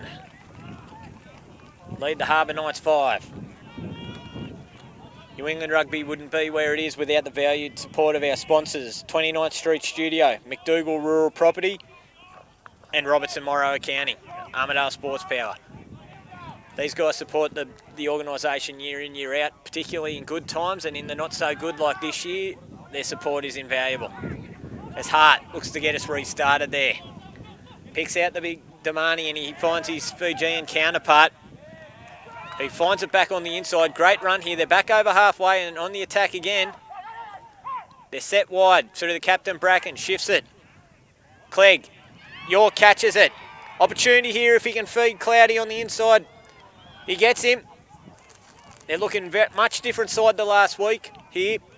As it's, young Watts takes a rib tickler from Martin. He gets the crowd cheering. Sturzacker with a pick on the blind side. Clout just has to clean up. They're set now. Looking to use that forward pod. There's Big Nemo running strong and hard. Coff's happy to just chop and fold. Another big hit there. Collision, this time using the 4. Tommy Lee running straight and hard. Coff's over the ball there. But they're able to get it back. They're set again. Snook dummies. Harbour Knights force the error there, so they're holding on the Harbour Knights. Tamworth throwing everything at them early. Some really good passages of play there. Some great movement from Clegg and Snook in the halves, playing out to the wings. And I don't think you can discount the involvement of Jalomi Damoni, the number 4 for the Tamworth Magpies. He's been in everything. A really good competitor playing the game the way it's meant to be played.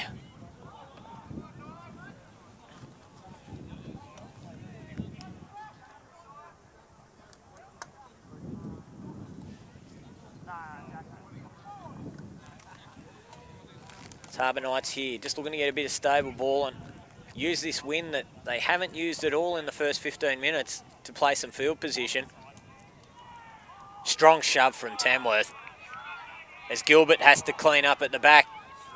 Great clean up from Bracken and Tommy Capel there also giving them grief. They've come in hard. They've generated the turnover, but he's knocked it on. So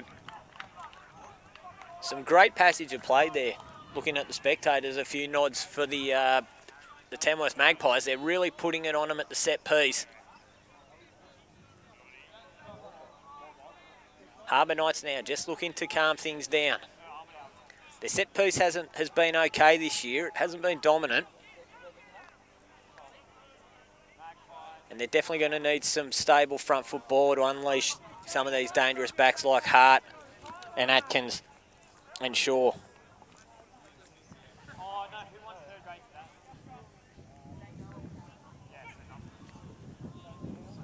Referee asking halfback to put it in.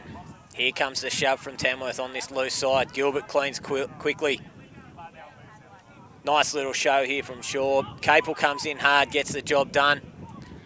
They look to exit off the back of some good front foot ball. Robinson just lets that one bounce probably once more than it needed to, and it's cost them about 30 metres in field position.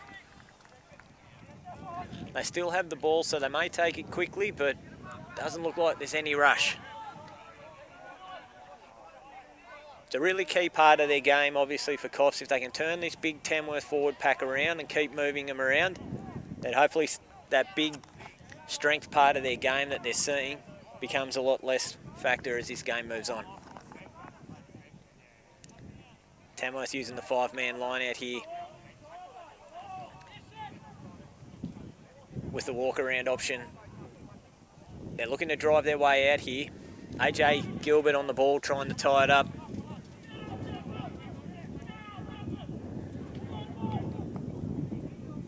Not necessarily moving at great pace, but they still have the ball here and they're just rolling their way up. Just taking some of those more dangerous Coffs players out. I know the 6 would arguably be the player of the competition in my opinion, and he hasn't been seen at all yet today, as we just see him there get a shot on Jeremy York. But York showing that phenomenal strength and speed. Ankle tap got him. They've still got numbers to the right. He's hitting, he's spinning like a pinball. And the 14 for Coffs has done enough there to turn over the ball. But it was a dog's breakfast, that breakdown. And referee Thatcher has deemed that the Harbour Knights are the infringing team, as the player has put his hands on the ground and hasn't kept his feet. So 18 minutes gone, 10 points to 5. Harbour Knights here trying to hold on as Tamworth through Harry Snook look to kick to touch.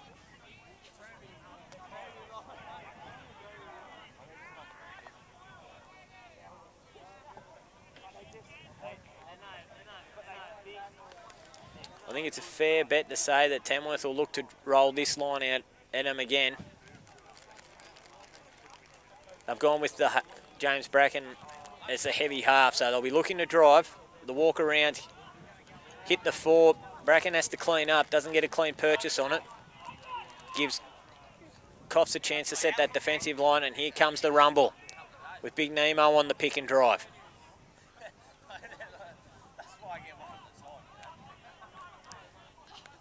Really good start by Tamworth here as Snook goes on the inside to Mills, goes very close. Gilbert's all over it, but he's lost his feet. 5 metres out in front of the post. Out of the corner of my eye, I can see the T-man's running. What's your thoughts on those chips, mate? So we're just seeing here Captain Bracken, they've opted for the scrum. So they're 5 points up.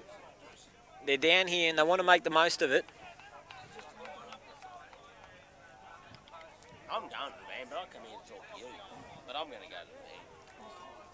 So here we go. Scrum opportunity for Tamworth, setting All their players, most of their backs to the left, Cloud on the right. Once again hiding that horrible haircut with the white headgear.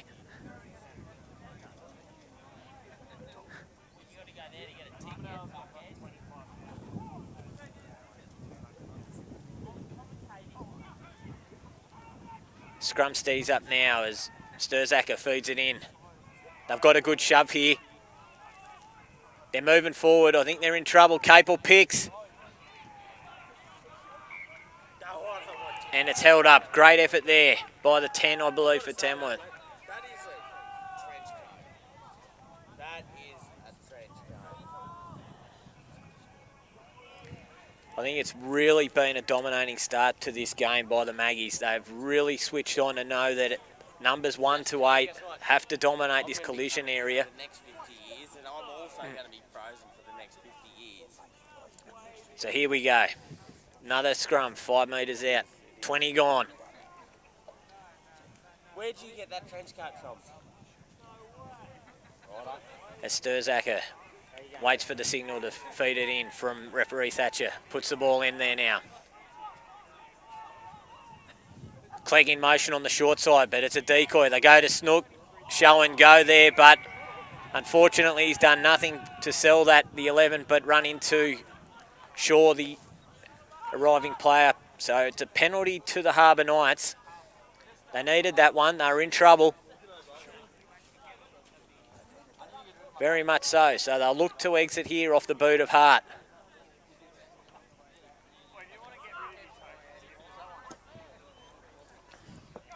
I hope that the footage is really showing all you spectators just how good a job the Barbarians have done in running today. This ground looks an absolute treat. And the crowd have done a good job in our limited capacity with COVID as the Harbour Knights throw to Gilbert. Really good strength in the air. And here goes Ukulele. He's been hard to stop all year, and another great strong carry there. First time I've mentioned his name in the ball carrying, 22 minutes in. Really stretching them on the edge there. Great tackle by York. Turnover to the Maggies there. Will they look to shift? Snook comes in the half. Tommy Lee passes on to Tom Capel there, and a long carry. Sturzacker with a good run.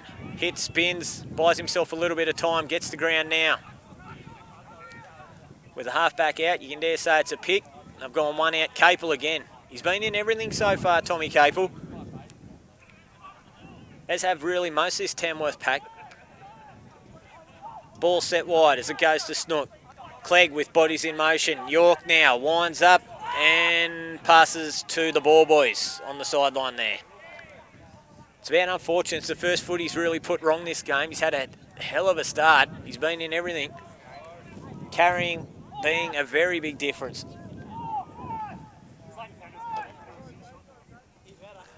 As Coffs will walk in. Gilbert the target.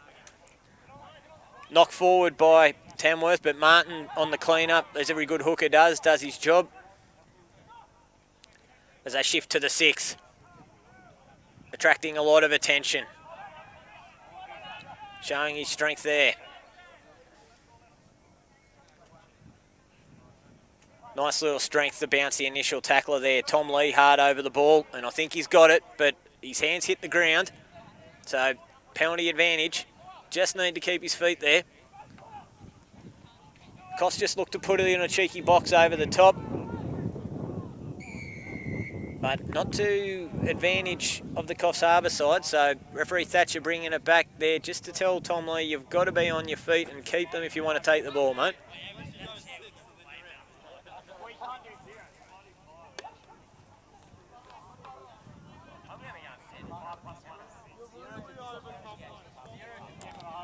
As Hart looks to buy some good territory there. And he's, oh wow, that's a phenomenal kick.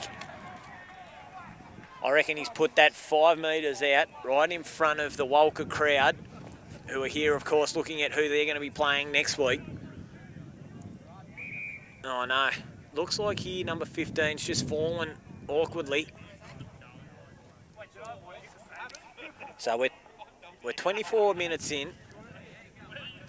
Similar to to most first grade games, there are stoppages for injuries in this one, so they're just going to check on his welfare, but it looks like he's right to keep going. He's limping in back play. He doesn't look particularly healthy as Harbour Knights hit Gilbert and look to set up a driving ball of their own. They haven't had any chances to really ask any questions of the Tamworth defence after that early try. They've spun it around nicely. Ball still at the back, but Capel swum through nicely. He's got 2 arms on it. And it's sunk now, so that ball will only be going one place, and that's a scrum to Tamworth.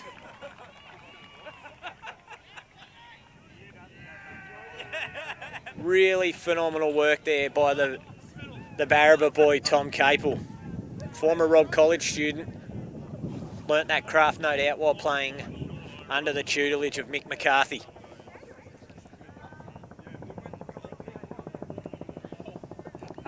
Helicopters flying in overhead. It's a picturesque New England spring day here.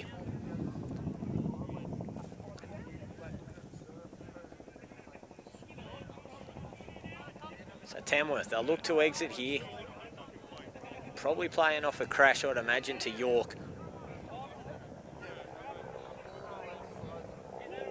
As the ball's about to come in from Sturzacker, feeds it. Tamworth, once again, phenomenal job up front. Snook finds that man, York, with another strong carry. Shaw and Atkins, the tacklers.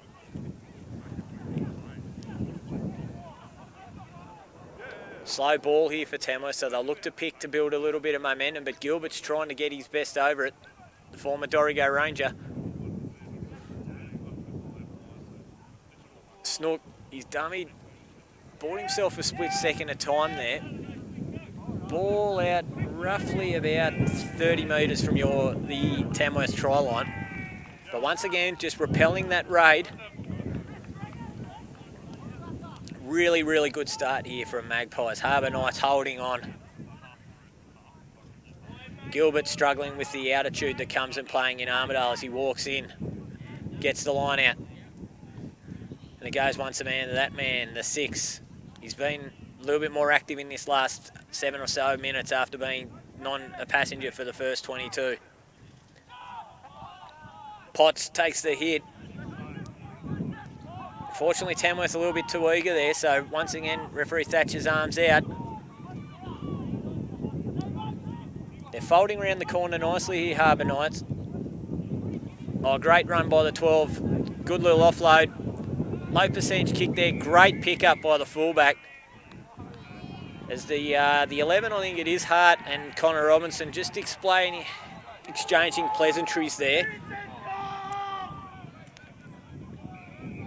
No real reason to, guys. It's a very big game. We'd hate to see players' discipline cost their team. But we're going to come back to the penalty advantage here to Coffs as referee Thatcher just calming proceedings down today. So I'll be interested to see what they do here. They're down by 5, sorry. They do have the wind at their back, so I wouldn't say this is outside the kicker's range, but he's obviously thinking they want 5 or 7, so in that corner again. And they're about 17 out. Taking their time just walking in. 6 is going at half, so you can pick a drive. It's coming. They're spacing out nicely here, the 3 and 3. I dare say what they'll try and do is win the race to AJ in the middle. And they bring him around, and great work once again from the 4. Picks up the big front rower with a strong carry. But he's lost it. So look, set piece just not firing for the Harbour Knights at line out time. But Tamworth presenting an opportunity with a loose carry there. It's about the only thing he's done wrong so far, the 16, been in everything.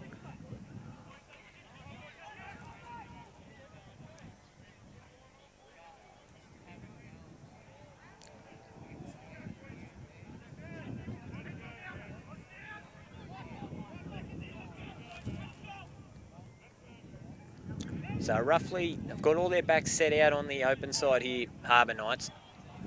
Gilbert with about 15 metres if he wants it down the short side. Tamworth marking up with the winger on that side, so they're very much aware of it. Their scrum has done a phenomenal job there, but AJ with gorilla-like arms reaches in and gets the ball out from just behind the second row. As they look to play out the back, strong hit from Bracken, good line speed.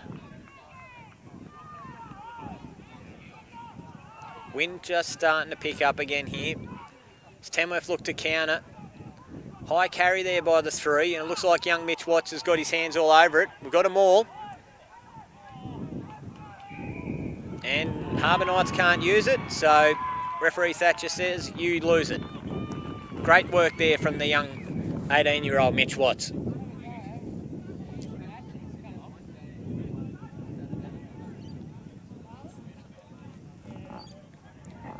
Really, really good spectacle here so far today. Both teams really looking at how they can use their strengths to try and get over the opposition. Tamworth's forward pack have really dominated the better of the proceedings, it's fair to say. But the Harbour Knights are still in it, and as we saw with their first try and the tries they scored last week against Albies, they can turn it on when they need to.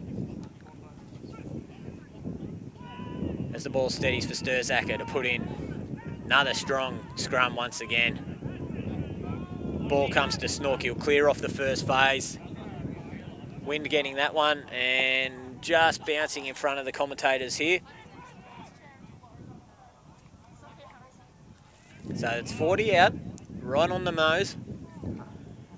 9 minutes to go in this preliminary final first half with Tamworth playing the better of the footy. Harbour Knights have had the territory probably the last 5 or so minutes. So I'll be interested to see if they can make this count. As they win the race to the front. Great little halfback there, unloads once again. They've had numbers on Big Pete all day every time he carries. They've obviously watched it, but unfortunately there for Tamworth, the 7, James Bracken, hasn't released the tackle player prior to playing for the ball, so a few Harbour Knights just a bit slow to rise there. Number 7 in your programs just looks like he's not 100%. Harbour Knights all wearing one sock from the 2 clubs that make them up, so that's the red and black as the Coffs Harbour Snappers and the light blue as the SCU Marlins. So Angus Hickey, the man who's just under a little bit of an injury cloud here, so he's making his way to the sideline. We'll just see if referee Thatcher stops it for the change. He hasn't, so play resumes. Bracken's knocked the ball back there, so they're a man down at the moment, Harbour Knights. We're interested to see if Tamworth can make the most. Lee in the clear. As the Coffs Harbour trainer goes down in back play. Big Nemo looking to make the most of it. He's picked out a bloke who isn't 5'10", so they'll slow it down now. Referee Thatcher deeming that it wasn't foul play, so it is only a penalty and not a yellow card.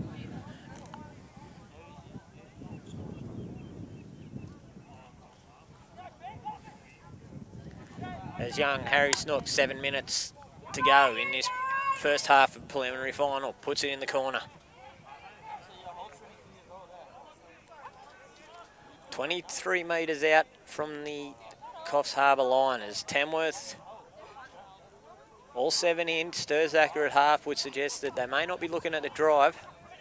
A couple of changes here for the Harbour Knights with,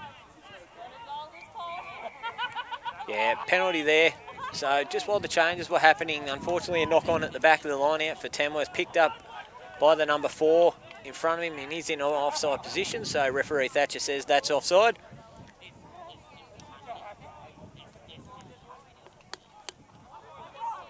Oh. So he's just got him for an incorrect tap here.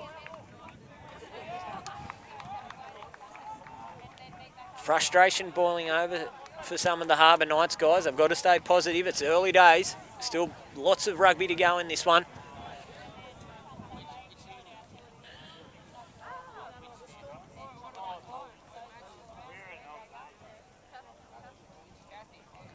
Really good opportunity here for Tamworth. So the changes come on. It's young Hoy on for Potts on this Tight head side for the Harbour Knights. It'll be interesting to see, will that stable the scrum up?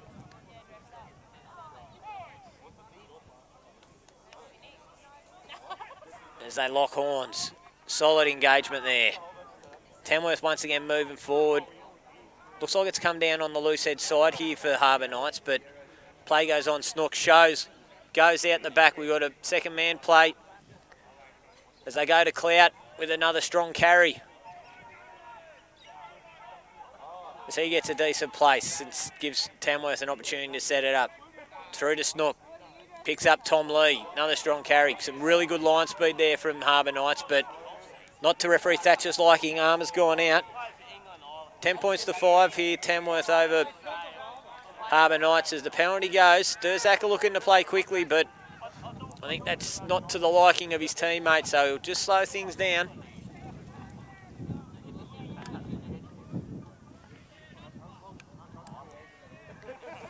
And they'll probably look to kick to that corner and use that dominant forward pack of theirs that have been playing so well today.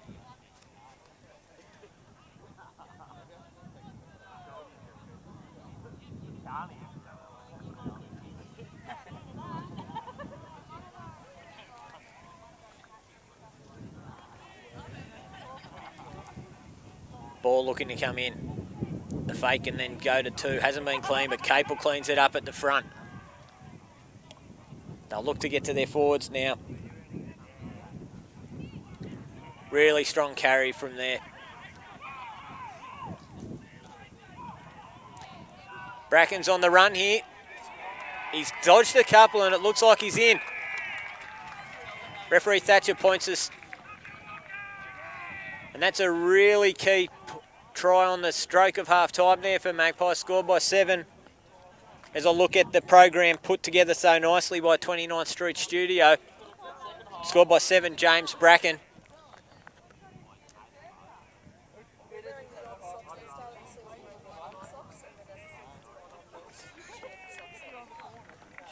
So 15 points to 5. Really good performance so far from the Magpies. Coach Peter Burke couldn't have been happier with how they are playing, considering what they saw last week. They're composed, they're playing with strength, they're playing with direction. That just was lacking.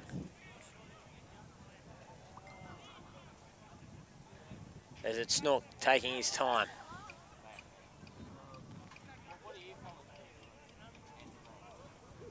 He steps in, he strikes it. The touch judge like it. That's 17 points to 5. Harbour Knights with all the work to do here.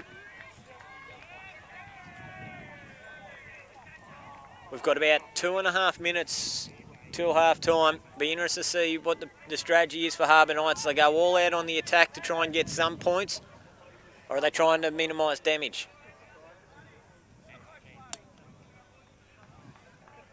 As Hart looks to restart proceedings with a one high kick there.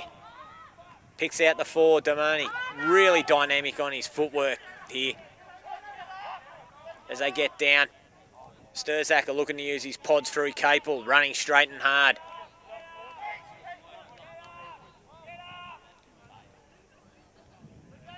Playing with some good width here as it's York getting around the corner. He's not going to kick.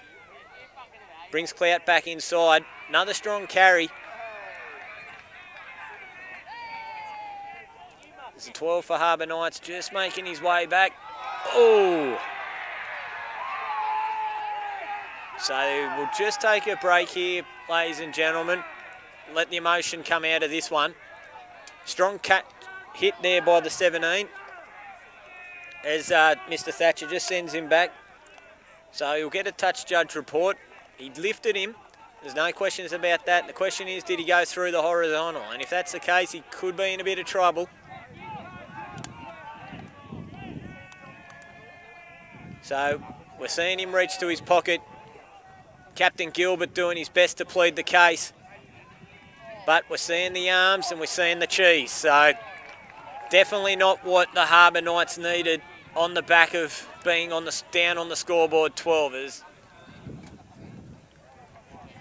Captain Gilbert trying to reason with referee Thatcher, who's not having a bar of it. We're going to continue to play rugby, he said. Just a reminder for all your yellow, red cards and refereeing attire, please feel free to visit Sports Power, proud sponsors of New England Rugby.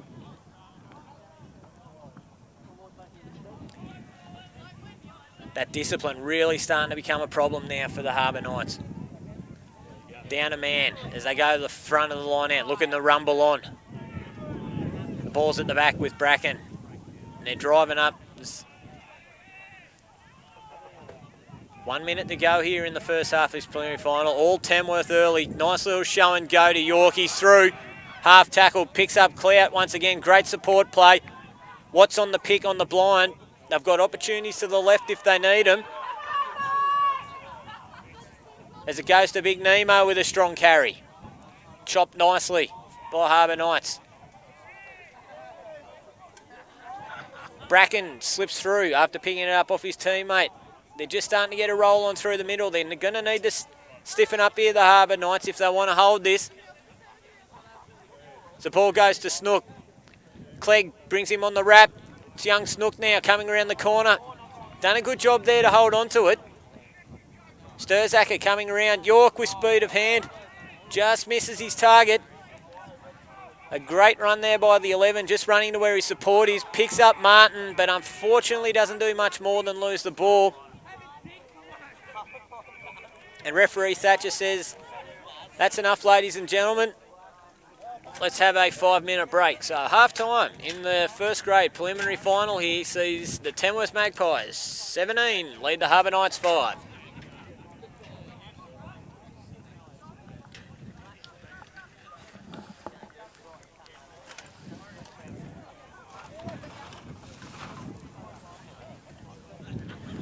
Wind just starting to pick up here, getting a little bit cooler as Peter Burke and AJ Gilbert rally their troops. It's going to need to be a pretty impressive half-time speech from the Harbour Knights. Just being beaten around the park with a little bit of enthusiasm.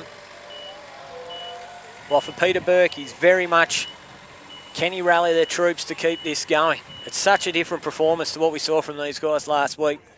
But we know we've got them in them. They are the only side in the zone to beat this Harbour Knights side in this competition. Of course, Harbour Knights drawing with the minor premiers and first team through the grand final, Walcha Rams, who await the winner of this game. But at the moment, it is all Harbour Knights to do as Tamworth just methodically using their size to really dominate that collision zone.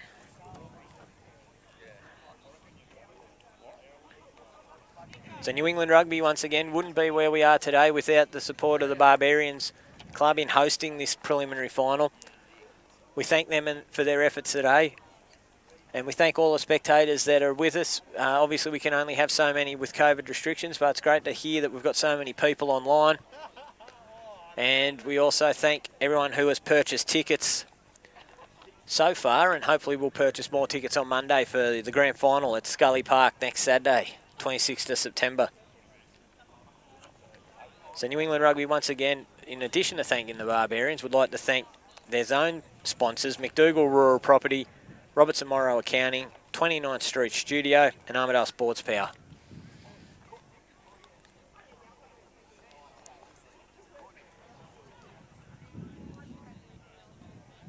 As you can see here on the screen, Peter Burke really rallying the troops. Inspiring, boys. We need 40 more minutes of that, please. It's been all there. You see in the background Michael Bird just doing a little bit of work with his young 10, Harry Snook. Hasn't put a foot wrong. Playing phenomenal, the young New South Wales Youth Sevens player. Really using the experience that comes from Richard Clegg and Jeremy York in those centres. But the wings have been strong too for the Magpies. As we see here, the Harbour Knights lock up arms, looking to find something that's just been missing so far in this game. If they're going to win, they're going to need to start to get that ball into those expansive backs of theirs. They haven't had any opportunities to really get into this game so far. They will be down a man for roughly 8 minutes, so that's still something they're going to have to negotiate. Of course, with the player off being a front rower, they'll be trying to keep the ball away from scrum time so that they don't have to replace a back rower, because they do need that mobility around the park if they're going to look to get back into this game.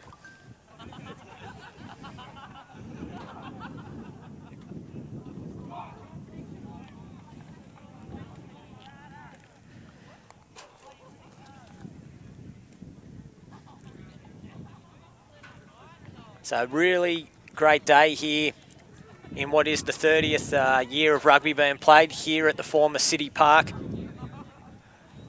Of course, being the home ground for Armidale City and City United before the formation of Armidale Blues. Barbarians have had the ground since 2012 and really done a first-notch job in turning it into such a great playing surface.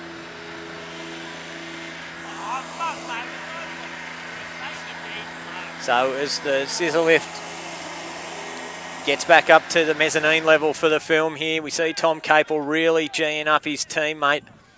It's great to have that experience. Tom's been here before. He played in the 2006 Grand Final with Rob College.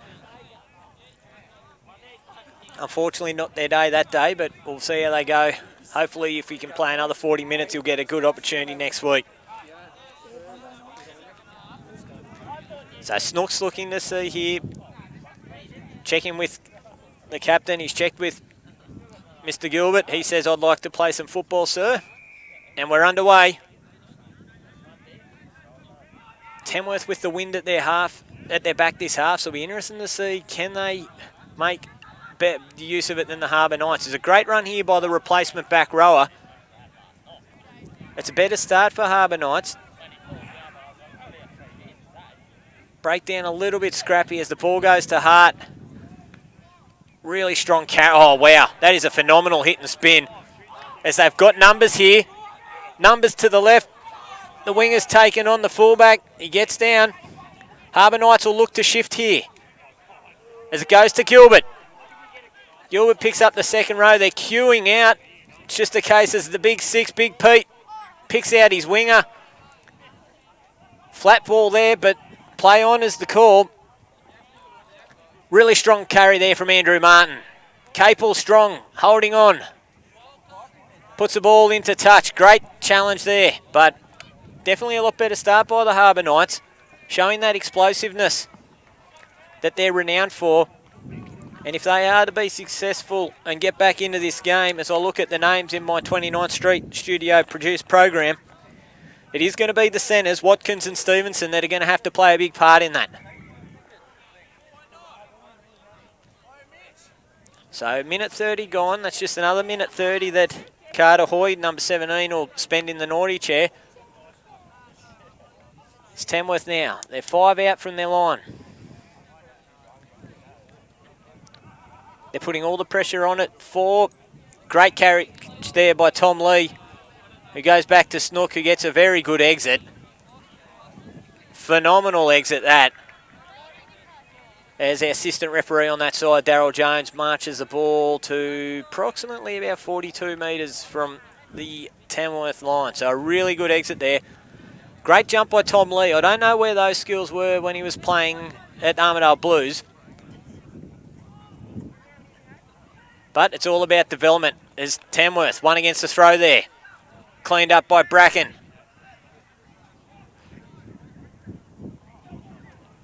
Just not happening for Harbour Knights so far at that set piece, as they work the short side with the big 4, Damoni.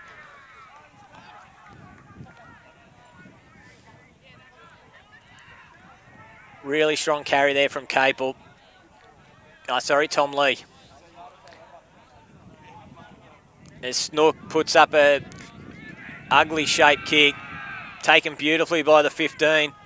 Oh, he's beating for footwork, and they've got options here, and it's the 11 who's clear. He's kicked it pretty much straight to the 15 without him moving at all. Not the best option, as Andrew Martin, the hooker, has to clean up. Fullback Connor Robinson in chasing his own kick.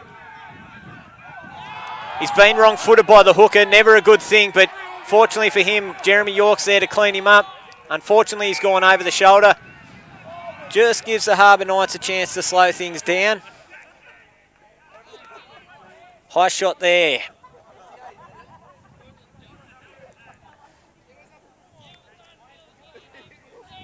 Three minutes gone in this second half. 37 minutes. Do the Harbour Knights have 12 points in them to level things up here? It's the penalty. Kicked in the touch. 40 metres out.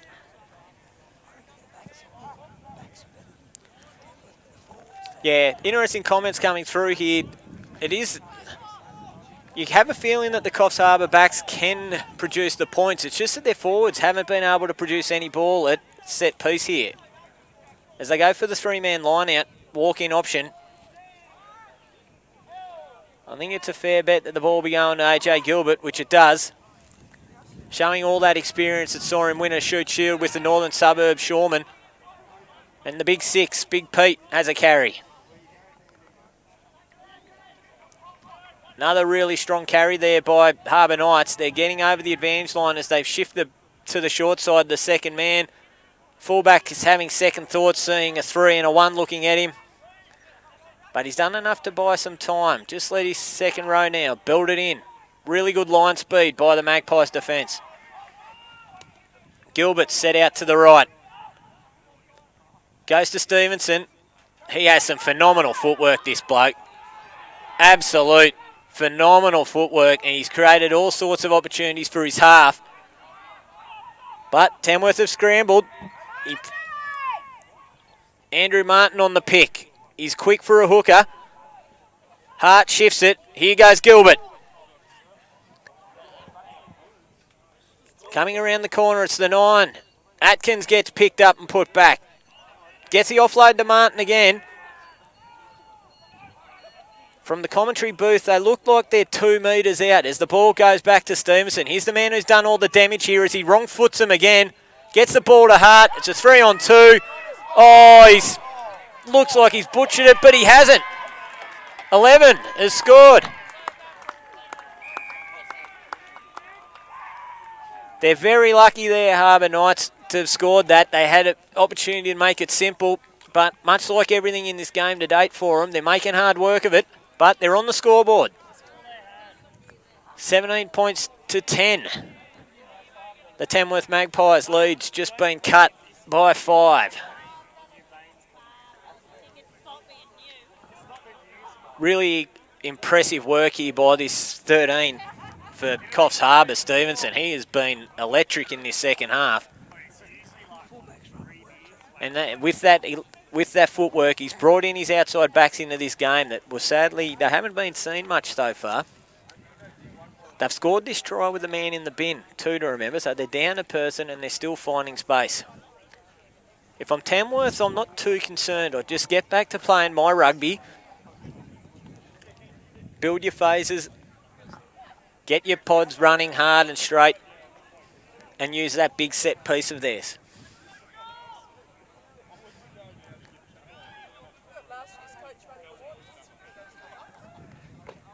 Expert hydration provided to the Harbour Knights by Joey Dedassel, I see, former first grade coach of the Snappers. Also a man well versed in New England rugby from his time at St Albert's. There's the 10, Hart looks to add to the score and he's just pushed it to the left. So we're 7 minutes in, it's to this second half and it's the Tamworth Magpies 17. Lead the Coffs Harbour Knights 10. We can see on the screen just in front of the New South Wales Waratahs tent, number 17 Carter Hoy looking to get involved again. Great kick-off. Unfortunately though for Tamworth, number 4's made a play at it. He's been unsuccessful in going for it, so it'll be scrum with the Harbour Knights to fill it in. Be interesting to see. They've had a bit of momentum here since they've switched the centres around. So do they continue to look to use that ball movement and try and move this Tamworth team around? Or is it a case of that they're going to play field position and get out of there? They're back to a full complement now. but their replacement props are on. Tamworth front row have been outstanding so far today. 48 minutes in, industrious and doing all the right things at the set piece. Yes, Trevor Thatcher calls the scrums down. They steady and hit. The ball's steady for the half to feed in.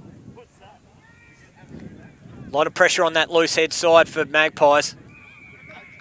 But unfortunately, in the eyes of the referee, that's because he's come across illegally. So, penalty the Harbour Knights. Opportunity for them to get out of their half. As the 10 boots the ball out. Not really worried about field position and trying to get territory, which is a smart option with this wind. You want to put the ball out. You don't want to miss it. Harbour Knights with the 5-man walk-in line out. They go to the back. Great throw by Andrew Martin. Oh, great run by the 9. He's broken the line. He's got support. Gilbert's there as his 6. Gets the offload to the replacement back rower. Some phenomenal little footwork to get around. They've got numbers to the left here, but they've lost it in contact. And now it's Connor Robinson who kicks. Ball back now to Harbour Knights. Great tackle by the captain. They've held him up there. Knees down, so we've got a tackle. Harbour Knights have to work back. They're slow coming back in back play, but the guys that are there are keen, and here's a great carry by the 5. Andrew Martin shifts it on to Big Pete. Strong run by Big Pete. Very big. He's in the Tamworth half now. Gets the ball.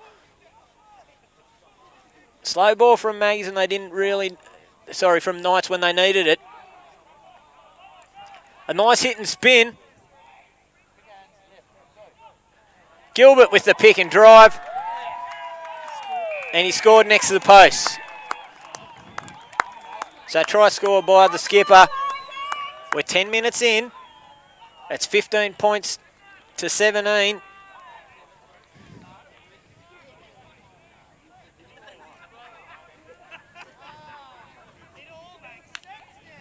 It's been a really good exhibition of finals rugby, this. Harbour Knights have really come out of the shed strong in the second half. I don't know if we get a post-match interview in with the captains, but it'd be very interesting to see what coach said at half-time, because it looks like they're a different side after in this second half. As we're even now through the boot of Michael Hart. So, 30 minutes to go in this preliminary final. 17 points all. Who is going to join the Walcha Rams in next Saturday's New England Rugby Grand Final?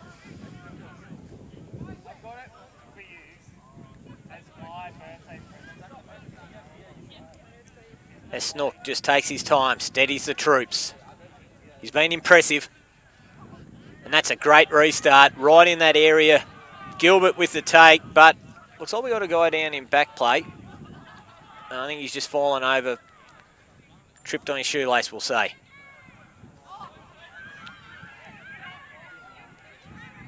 So Hart now with a strong carry.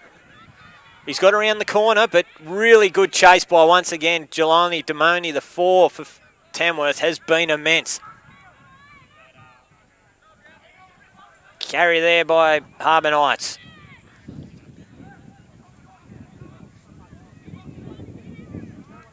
We've got the box kick coming through. The wind's going to make it tough to challenge, but a great take by the skipper and James Bracken. Tamworth now straight on the attack if they want it, as it goes to Snook. Dummies and finds York wide, but he's missed the mark. Oh no. Cloud on the thing. He's picked up. He's got Atkins. Will he get there? Snook chasing. Unsuccessfully, it looks like. The referee's got a thumbs up from his assistant. And it's a try to the Harbour Knights.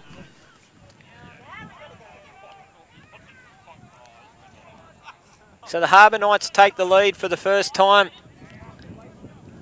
22 points to 17.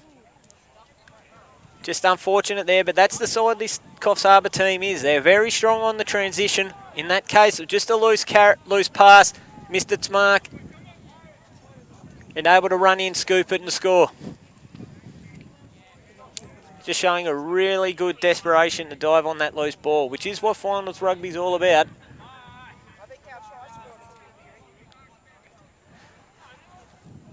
So the try scorer, the number 12 here, doesn't look like he's in good shape. As we look at the 29th Street Studio program, it's Chris Watkins. He's been one of the better backs for Coffs Harbour in this competition.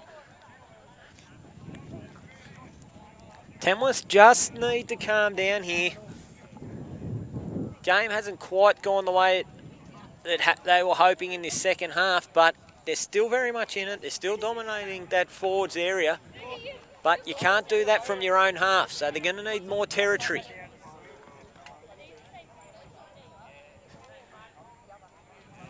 For those watching along at home, we hope you're enjoying the telecast. It's dropped about 5 degrees, I think, in this second half at least. A little bit cooler conditions here as Hart steps in, pushes that one to the left. So 22 points to 17, 14 minutes gone, 26 to go in the preliminary final.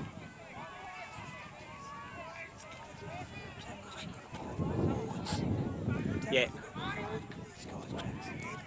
Yeah, it's very much a game of Tamworth are dominating this collision area with their forwards. They just haven't had the opportunities that the Harbour Knights have had, as Snook sends that one long to Big Pete, catches it. He runs hard, this guy.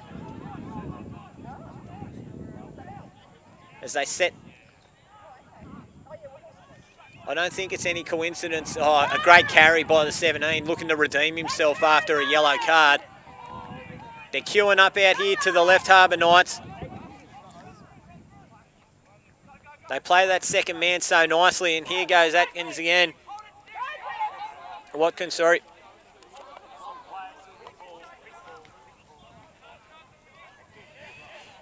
Some really good territory here. It's been ball in hand the entire time by Harbour Knights. They realise the wind isn't, they're going against them, so it's better to put ball in hand and not try and kick and present Tamworth the opportunity. As Hoy has a strong carry. They go out the second man play. He kicks for his winger. No, ball's still in there, so Snook has to turn around, and he's given that a hoof and a half. Oh, ooh. So 25 metres. They're queuing up. Great chase and tackle there by the captain. Tamworth just couldn't turn it over there. They just haven't had any ball in this second half of note. There's another strong carry there. Big run by the 18. Gilbert gets the ball out, flicks it wide. Second row there. Shifting.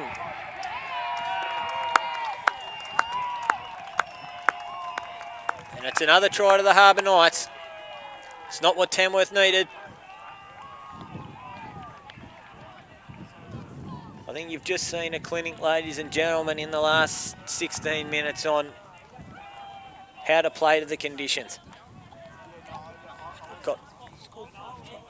They've come out of the blocks in the second half. They've kept the ball in hand, played some really smart footy, used their strengths, which is the dynamic running of the centres, and used the width off that to generate some good points.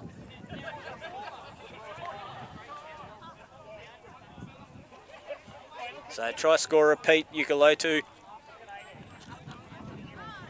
one of the new players to rugby this year, I've been told, with the Harbour Knights. We hope that they've enjoyed their time up here. It's been a great experience. I think everyone would agree having the Harbour Knights participate in New England Rugby this year. And it'll be interesting to see if they're able to hold this trajectory. Will they challenge? This game's very much in the line. They lead by 10 as Hart lines up the posts, aiming for more luck from the left side than the right as he strikes it with his left foot. And he definitely likes that side better as he gives them a wave of appreciation to the fans behind the posts. I think they were giving him some encouragement. So they lead by 12 now. Still plenty of time to go. 23 minutes to go. Tamworth just need to get some possession, and Snook has been putting these on an absolute dime today with another really good contestable kickoff there. They're flooding that breakdown. They're trying to get it. They know that they're going to have to try and get some ball there. Oh, another strong carry by the 17. I think he realises that he's going to have to buy all his teammates beers for the yellow card, so he's doing his best to try and make up for it. They're on the attack again here through Chris Watkins. Kicks, finds Connor Robinson. He's just going to... No, he wants to run it. Runs in to Pete Ugolotu. And they'll just slow it down. They've had no ball, as I've mentioned, in this most of this second half here. Picked by Capel. They have the wind at their back. Be interested to see will they try and play a bit slow there as the 16 takes a carry. You could throw a tissue over the defence. Tom Lee with a really strong carry there, getting up and over the advantage line. So they look to the short side with Clout. He's decided to take the headgear off and unleash that horrible haircut, so it's a bold strategy. We'll see if it pays off for him. Nemo with a strong carry. As Snook shifts it to Clegg. He's just had no opportunities in this second half, Clegg, as Gilbert's all over that. But he hasn't, no. In the eyes of Mr. Thatcher, he was entitled to the ball. And he survived the clean out. So not releasing. And for Tamworth, unfortunately, those 5 or 6 phases, nothing to show for it.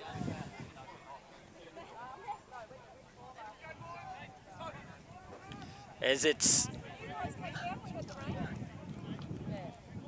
Hart puts it out just on 20 metres out from the Tamworth try line here. You can see here on your screen, they're in no rush to take this line out. Harbour Knights just walking in with Ugolotu, the halfback. You know that they've got a drive on. Gilbert, the target. But once again, that man, the number 4 for Tamworth, phenomenal work in getting in front of him. Just need some variation, the Harbour Knights, in their line out. Gilbert's becoming predictable. There's a great carry. So I'll be interested to see here. They might as well use this wind as Snook last this one. He's had a lot of pressure and it's going to pretty much bounce before he leads his own chase, but they need help on the outside. Comes in the form of Clegg. Snook rides him down. 40 out from the Tamworth line. Harbour Knights ball. Leading by 12. He's been impressive, this back rower, but as I say that, the commentator's curse has meant that he's turned it over. Once again, the 4 for Tamworth. Great carry. We've got a maul here, though, and somehow he's come out with it, one of the Harbour Knights players. Great strength on the ball. They're just going to slow it down. They're in no rush. Ugolotu running straight and hard. Capel around the legs. Showing the form that seen him used to chop such big guys as Glen Innes, as Henry Burridge back in the day. Great work there from Bracken getting on the ball and generating the turnover. And it's a penalty to the Maggies. Capel just slow to get up. He's really put in a workmanlike effort today. As we stop play here with 18 minutes and 10 seconds remaining. Walk it off, big fella. Go AJ, line them up.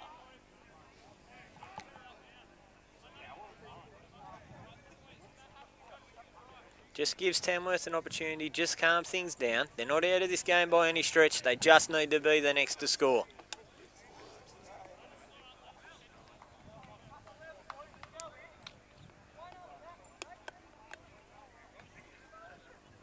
He's just making his way out in back play, Capel. He's a little bit slow. We've got a replacement on for Tamworth. Looks like the hooker, Lockie Ennis. So we've got a substitution on now for the Harbour Knights. It looks like Potts, the front row, has returned.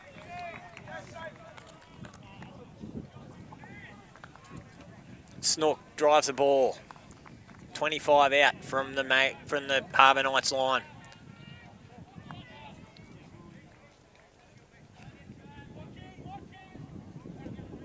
The 5-man walk in with the heavy half. They walk around. He's been exceptional in the air today, the 4. Bracken on the sweep. Not clean ball, but he gets it for his team.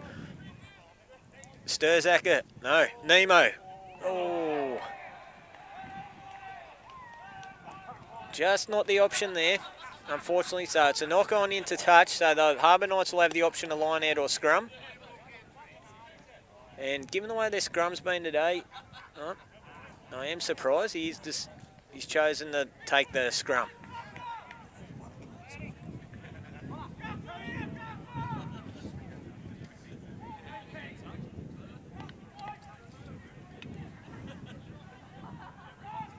So 17 to go. Knights by 12. As Thatcher calls them down.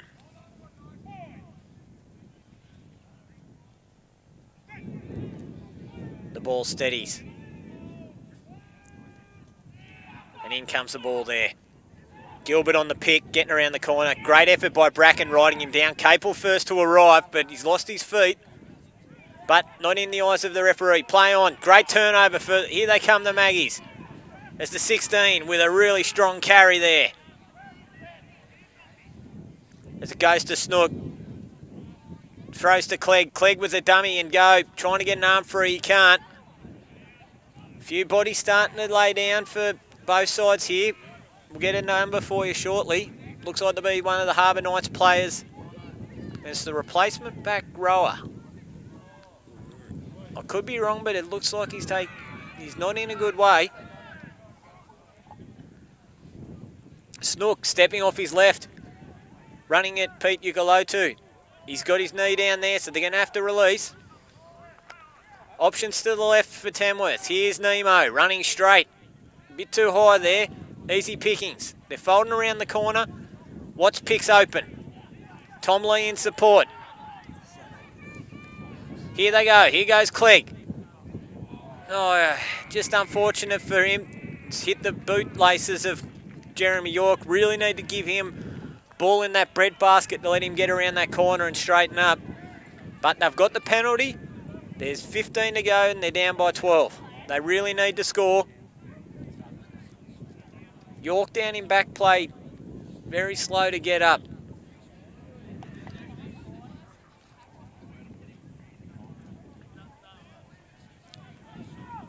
So we've got a scrum being set here while they tend to the injured player, just for previewing next week's fixtures. So the third grade game is between Tamworth as the minor premiers and the Harbour Knights.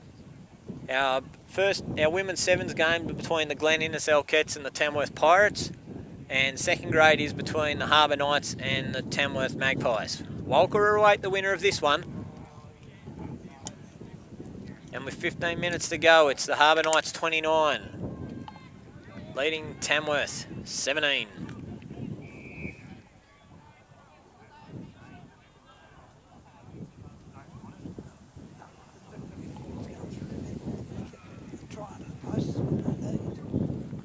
It's very much it. Can Tamworth use this territory now to try and generate some really good field position and pressure? It's got to be their forwards if they're going to get it done. They've had the dominance over the Harbour Knights pack in this game, but the first 25 minutes of this half hasn't gone their way.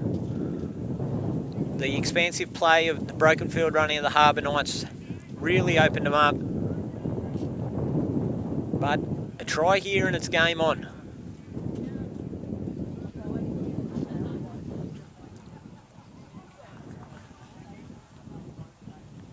As we see the spectators reach for every jacket and bit of warm clothing they can find, particularly our Harbour friends from down the hill.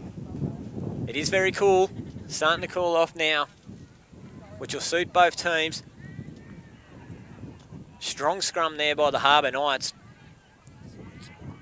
Tamworth need to use it, and they do so through Capel. Picks up Sturzacker. Dummies and goes himself. Really strong hit there by Harbour Knights win the collision, but they're on the attack still. Ooh, Bracken on the pick has just turned it over, and here they go again. York misses him. Here goes Watkins. Oh, wow, phenomenal footwork. Snook now rides him down. Harbour Knights on halfway. Here goes the 9 with a scoot. He's got the 14 with him. Oh, and as every frustrated team will do, no, you create all the opportunities and then sadly that last pass just bounces off the winger's hands.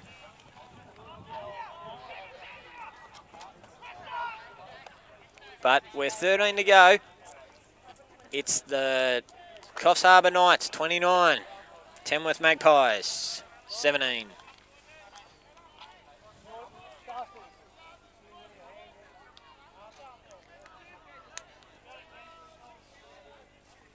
Got a few players down in back play here, just making some subs. So it looks like number 7, Angus Hickey's come back on the field.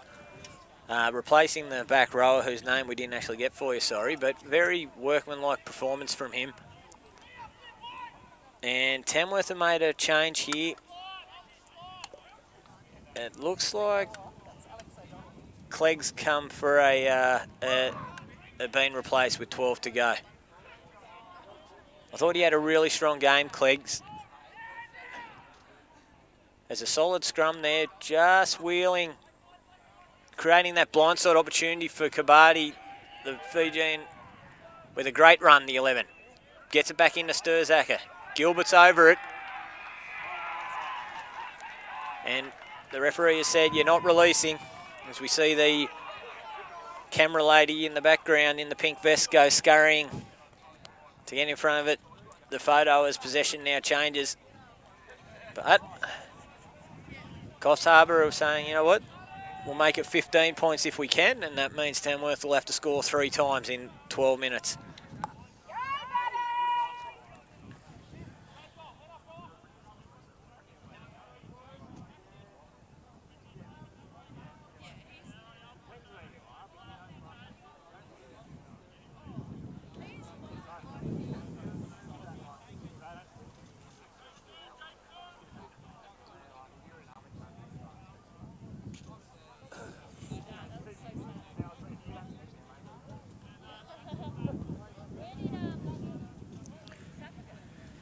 So here we go, 10 and a half to go as the 10 for Harbour Knights.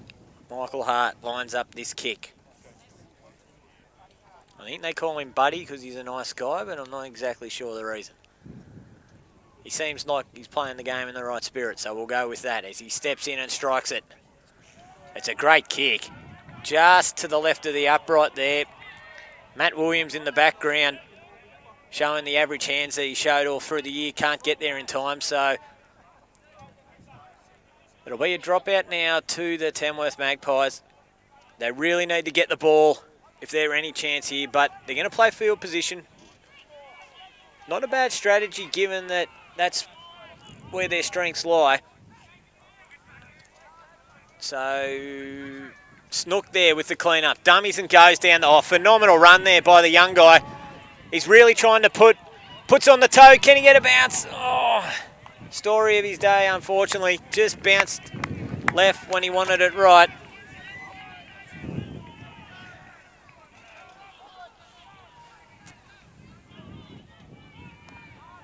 Harbour Knights looking to move quickly through Gilbert.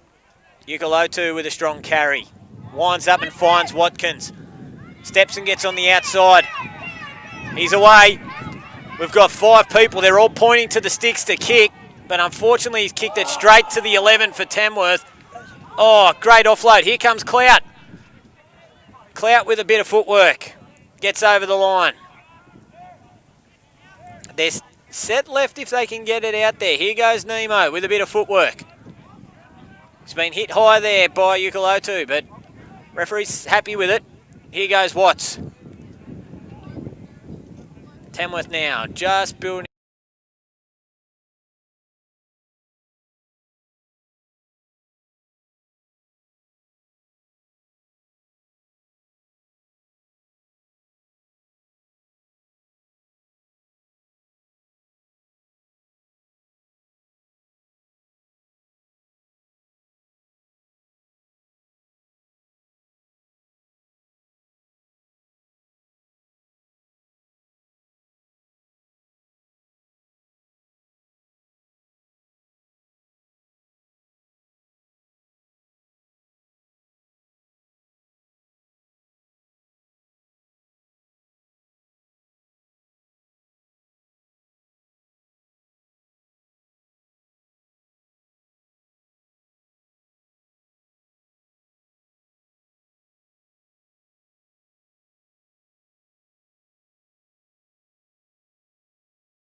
Comes off the left boot there, not his best strike, but lets them set up about